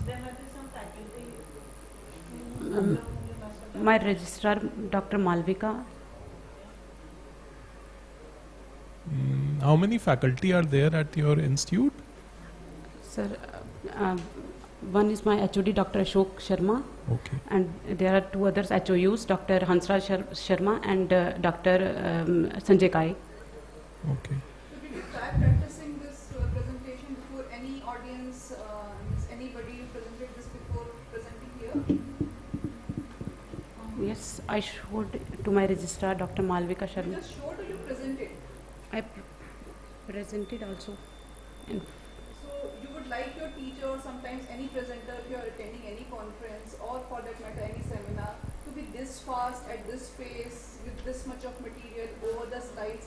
Will anything go across? Any message can be conveyed in this particular pace and in this way of incorporating everything on the slide and just reading it out? Achha, it was fast. Very fast. Sorry. Okay, sorry. No, I'm getting. My issue was just that there has to be somebody who's guiding the postgraduate. Or her name has to be on that first I slide. was not. It cannot be you are as a resident you are working independent. नहीं but कोई faculty होगी ना under whose mentorship they must be. I was not. I hope. But वो सारे I think they are co-residents. So at least you would have taken permission from your No, I took permission from my HOD as well as my HOU. Okay. Okay, sorry.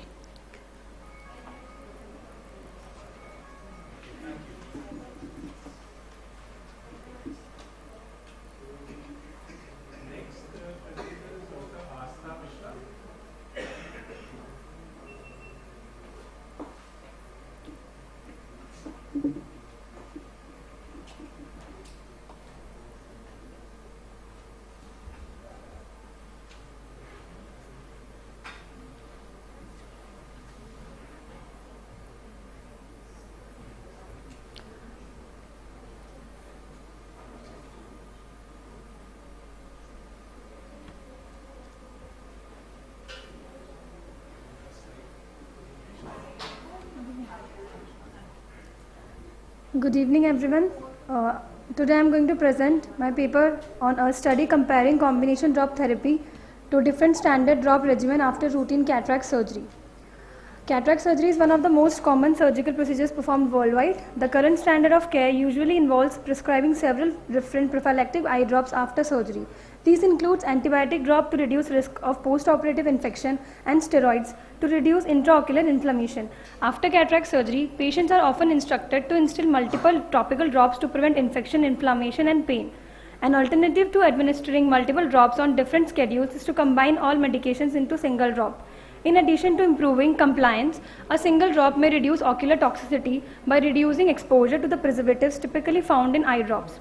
One combination drop therapy that contains prednisolone acetate 1% and moxifloxacin 0.5% was used in this study. The primary goal of my study was to evaluate the efficacy of moxipred formulation and compare it to a multiple drop regimen used for routine cataract surgery. Material and methods. Prospective randomized control study was conducted in the upgraded Department of Ophthalmology at LLRM Medical College, Meerut. 100 patients presenting for bilateral cataract surgery were enrolled with one eye assigned to test group and the contralateral eye serving as a control. Test eyes received the combination therapy 4 times a day and continued for 2 weeks after surgery, then twice a day for 1 week and once a day for another week. Control eye received antibiotic drop 4 times a day, continued for 2 weeks after surgery and steroid 4 times a day for 2 weeks and then tapered to twice daily for 2 weeks. The inclusion criteria was all the patients presenting for routine phacoemulsification and IOL implantation in both eyes and the patients giving consent were included, and the patients excluded were patients already having severe preoperative ocular pathology such as amblyopia, macular edema, retinal detachment and proliferative diabetic retinopathy. Complications during surgery such as uncontrollable raised IOP, significant anterior chamber hyphema and significant vitreous loss were excluded. The results of my study were 100 subjects who met the inclusion and exclusion criteria were successfully recruited.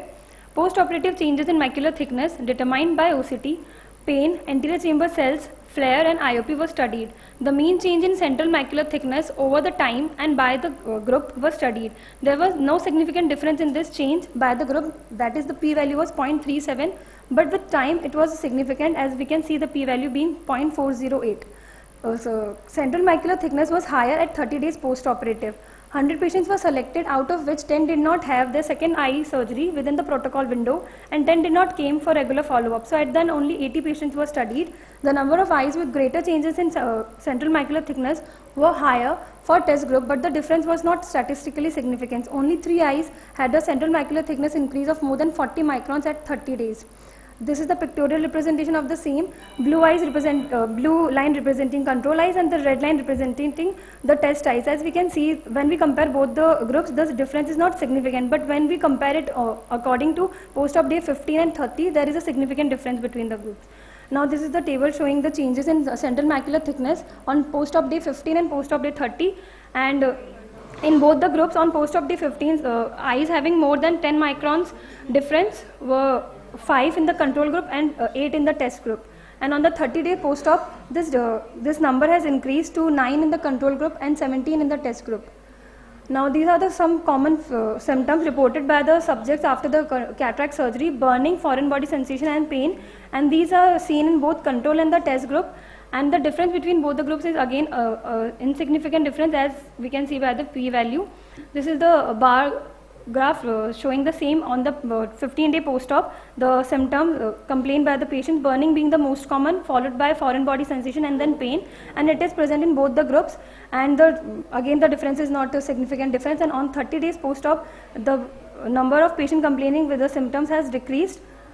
Now the proposed study was conducted from March 2023 to July 2023 over a period of 5 months. 80 patients were studied over this period of time. From this study we found that both the therapies generally performed well. We found no post-operative infections and 3 cases of central macular edema with either the combination or separate drop therapy. We found no significant difference between the 2 therapies for post-operative changes in macular thickness, pain, IOP, anterior chamber cells and flare. These results suggest that both the therapies are similarly effective at preventing post-op complications. There were no significant differences in patient-reported satisfaction between the combination and separate drop therapies. However, when asked to choose which therapy, patients unanimously preferred the combination therapy, combination therapy being a relatively simpler regimen of instilling one combination drop versus several separate drops.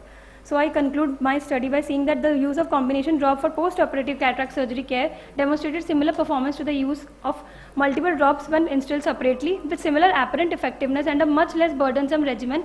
Subjects overwhelmingly preferred combination drop therapy. Thank you. So you are Astha, right? Yes, ma'am. So Dr. Astha, you taper all the like antibiotic in all your cases? Yes, ma'am, over a period of time. Usually, if they continue for 4 weeks after the surgery, initially we give them as a QID drop. For 2 weeks, then we taper it to twice a day, then OD. Then after 4 weeks, we taper, stop So it. what can be the problem if you taper antibiotics like this? Like if you taper twice, be OD, then stop. What can be the problem? If we don't taper? If you taper. Actually, we recommend not to taper antibiotics. That is why we give a separate like drops, because tapering of antibiotic will lead to antibiotic resistance. So it should never be tapered after 4. Like you can give too early 6 times, but I usually give 6 times, but some people give 4 times. You should not taper after 4 times, because this creates a resistance. That is why we give separate drops. So for the first 2 weeks you can give a combination. After that it's okay.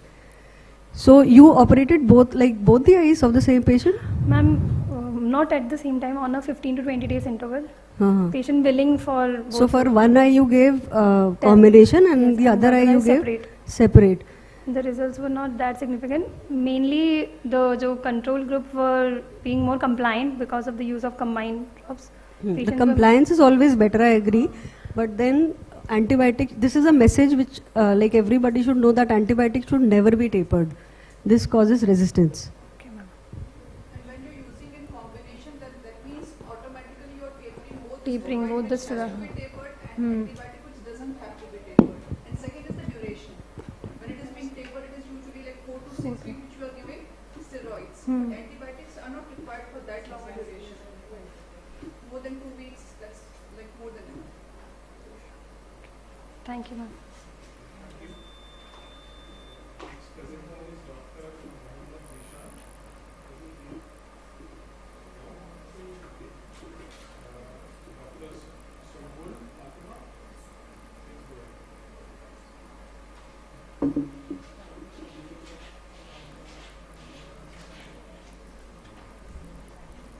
Good afternoon, everyone. My name is Dr. Sumbul Patama, and I'll be presenting my study, a cross-sectional study to evaluate the conjunctival bacterial flora in patients undergoing cataract surgery. Introduction. The conjunctiva is the mucous membrane that lines the internal aspect of the eyelids and extends to the orbital globe, and the conjunctival sac is the space bound between the palpebral and the bulbar conjunctiva. The conjunctival sac is colonized by bacteria at birth, remains so throughout life, with changes in the flora due to various factors. Microbial flora mainly consist of Staphylococcus epidermidis, Staphylococcus aureus, Corynebacterium, Propionibacterium acne, and with increasing age, gram-negative bacteria also become a part of the flora. The normal commensal flora can protect the host either by occupying potential colonization sites of the pathogen, producing antimicrobial products, or simulating an immune response that protects the host against infection. However, random or surgical penetration trauma can promote the migration of this resident bacterial flora into the eye, leading to endophthalmitis. Cataract surgery is one of the most performed operations in the world. Endophthalmitis is one of the most feared complications of this surgery, although infrequent, leads to high visual morbidity, even with treatment. Once superficial flora enters the eye during the cataract surgery, several prophylactic measures are applied to suppress or limit the growth of these microorganisms, which could lead to endophthalmitis. Knowing the organisms found most frequently in the ocular flora and their antibiotic sensitivity may provide a better guidance prophylaxis of the post-op endophthalmitis, as the most common site of organism that is known to cause end of is conjunctiva itself. The aim of the study to evaluate the conjunctival bacterial flora in the patients undergoing cataract surgery. Objectives: to identify the conjunctival bacterial flora in patients undergoing cataract surgery to determine the sensitivity pattern of conjunctival bacterial flora in patients undergoing cataract surgery. Material and methods. A cross-sectional study was jointly conducted in Department of Ophthalmology and Microbiology on 60 patients undergoing cataract surgery at Santosh Medical College and Hospital in Ghaziabad. It was a cross-sectional study. Sample size was 60. Inclusion criteria: all patients undergoing age-related cataract surgery at Santosh Medical Hospital, College and Hospitals and who are residents of Ghaziabad. Exclusion criteria: patients with local inflammatory disorders like chronic conjunctivitis, dactyl cystitis, blepharitis, meibomitis, patients using topical antibiotics during the last 4 weeks before conjunctival sample collection, patient on oral or topical corticosteroids or immunosuppressants, patients having previous history of ocular trauma, intra or extraocular surgery, and those wearing contact lenses, patient having uncontrolled diabetes or hypertension, or with any other ocular or systemic abnormality, patients undergoing cataract surgery other than age-related causes, patients undergoing cataract surgery which who did not belong to Ghaziabad study. Standard pre-operative workup was done in all cases, including best corrected visual acuity, slit lamp examination to rule out local ocular abnormalities. Fundus examination was done using a 90D lens. An indirect ophthalmoscopy was done. Blood sugar, blood pressure was also measured. Conjunctival sample collection: sample from the volunteer's eyes was collected by the same operator using sterilized moist swabs. Touching the eyelashes and the skin of the eyelid was avoided to avoid contamination. Microbiological analysis: the collected material was processed in the microbiology lab of the Santosh hospitals, and when there was bacterial or fungal growth, cultures of the isolation and identification was made, and antibiotic susceptibility tests were carried out. The observation: sample size 60 patients went under the study, and no growth was found in 11 patients, while 49 cases showed growth, which means 82% of the cases were showing growth. And the most common organism found was Coagulase negative Staphylococcus in 29 eyes, followed by Staphylococcus aureus in 8 of the patients, and diphtheroids in 4 of the cases. Susceptibility pattern of the all isolates. Isolates shows 100% sensitivity to vancomycin, moxifloxacin, gatifloxacin. Coagulase negative staph showed maximum sensitivity to gatifloxacin, moxifloxacin, vancomycin, and least sensitivity to neomycin. Sensitivity pattern of staph aureus: 100% sensitivity to moxifloxacin, gatifloxacin, vancomycin, gentamicin, and cefotaxime.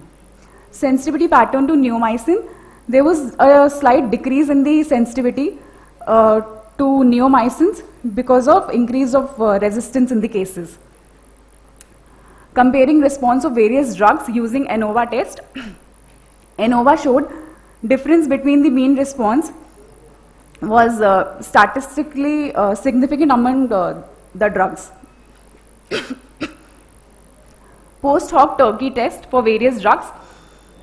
The difference in response between neomycin and chloramphenicol was statistically significant, not different, while the difference in response between neomycin and moxifloxacin, gatifloxacin, ciprofloxacin, vancomycin, cefotaxime, or ufloxacin, ciprofloxacin was statistically different. Sorry, excuse me. In this study, we were able to isolate bacteria in 49 eyes, that is 81.67% of the cases, in a study done by Arantes et al. The cultures were positive in 86% of eyes. Thank you.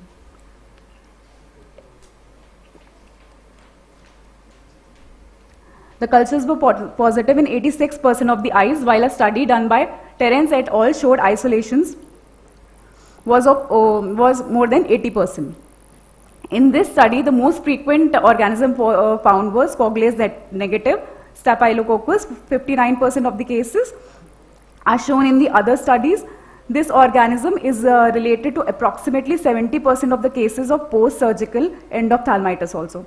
This confirms as with other studies, that Coagulase negative staph is the most common isolate in conjunctival bacterial flora worldwide. With regards to sensitivity pattern, particularly in cases of Coagulase negative Staphylococcus, moxifloxacin, gatifloxacin and vancomycins were found to be most effective with 100% sensitivity. With respect to the resistance pattern, the organisms was least sensitive to neomycin, 41.58% cases. This may be due to indiscriminate and prolonged use of this agent and common practice of self-medication found in India. A reduction in susceptibility rate of other quinolones, older quinolones, 86.2% and 93.10% of the isolates were sensitive to ciprofloxacin and ufloxacin respectively, compared to the latest generation quinolones like moxifloxacin and gatifloxacin, which were showing 100% susceptibility. The number of Coagulase negative staph isolates resistance to 4 or more antibiotics was lower than 39%, described by Ta et al. And 1 found by Pinna 9%. Our results were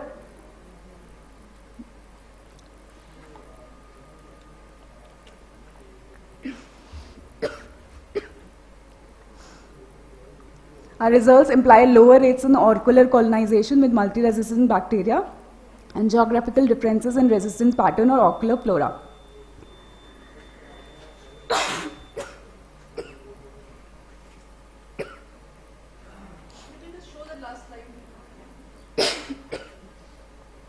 Ma'am, this is the last slide. No.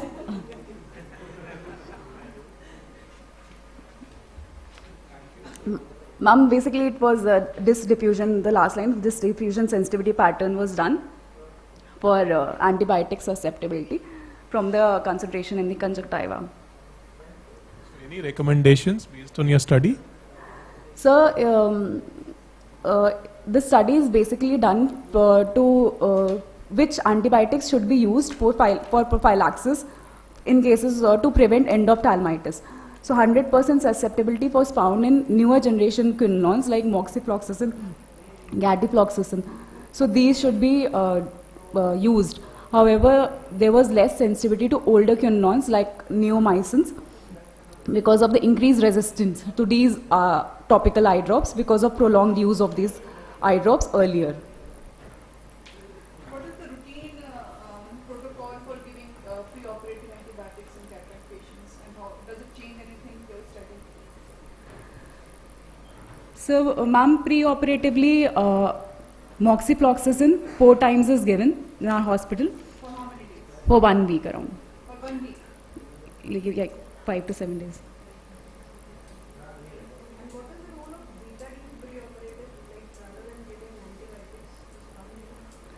Ma'am, it is also to prevent any local infections, to prevent any local pathogens to come. These patients, usually they want surgery next day when they come to you. Ma'am, it depends if the patient is posted for, if we have duration, like more number of days, then we give the antibiotic. If they are posted for next day, then we give moxifloxacin for 1 day only. Okay, thank you. I'll just call out the names once again. Dr. Ritu, is she here? No. Dr. Manu Priya? No, okay. And Dr. Mohammad Zishan? So all three have not presented today. So thank you all for a very wonderful presentation. All your presentations were good, and we conclude this session. Thank you. Thank you so much. Thank you everyone, and the certificates of presentation will be available at 5 p.m. tomorrow from the registration desk, and the best of each session will be declared in the inauguration tomorrow. Okay.